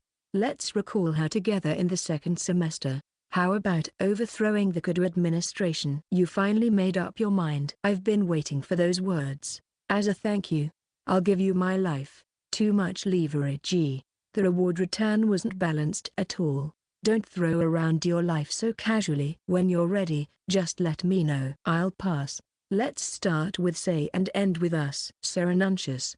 Why, not that. Irozu. That's not right, either. You damn mellows. Blushing like that. You're cute. Well, shall we sleep? Although it might seem like we're living a relaxed life due to summer vacation, we do radio calisthenics and even grow morning glories. Both Yuri-san and I are leading unexpectedly healthy lifestyles with early bedtimes and early wake-ups. So, all that's left is to sleep, but the moments before going to bed are the most dangerous in my house. In bed, battling between drowsiness and the excitement continues. Why are you facing the other way? You said you'd do anything, right? Then face this way. You'll get lonely, you know.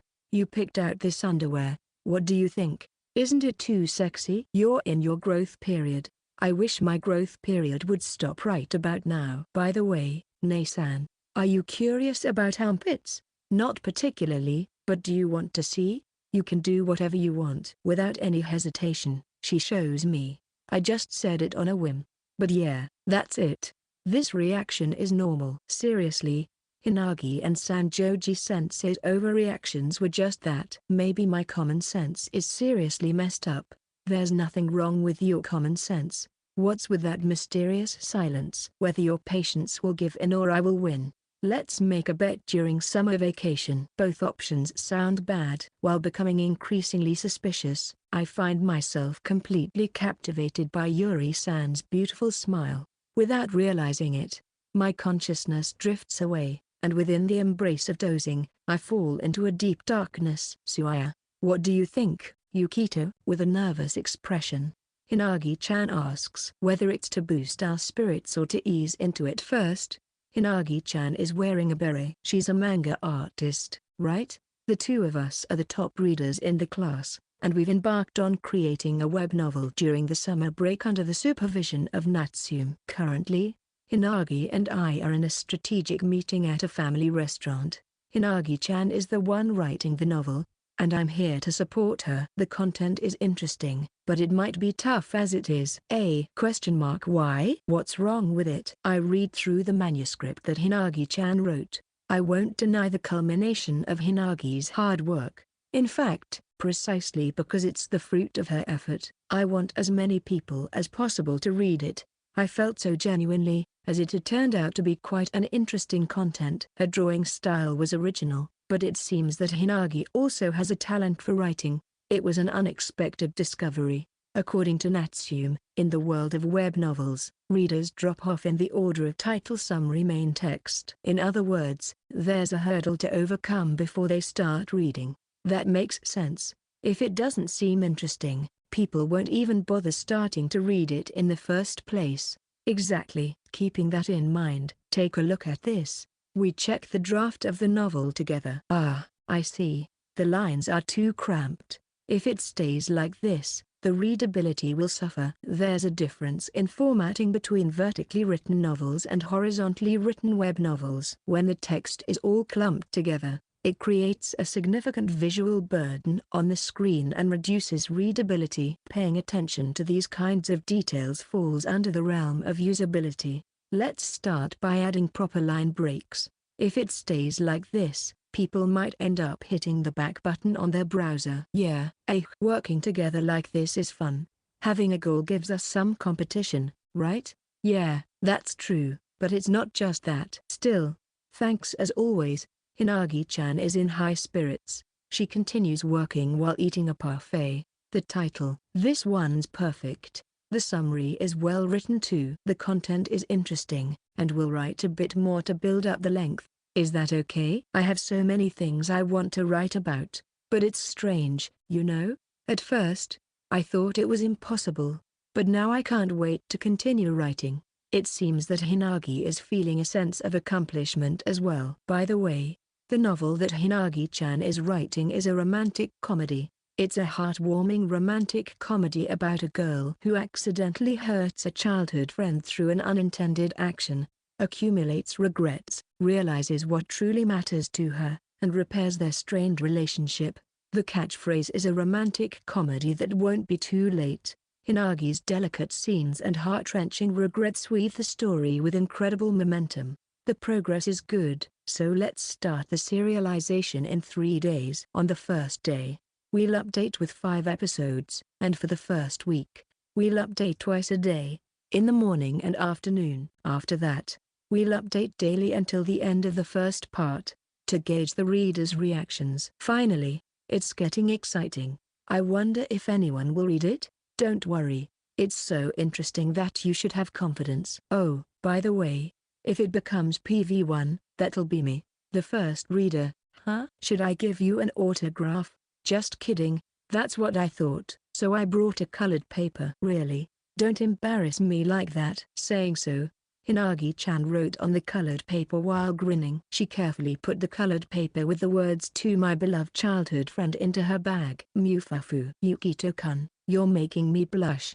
I might get upset if I see negative comments in the feedback. Even in the works I read, I occasionally come across those kinds of comments. Those kinds of things can really break your spirit. Let's secretly collect them and then submit a disclosure request later. Submit as many disclosure requests as you can. The era of major disclosure requests is coming. Like you, not everyone has a strong mental state, you know? Well, lately, I've been losing one battle after another and becoming mentally weaker. I get completely battered by my mum and sister every day. Just yesterday, when I was out and couldn't hold it in anymore, I ran home, but my mum was in the bathroom already. She made me wait and then let me use it. Isn't that terrible?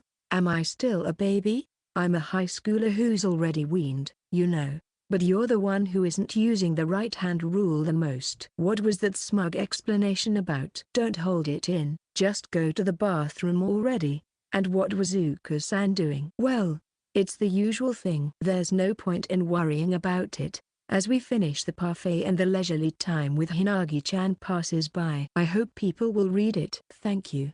Thank you for coming along. If Yukito hadn't suggested it, I would have never known about this world. Even for me, it's my first time. That's exactly why. Don't be afraid to step into something new. Don't shy away from any struggles or efforts. You're cool, Yukito. Just being with you is always fun. Is that so? Yeah, that's why. I love you.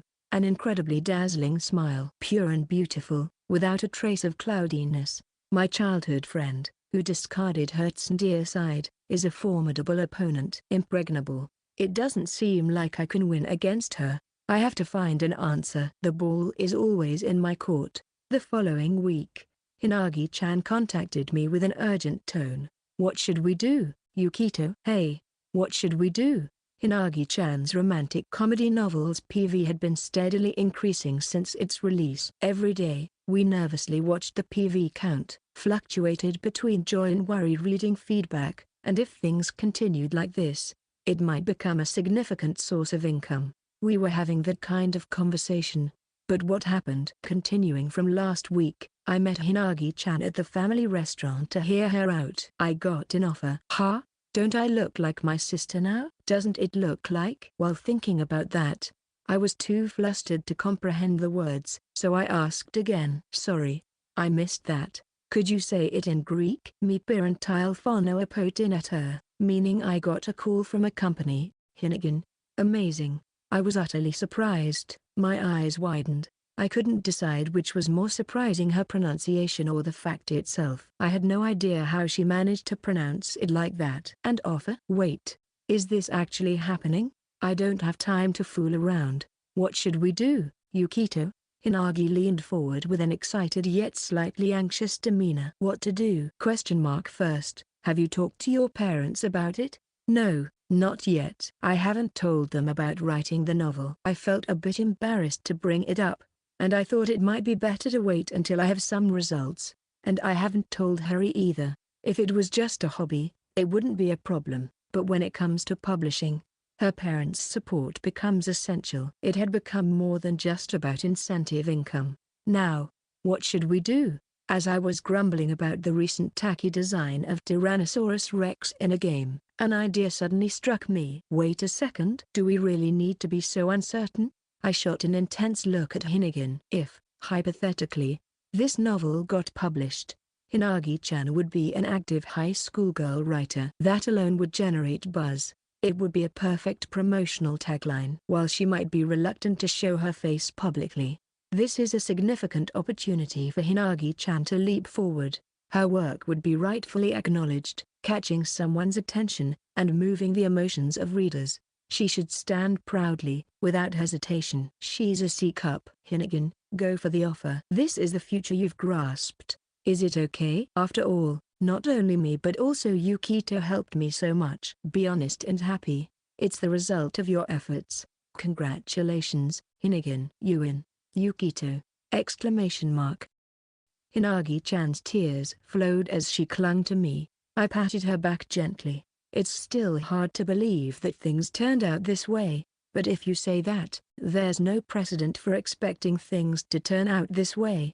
So it might be more accurate to say that it's abnormal for things to turn out this way. The gestalt was collapsing. About a year later, after numerous revisions, Hinagi-chan's romantic comedy novel was finally released. On the book cover, the words "Even the bunny man approves" were written, but that's another story. Mother's point of view. Once you get used to remote work, coming to the office like this feels so tiresome. Even though we have a fixed time system in place, for tasks like this, working from home is just as feasible. Thinking that way might be falling into a sweet trap. After all, feeling this reluctant to even occasionally show up here might be due to the fact that my home environment is so comfortable. There's no use lamenting, but it's undeniable that there's an irresistible charm to staying at home. Even the chair, in the workplace, it's a plain office chair, but thanks to an unexpected bonus, my son gifted me an expensive chair. Just sitting on it fills me with motivation. Moreover, it gives me a sensation as if my son is hugging me from behind, making my heart race.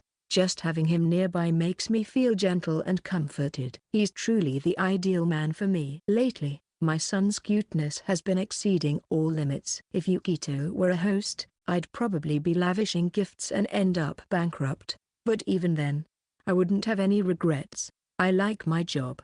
But once I step outside, I have to put on proper makeup. It's a natural part of being a professional, but it's still a hassle. While inwardly sighing discreetly, I continue to tackle my work. There's a lot to do once I'm in the office, like reviewing documents and having meetings. Switching my mindset, I focus on my tasks. As I skim through some documents, I also address my subordinate, Hiragi. How about taking on the role of mentoring me in turn?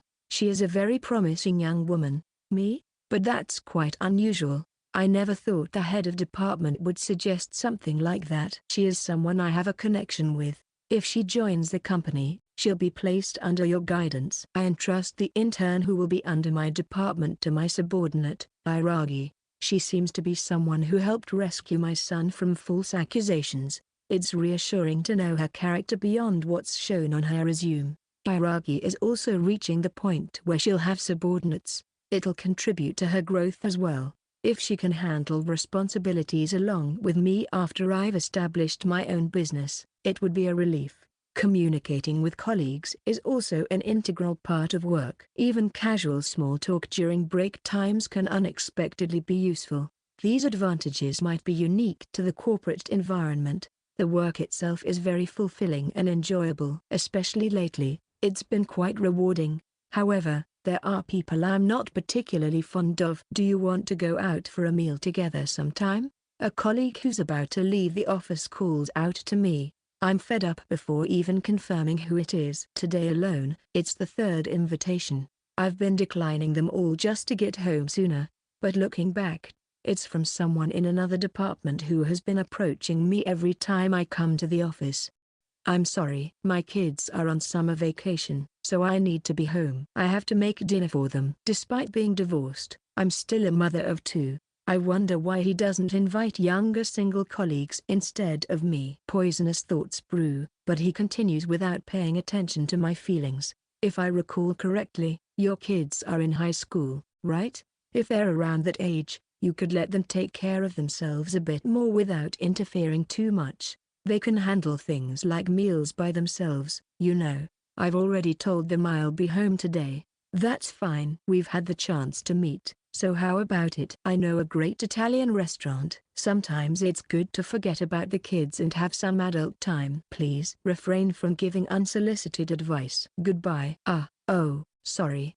Well, maybe next time then. I doubt there will be a next time. I struggle to suppress the urge to yell in anger. It was incredibly unpleasant to shake off the bad mood.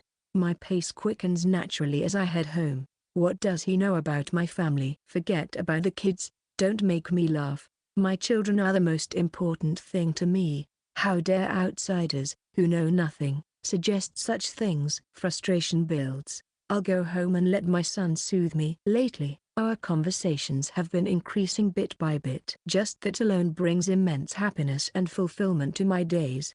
My son is my reason to keep going. After a quick shopping trip, as I head back home, I spot my son at the entrance of the apartment building. He's wearing a tracksuit. He must have returned from jogging. I'm not sure why, but lately my heart races strangely. It never used to be like this. Whether it's because I've changed my perspective or because my son has been approaching me more, I can't say which is correct, but it's probably a combination of both.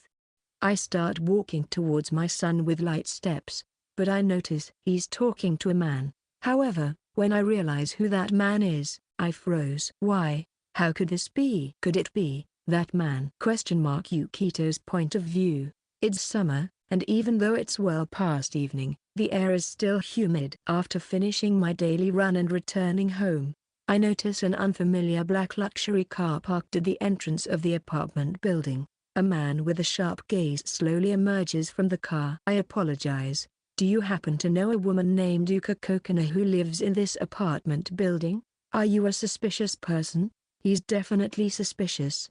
But just to be sure, I confirm his intentions. Ridiculous. Even if I am suspicious, no one would be dumb enough to say yes like that. So, you are a suspicious person then? TCH. I'm an acquaintance of Yukito Kokonoe. Hey, and who might you be? When asking someone's name, you should introduce yourself first. Didn't you learn that? I quickly entered the apartment as it was. Wait. A sharp-eyed man rushes to stop me. What a hassle. What is it? Normally, you should introduce yourself first there. I wasn't really interested. What an infuriating kid. I get that a lot. I can imagine. I bet that one would be good for a drink. So you actually make appointments for drinking? That's annoying. Aren't you being a bit too hostile right from the start? Lately, I've been threatened by people I meet suddenly, so I'm being cautious. That's something you should report to the police. I scrutinize the man. He has a confident appearance with slicked back hair and square-framed silver glasses that give him a cooler vibe. Even if he's my mom's acquaintance, I need to understand what kind of acquaintance he is. If he's the type to barge into someone's home, then I need to be careful. On the other hand, if he's a close acquaintance, it's unlikely he wouldn't know where we live. Ultimately, it seems he lacks trust and warrants caution. Yukito Kokonoe is my mother. What business do you have with her? If it's something I can't discuss with him here, I don't need to entertain him. As a precaution, I discreetly press the recording button on my phone. I'll check with my mother later. You're the one? You're Yukito Kokonoe, right? Well, that saves me some effort. By the way, what kind of education did Yuka give you? Anyway, never mind. You seem to be quite useful. Come with me. What's this guy talking about? I might not have many acquaintances, being a loner and all, but I've never met someone like this guy, especially around my age. After acting all odd earlier, he's now approaching me like we're old friends. It's creepy. He suddenly says something unexpected. I am Toran Shiugi. I used to be. No, I am your father. Hello, is this the police? Yes. I'm in a situation where I'm about to be abducted by a suspicious person with a cringeworthy glittery name who suddenly claims to be my father. Yes, that's right. The characteristics are slicked back hair, and the license plate of the car is, ? End of Volume 3.